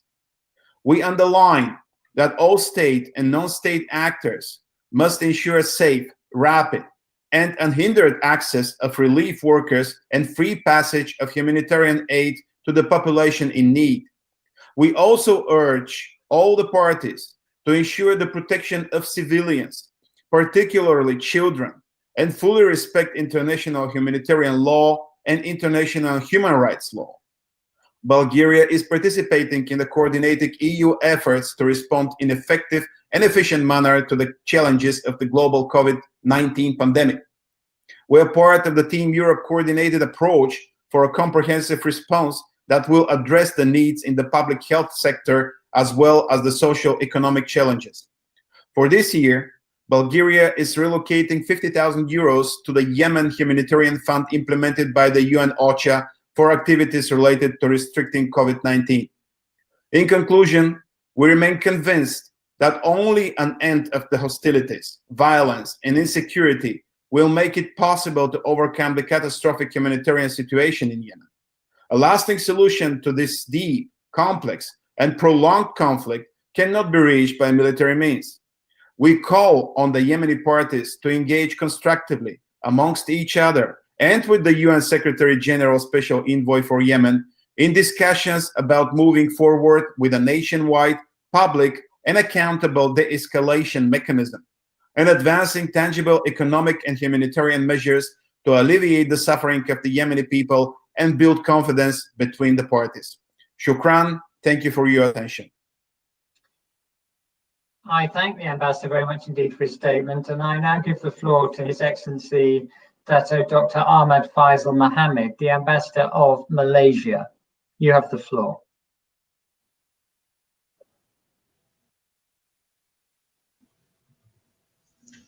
Thank you, Chair. Assalamu alaikum warahmatullahi ta'ala wabarakatuh, and a good day to everyone. On behalf of the government of Malaysia, I would like to thank and congratulate the government of the Kingdom of Saudi Arabia and the United Nations for hosting this virtual event. despite the pressing issue of the COVID-19 pandemic that the international community is struggling with at present. The humanitarian crisis in Yemen remains acute and a great concern to us. The situation there today has seen minimal improvement. The death toll in Yemen continues to rise. Sadly, a high number of the deaths are due to preventable diseases, including the COVID-19. The is ill-equipped to manage the desperate situation. Malaysia remains supportive of all relevant UN resolutions, including the UNSC resolutions on Yemen. We would like to take this opportunity to commend the efforts of Saudi Arabia, which support the United Nations call for a ceasefire in Yemen. All parties should support this call for a ceasefire. It is the only way forward to shape a more durable truce for lasting peace. To this end, Malaysia wishes to urge the following. First, all parties adhere to resolving their differences through dialogue and consultation, reject acts of violence, and to engage in UN-facilitated consultations in good faith and without preconditions. Second, all parties must respect international human rights and humanitarian laws, avoid targeting civilians in the conflict, and ensure unhindered access of humanitarian supplies to those in need, particularly during the current COVID-19 outbreak. Finally, all parties should overcome mistrust and react to the Redeployment Coordination Committee, RCC, and the joint mechanisms to implement the Hodeidah Agreement. Malaysia believes that through our collective efforts, we can make a difference in providing the much-needed assistance to alleviate the suffering of the Yemeni people. In responding to this protracted humanitarian crisis, I am pleased to announce Malaysia's pledge of $100,000 to the humanitarian appeal for Yemen. Thank you. I thank the Ambassador for his statement. And at this point, I think I'm due to hand back the chairmanship to colleagues in Riyadh. So Dr. Akil, can I please hand over to you? Thank you very much, Mr. Lowcock. I want to remind everybody that only we have 35 minutes to go to the end of this segment. And I'm reminding all the speakers to limit to 3 minutes, please. So I shall now give the floor to His Excellency, Mr. Raymond Sarsiru, Ambassador of the Republic of Malta to Saudi Arabia. Please, the floor is yours.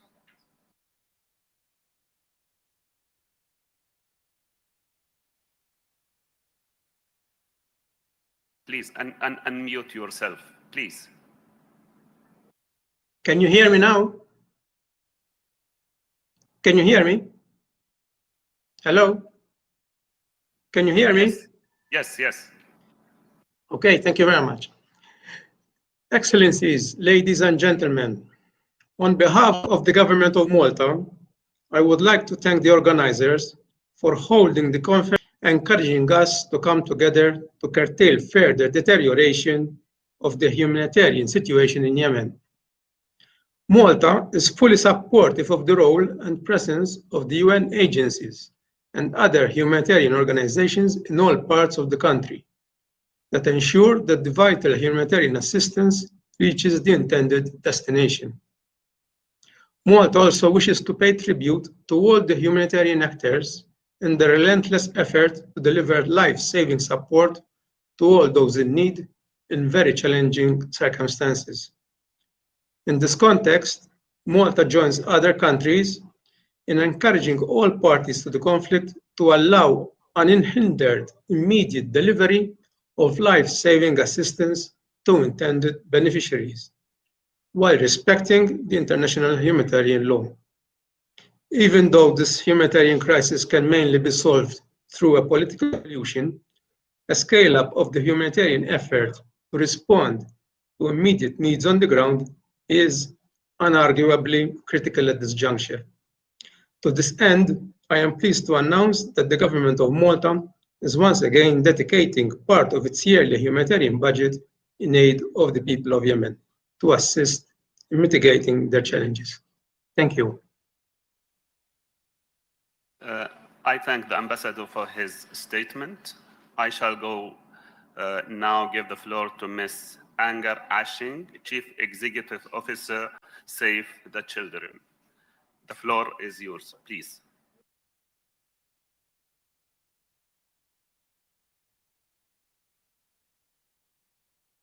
Unmute, please, yourself.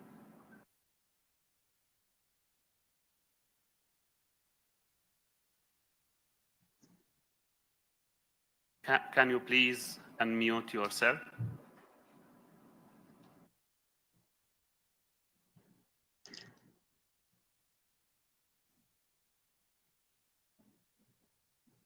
Still, we are not be able to hear you. Please, can you unmute yourself?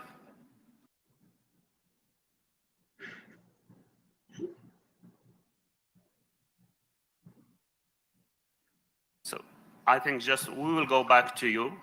I shall now give the floor to Mr. Nasser Haj Ahmed, Chief Executive Officer of the Islamic Relief Worldwide. Please.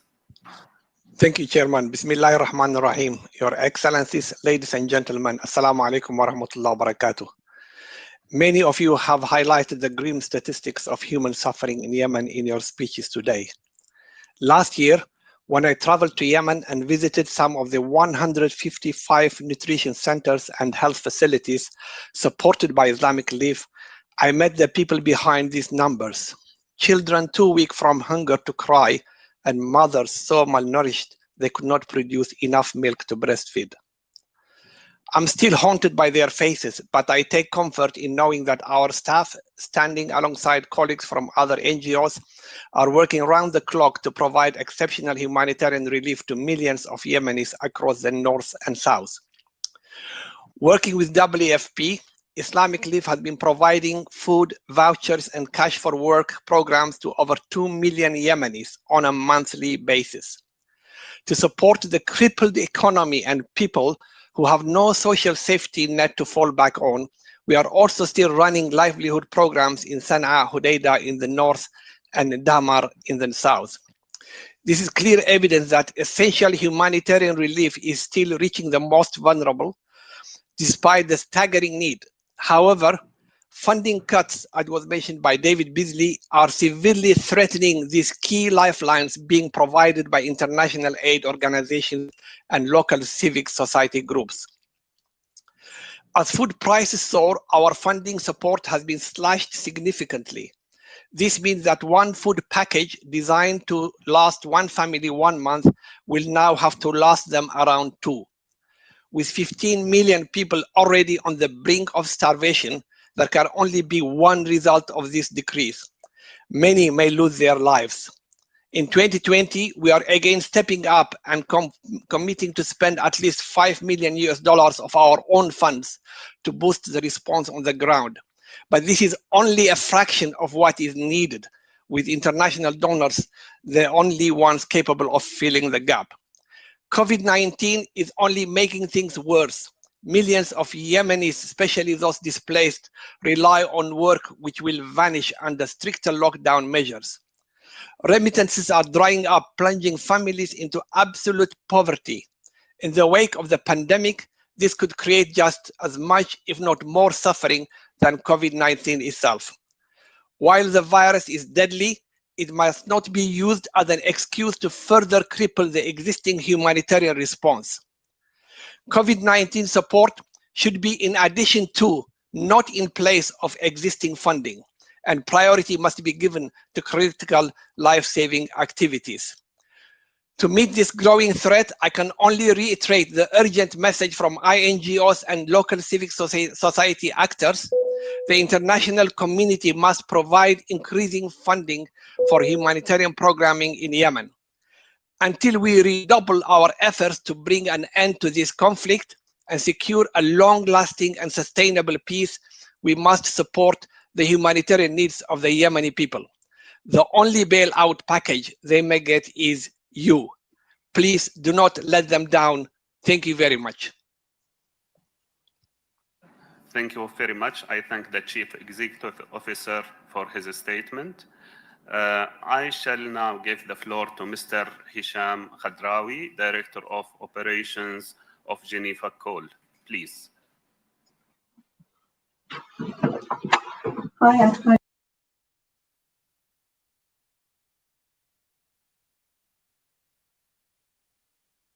Please, can you unmute yourself?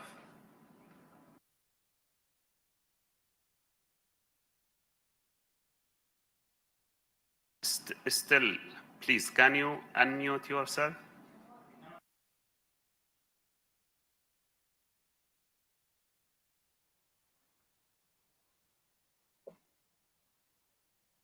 Can you please unmute yourself?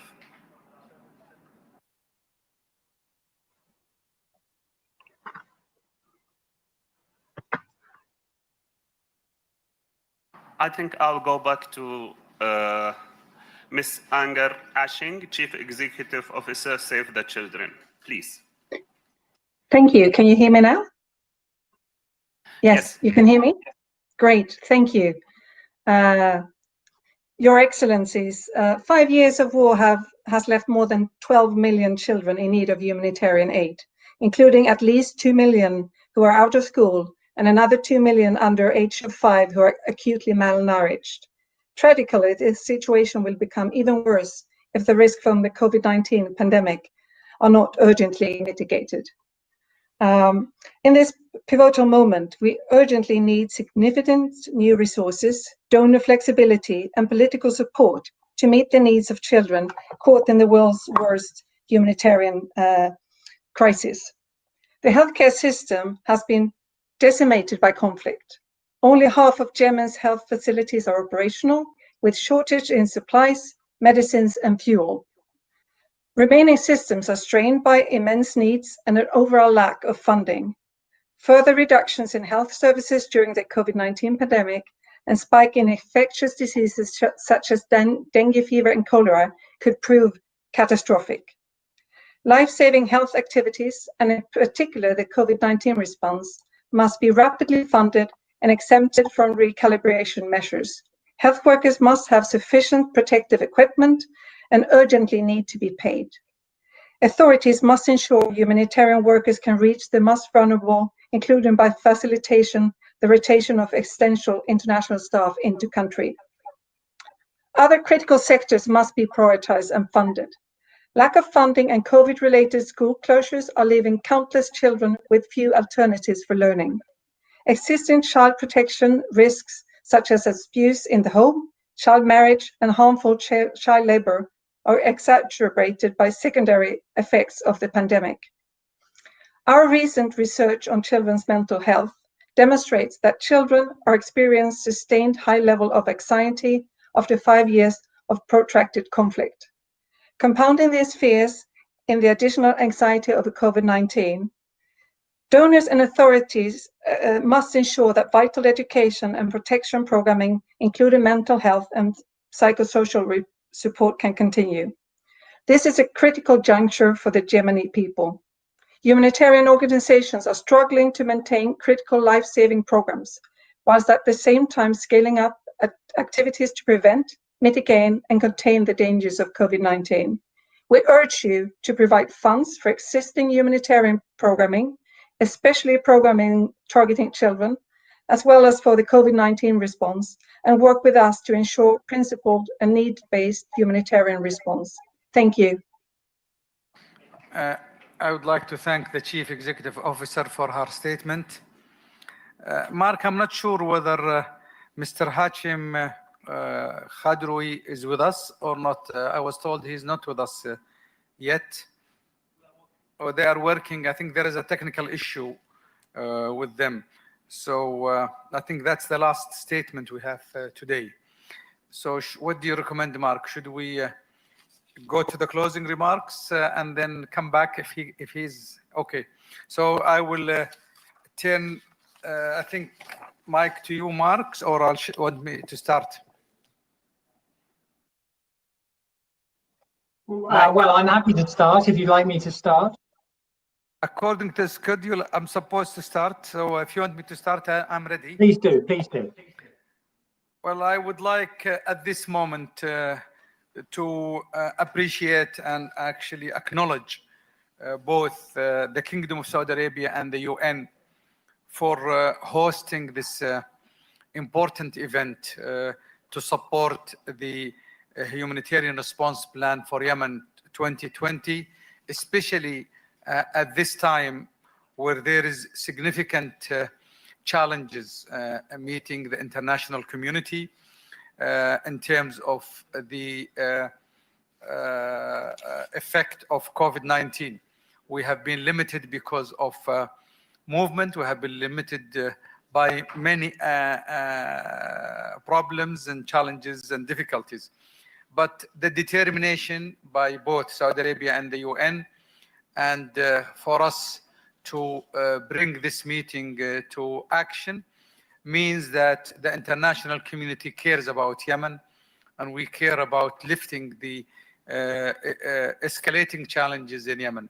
We have heard many points that has been raised, but I come in this meeting to see all of us agree that the first line of business, which was started by the Secretary General and also by His Highness the Foreign Minister of Saudi Arabia, that we should support all the initiatives for the political solution to bring peace and stability to Yemen.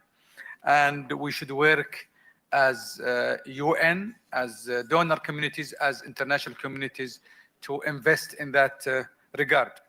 The second, I think the level of response and attendance we have seen in this event, it's actually something that we really highly appreciate, which means that the international community cares, and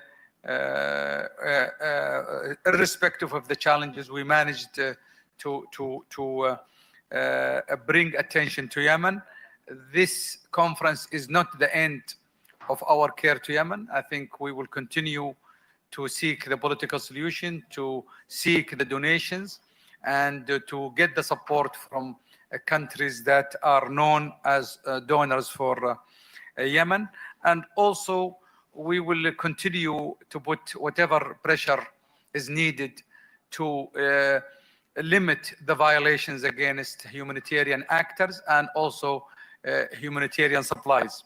So let me conclude by saying that we are very pleased to see the level of attendance, to see the response, to see the intellectual dialogue led by the UN leadership in Saudi Arabia leadership, and by the rest of the donor community who are with us today. And I'm sure you will hear the outcome in terms of details from my co-chair, Mark Lowcock. Thank you all, and I will address you at the end by specific comments of appreciation. Mark, the floor is yours. Well, thank you very much indeed, Abdullah. And let me start by extending my thanks to all of your team, and indeed my team, who've worked so hard behind the scenes to put this unusual event on. And to thank you personally, Abdullah, because you've made an enormous personal effort over many weeks and months on this, and I'm very, very grateful for it. Thank you for your collaboration. You've heard, colleagues, all through the day from all of the agencies talks of desperate shortages of funds and of programs being cut and of the impact that programs being cut will have. You heard the Prime Minister of Yemen at the beginning say that a macabre tragedy is imminent in Yemen. And of course, it is to avoid that that we have all come here today. Now, let me remind you of the context from last year that we need to compare our progress today with. Last year, the UN, through the Humanitarian Response Plan, was able to raise $3.2 billion. That was why the Yemen operation, the country which has the largest number of people in need, was also the largest relief operation in the world. So far this year, we've been able to raise just $500 million. And that's why today's event was so important. We had a pledging conference last year, which many of you were at, and on that day we raised $2.6 billion, which was a very good outcome. Now, the outcome from today's pledges is that we've raised about half that amount of money. We've raised $1.35 billion. We're not sure whether all of it is in fact for the humanitarian response plan. We think most of it is, but we need to check the details on one or two pledges. So what conclusions and follow-up do I draw from that outcome? Well, firstly, I reiterate the plea that the Secretary General made at the beginning of the meeting and that I made at the beginning of the meeting to all those who've made pledges to pay them straight away, because pledges on their own achieve nothing. The aid agencies can only do something if the money is actually paid. Secondly, I ask those who have not yet been in a position to pledge, which include a number of very important countries who made major pledges last year, to make their pledges as soon as possible. Thirdly, I commit that the United Nations will continue its fundraising efforts. As Abdullah has just said, this is not the end. It's abundantly clear because of today's outcome that it cannot be the end. We must continue our fundraising efforts. And fourthly, I reiterate again that the United Nations will not abandon the people of Yemen. We will do everything in our power to save the lives of the people in Yemen, and that includes raising more money and calling on those who've made pledges to pay their money. So we will stand by the people of Yemen. Thank you very much indeed. Thank you, Mark. If you allow me, Mark, we have actually the Geneva call here, so I would like your permission to give the floor to Mr. Hichem Khadroui, the Director of Operations of Geneva Call. I hope I mentioned your name correctly. The floor is yours. Thank you very much. Sorry for the inconvenience. It was a technical issue. Excellencies, ladies, gentlemen, I wanted first to thank the Kingdom of Saudi Arabia, the King Salman Humanitarian Aid and Relief Center, and OCHA for organizing this timely event on the world's largest humanitarian crisis. Much has been said about the physical impact on civilians and on essential infrastructure of so many years of war and destruction.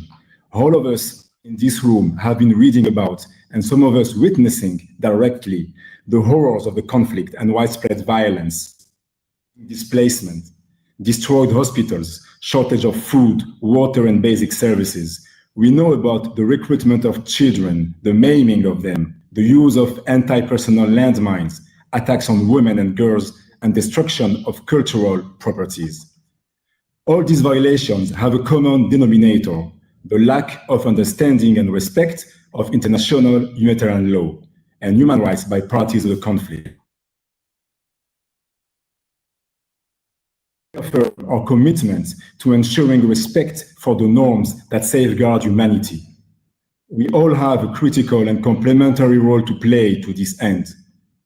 The scars on Yemen are deep and vivid, but can be healed. Compliance and adherence to humanitarian law by all parties, both state and non-state armed actors, is key. Over the last few years, Geneva Call has been promoting humanitarian engagement, including the ban of AP mines, child protection, and prevention of sexual violence. We've been talking to more than hundreds of armed group members. We've been reaching 1.4 million civilians on our communication campaigns around the basic rules of humanity. And we've been signing deed of commitments with some of these groups so they better respect the norms that safeguards the basic principle of the right of the people. The COVID-19 pandemic taught us that by engaging parties to conflict on COVID-19 prevention and protection measures, we saw improved respect of healthcare and health workers. This is by no means the end result, but in many ways, the basis for deeper engagement on IHL compliance. The equation is straightforward. By investing in preventing violations, by convincing the armed actors to respect the rules of war, lives are saved, hospitals function, and children go to school. It helps building a sustainable path for peace and much needed development. We therefore solemnly urge you to adopt a clear commitment to support midterm and long-term protection approaches and programs across all pillars of the triple nexus, to promote international humanitarian law priorities when engaging in talks with parties to the conflict, to provide flexible funding for prevention and protection work promoting the respect of international humanitarian law and international human rights with parties, and then to promote and facilitate humanitarian access to all parts of the country for implementing humanitarian protection and assistance activities. I thank you very much. I would like to thank the Director for Operations for your kind statement and do apologize for the technical problems, but your words well heard. I think that will bring us to close of the end. Let me re-echo what I have mentioned, and Mark appreciating actually the teams that are behind the scenes, as Mark mentioned, the teams from the OCHA and the UN system. We have worked weeks, day and night to make this happen, which is the first virtual pledging conference that has well attended in terms of number and level of attendees. And I would like also to thank the team from Saudi Arabia, G20 team, KS Relief team, teams from the Ministry of Foreign Affairs for their also hard work for the last several weeks, which made this pledging event happen. But I will not leave without also thanking the UN led by the Secretary General and Mark for their work and hard work and dedication, and also the Kingdom of Saudi Arabia for its determination for decades to support the people of Yemen and to minimize the suffering of the Yemeni people during the last 5 years. And also thank every member country and state that has spoken today and also have pledged to this event. And our takeaway, and also I would like to thank all the UN and non-UN NGOs that have participated with us. We appreciate highly their work and dedication in the field. They are at risk day and night, and on behalf of everybody, we want to thank their work. Also, I want to mention that what Mark mentioned, this is not the end of the pledging.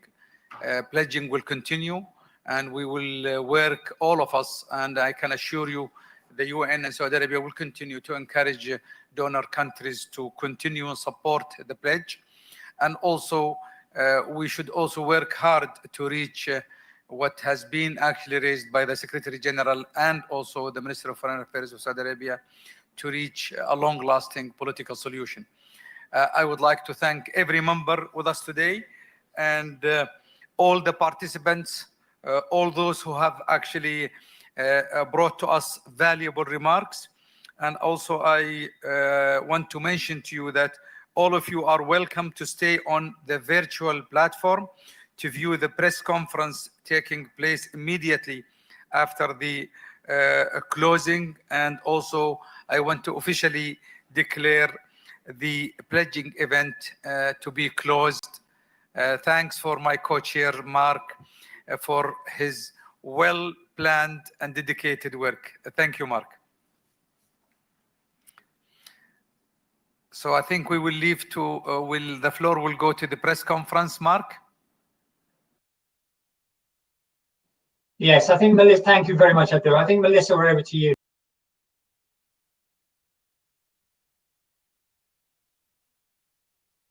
Can you put the mic on, please? We need the Melissa. I think I'm unmuted now, and so I'd like to welcome everyone to this virtual press briefing for the high-level pledging event for the humanitarian crisis in Yemen. My name is Melissa Fleming, and I'm the Undersecretary General for Global Communications at the United Nations. This briefing follows today's pledging conference. A total of $1.35 billion in pledges has been announced from a wide range of donors to the humanitarian response in Yemen, including to fight COVID-19. As you know, the United Nations has been sounding the alarm about the plight of women, children, displaced, and other vulnerable people in Yemen. Our thanks to the media for covering this critical situation. What was already the world's largest humanitarian crisis has only been exacerbated by the COVID-19 pandemic, pushing Yemen to the brink of an unimaginable disaster. A pledging event like today could therefore hardly have been more urgent or necessary. The pledges, when paid, will literally mean the difference between life and death for countless Yemenis, including many children. And I note Mark Lowcock's call to have those pledges paid soon because of this urgent situation for so many Yemeni people. The largest funder of the humanitarian response in Yemen in recent years has been the Kingdom of Saudi Arabia, and the United Nations is pleased to have co-hosted this event with you. Let me now introduce our participants in this briefing. In Riyadh, we have His Excellency Dr. Abdullah Al-Rabiyo, the advisor to the Royal Court and Supervisor General of the King Salman Humanitarian Aid and Relief Center. And in London, we have Mr. Mark Lowcock, Undersecretary General for Humanitarian Affairs and the UN Relief Coordinator. For technical reasons, dear journalists, we cannot take your questions in real time, but we have received your questions in advance by email, and I will put those questions to our two participants. But before we go to the first question, I'd like to ask both His Excellency Dr. Abdullah Al-Rabiya and the Undersecretary General Mark Lowcock to give, please, your immediate reaction to today's conference. Dr. Al-Rabiya, over the floor to you. Thank you, Melissa. I think for me, I leave this conference with a positive attitude. I think this is the first ever held a virtual conference for pledging at this magnitude. And Saudi Arabia is happy to partner with the UN in this conference. Though the pledging did not match last year's numbers, but to me, I think it's a very good actually response, taking in consideration many factors. As we all know, there is a COVID-19 effect on the world, and also the economic crisis resulted from it. There are also worries that I have mentioned in my speech by some of the donor countries about some of the violations against humanitarian aid. But in spite of that, I think we have received a very good response. More importantly, the number and level of attendance, to me, it's a positive in this conference. And I think the remarks that we have heard from all of the speakers that everybody is calling for a political solution. Everybody is calling for supporting Yemen. Everybody is calling to work hard to coordinate the work to fight COVID-19 in Yemen. Those points taken together, if we coordinate them and also continue. To Mark Lowcock. Mark, the floor is yours. Well, thank you very much indeed, Melissa. Thanks for joining everybody.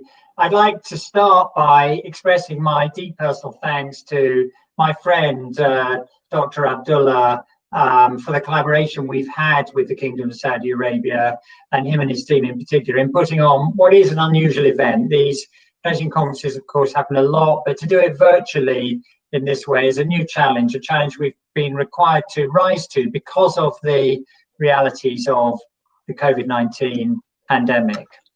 And we have had good participation in today's conference.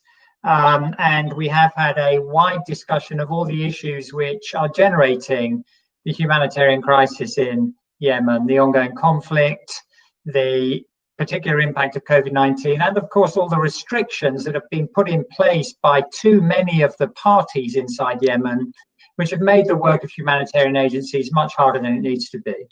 But inevitably, because this is a pledging conference, the purpose of which is to raise money for the relief operation to continue, the main focus has been on the financial position. And the Prime Minister of Yemen gave us a very important introduction in describing the grave state of the position in his country when he told us that Yemen, in Yemen now, a macabre tragedy is imminent.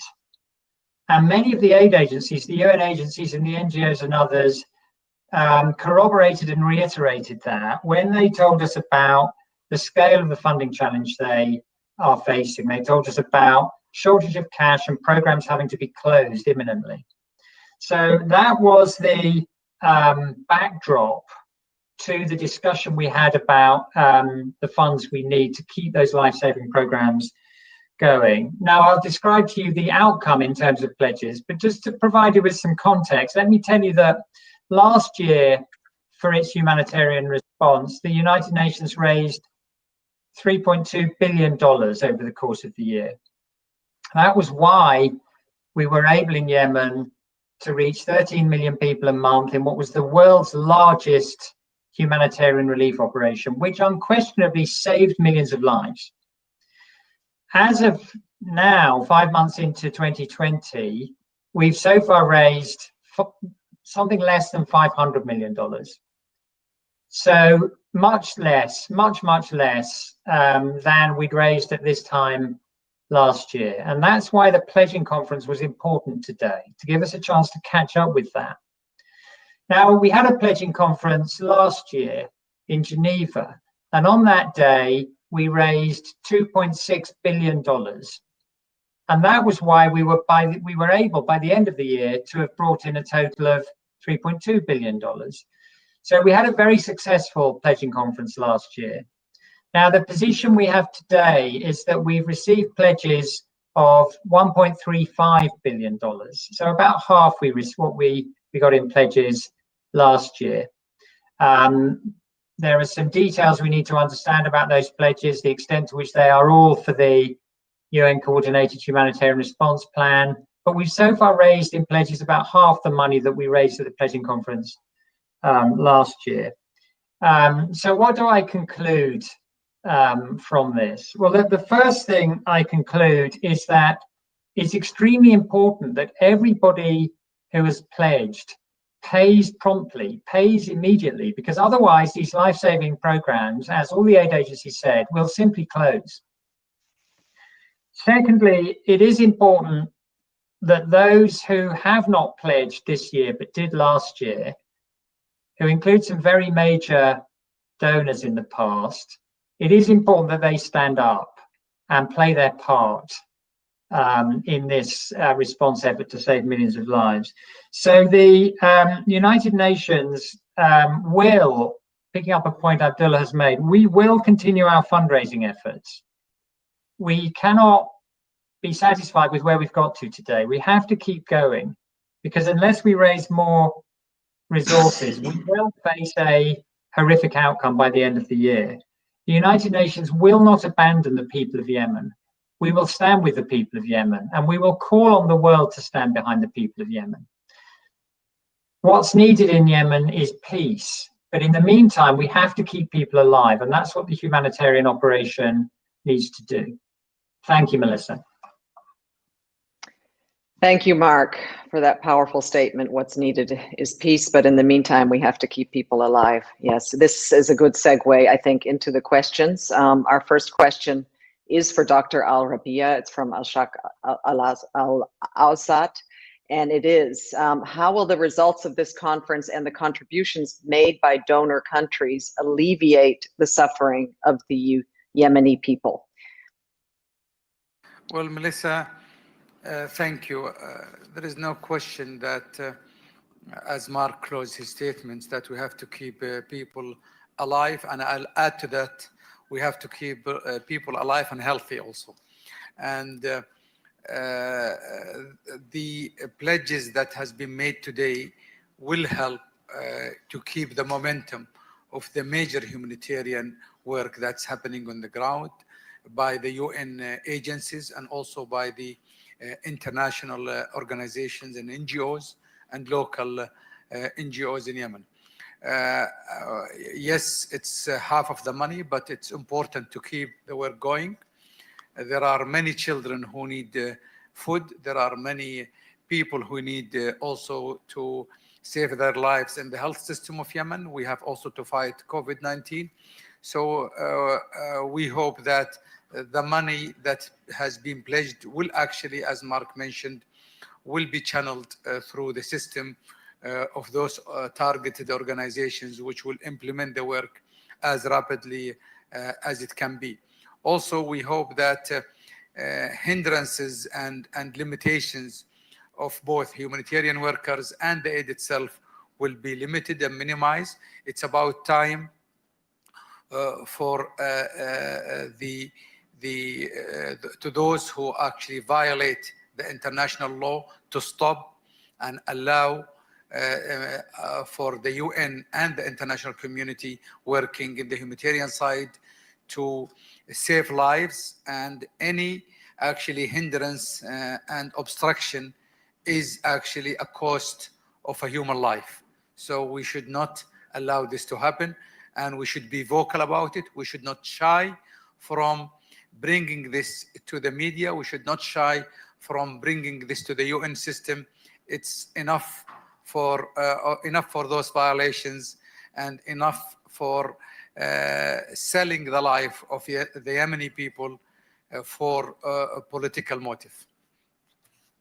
Thank you very much. I think a follow-up question related from Mecca News. Will the donor conference for Yemen be held periodically until the country emerges from its crisis? Do you want to comment on that, Dr. Al-Rabia?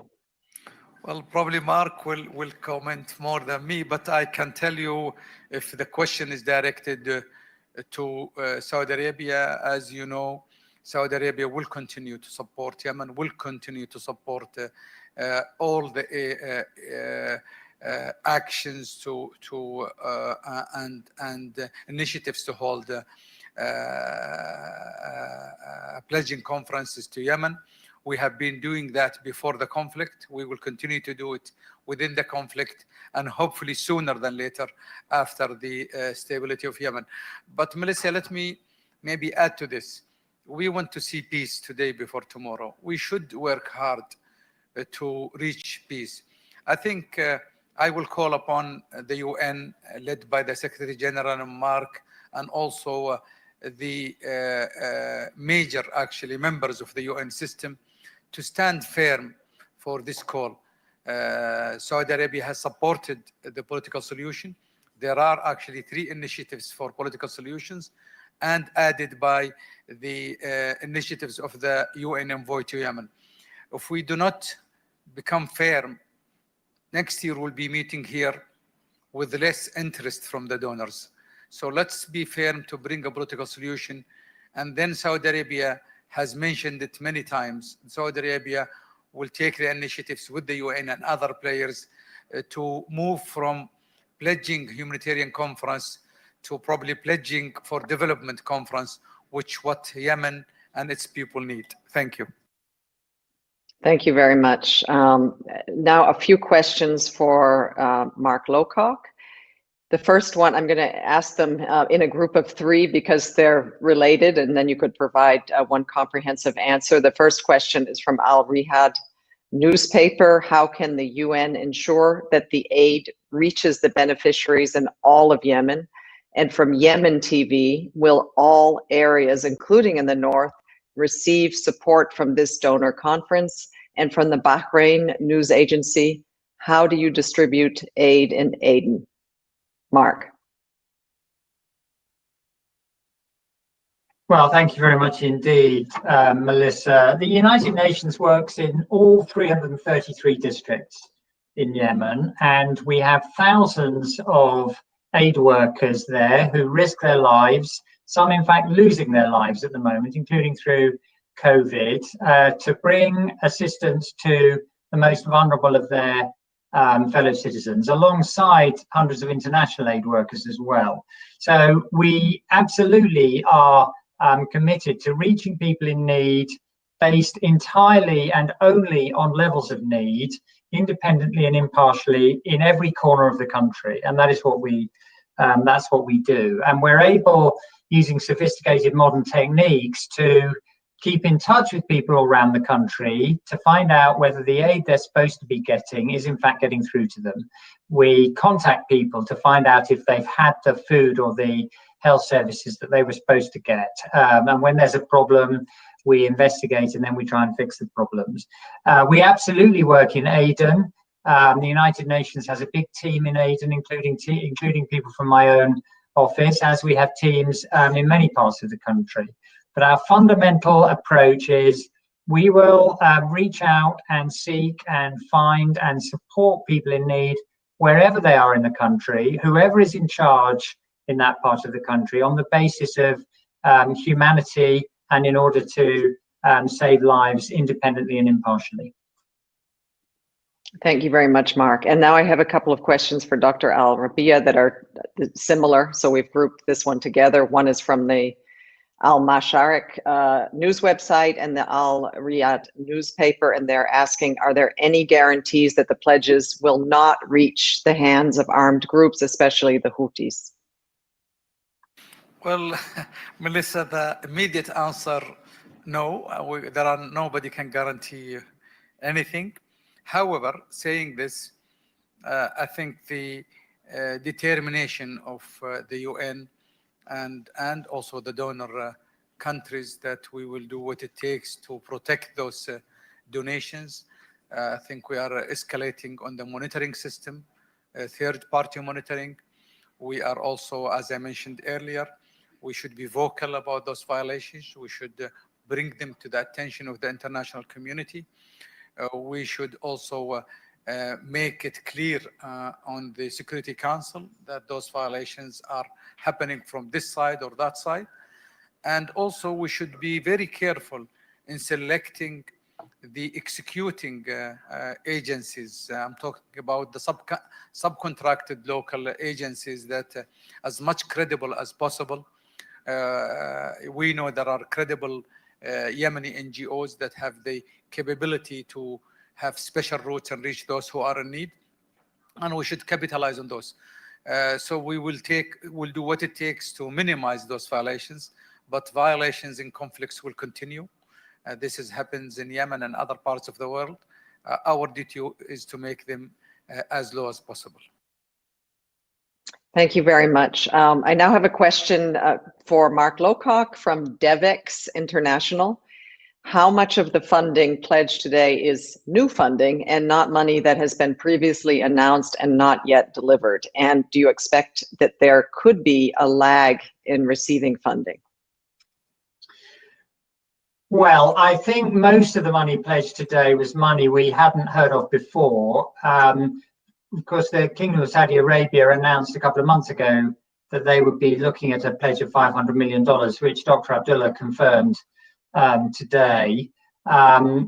Everything that was pledged today is yet to be paid. So the 1.35 billion I talked about earlier, obviously it now needs to be paid. And the length of time between pledge and payment varies quite a lot between donors. Our plea is for there not to be a gap between pledge and payment, because we've never at this stage of the year in Yemen, while we've had this big humanitarian crisis, we've never had so little money. And that's why agencies are closing their programs right now. They're not closing their programs because the situation is getting better. The situation is getting worse. They're closing their programs because they have no more money. And that was one of our biggest messages today to all of the donors. Don't just pledge, pay promptly. Thank you. Thank you, Mark. Dr. Al-Rabia, there's a question from the Hona news agency from Iraq. Will the grants pledged at the donors conference be in-kind grants such as food and health items, or will they be in the form of projects for infrastructure, especially towards health facilities? And will there be similar pledging conferences by Saudi Arabia for other countries? Thank you, Melissa.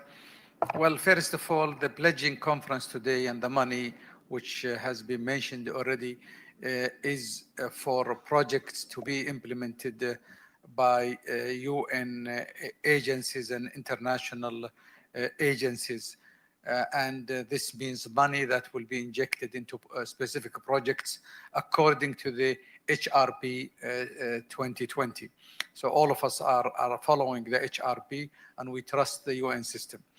Now, let me clarify also that Saudi Arabia, in addition to what has been pledged today, will continue. We have done this in the last 5 years. This is not the only money that we will inject in Yemen. We will continue in-kind support. As we speak, we are supporting the health system in Yemen with to fight COVID-19 with ventilators, with also diagnostic tools, with equipment, with PPEs. And we have also supported many health hospitals and health centers in Yemen directly by equipment that we move from Riyadh or any city in Saudi Arabia to support the health system in Yemen. The same applies for food items that we carry. So those in-kind donations are additional to the pledges that we talk about it. And I'm sure if you look at our records in the FTS system, you will find that usually there is at least 50% what's been pledged, an additional amount, either in kind or additional money that is injected in the rest of the year. So I will not be surprised that by the end of this year, the 500 will be increased significantly by either in kind or a project that we finance. So this is for the first question. For the second question, Saudi Arabia has always supported pledging conferences, not only in Yemen. We have supported pledging conferences for Syria, for Iraq, for the actually last year we were a co-chair for the Rohingya pledging conference at the UN headquarters. So we will continue to be a co-host. We will be honored to be a partner with the UN in any pledging conference that happens. And not only we are an important member of the UN system, but also we feel that the UN is a significant partner when it comes to humanitarian work. Thank you.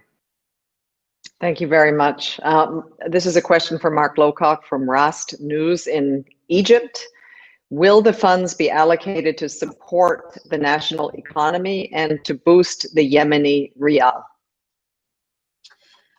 Well, the United Nations Humanitarian Response Plan is not aiming directly to do those things. There are other ways that the international community supports those objectives, including through the leadership role played by the Kingdom of Saudi Arabia, who have provided foreign exchange to the Central Bank of Yemen amounting to about $1 billion in the last couple of years. And that's been absolutely central to ensuring that the Yemeni rial remains stable. That's very important because if the rial depreciates in the way that it did for large parts of 2018, that directly leads to big increases in the price of food. And larger numbers of people can't afford food. And then the only recourse they have for survival is to the UN Humanitarian Response Program. In other words, they come to us for food when they can't afford to buy it themselves. Now, I know that there's discussions ongoing all the time about whether Yemen needs more of that kind of support. And I know it's a topic that the Prime Minister of Yemen, who is with us today, is very focused on. And from the UN's point of view, what we want is to move beyond this humanitarian response. It's not a success measure for us to have to run these huge humanitarian operations. We want the country to move forward. The single most important thing to make that possible is, as Abdullah has said, peace. There is a chance now of moving towards peace, and that chance needs to be seized after more than 5 years of a horrible war. And then there will be an opportunity which the international community will need to support Yemen in taking in rebuilding the economy and supporting national livelihoods and reducing the number of people who need humanitarian assistance. That's what the United Nations would like to see. It's not our objective to have to provide food assistance for 13 million people a month. We only do that because if we didn't do that, those people would not survive. But we want Yemen to move forward, to get out of this crisis, and for people to be able to sustain themselves. And rebuilding the national economy, as intimated in the question, is a fundamental requirement for that. Thank you. I think, Mark, I think that's very related to a question by ARD, the German public radio, from their studio in Cairo. Helping Yemenis with humanitarian needs is one thing, but what else could be done to better their lives? I think you addressed it just now a bit, but if there's anything more you'd like to say to that. Well, it's really the things I've just said, Melissa. The first thing we need is peace, as Abdullah has said repeatedly. And our colleague in the United Nations, Martin Griffiths, is working very, very hard, 24 hours a day, 7 days a week, to try to find a formula which all the parties can get behind to move the peace forward. From peace, everything else can follow, including the rebuilding of the economy. And then we'll be able to reduce the number of people who can only survive with humanitarian assistance. And maybe one day, not too many years from now, we won't need these pledging conferences anymore. And from my point of view, that will be a success. That's what we're trying to achieve. But in the meantime, we're not willing simply to abandon people who won't survive unless they get humanitarian assistance. We will stand by those people. Well, that is linked also to another question from an Iraqi news website, Al-Masharak, to you again. In your opinion, will the donor countries be able to fulfill their obligations in light of the negative repercussions of the corona pandemic and the fragility of the economy around the world? Well, one of the things we do through my office whenever we do these pledging conferences is we record and publish on our website not just the pledges, but whether and when the pledges are paid. And it's completely transparent to everybody in the world. If a country makes a pledge, it's completely transparent whether they fulfill that pledge or not. Now, it used to be the case before we had this transparent system that too many countries would come to conferences like this one and announce money and never pay it, and people would never see that they hadn't kept their promise. Everybody now can see whether promises are kept or not. And one beneficial effect of that is that a much larger proportion of promises are kept now. More than 90%, in fact, last year of what got pledged was paid. Not all of it as fast as we would have liked, but it was all paid. 90% of it was paid.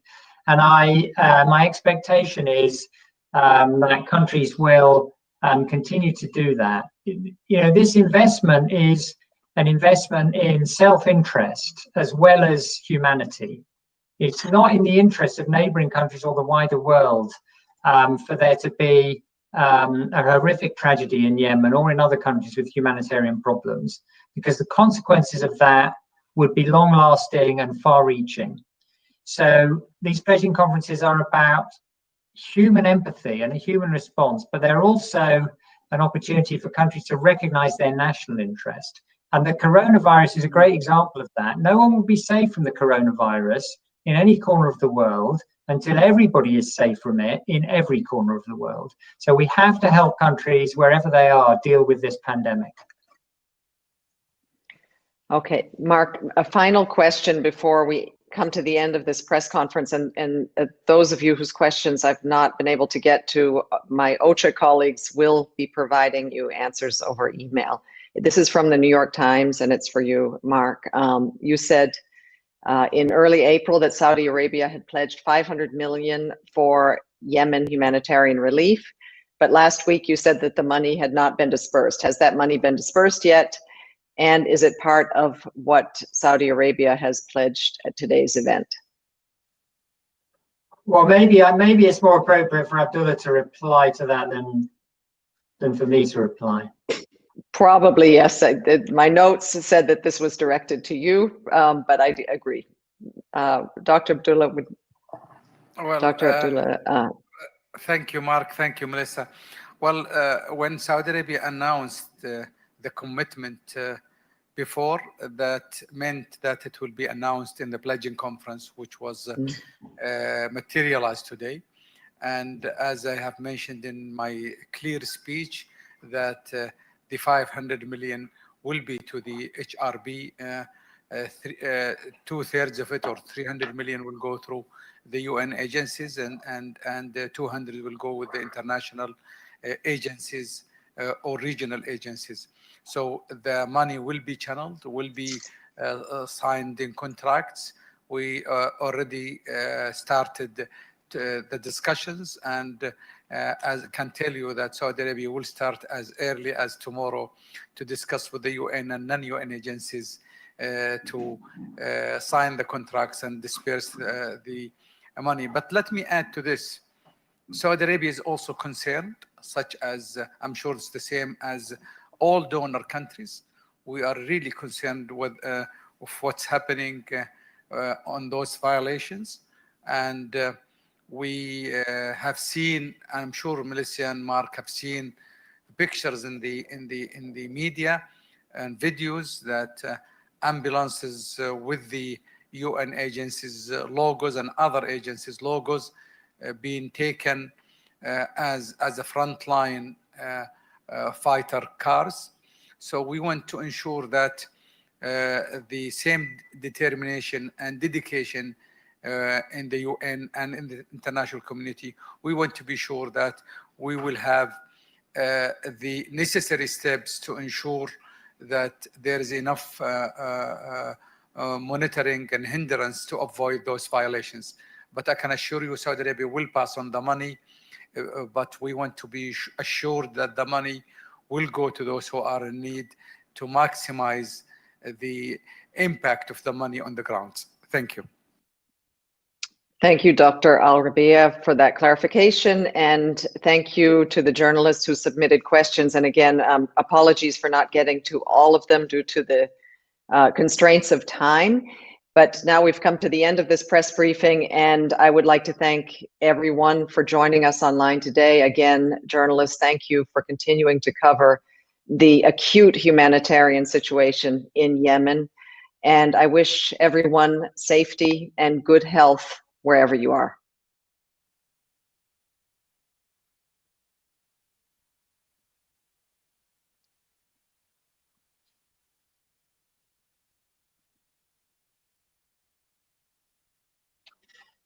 Thanks, Melissa. Thank you so much, Abdullah. Thank you for a very good day. Mark, Talk to you soon. Melissa.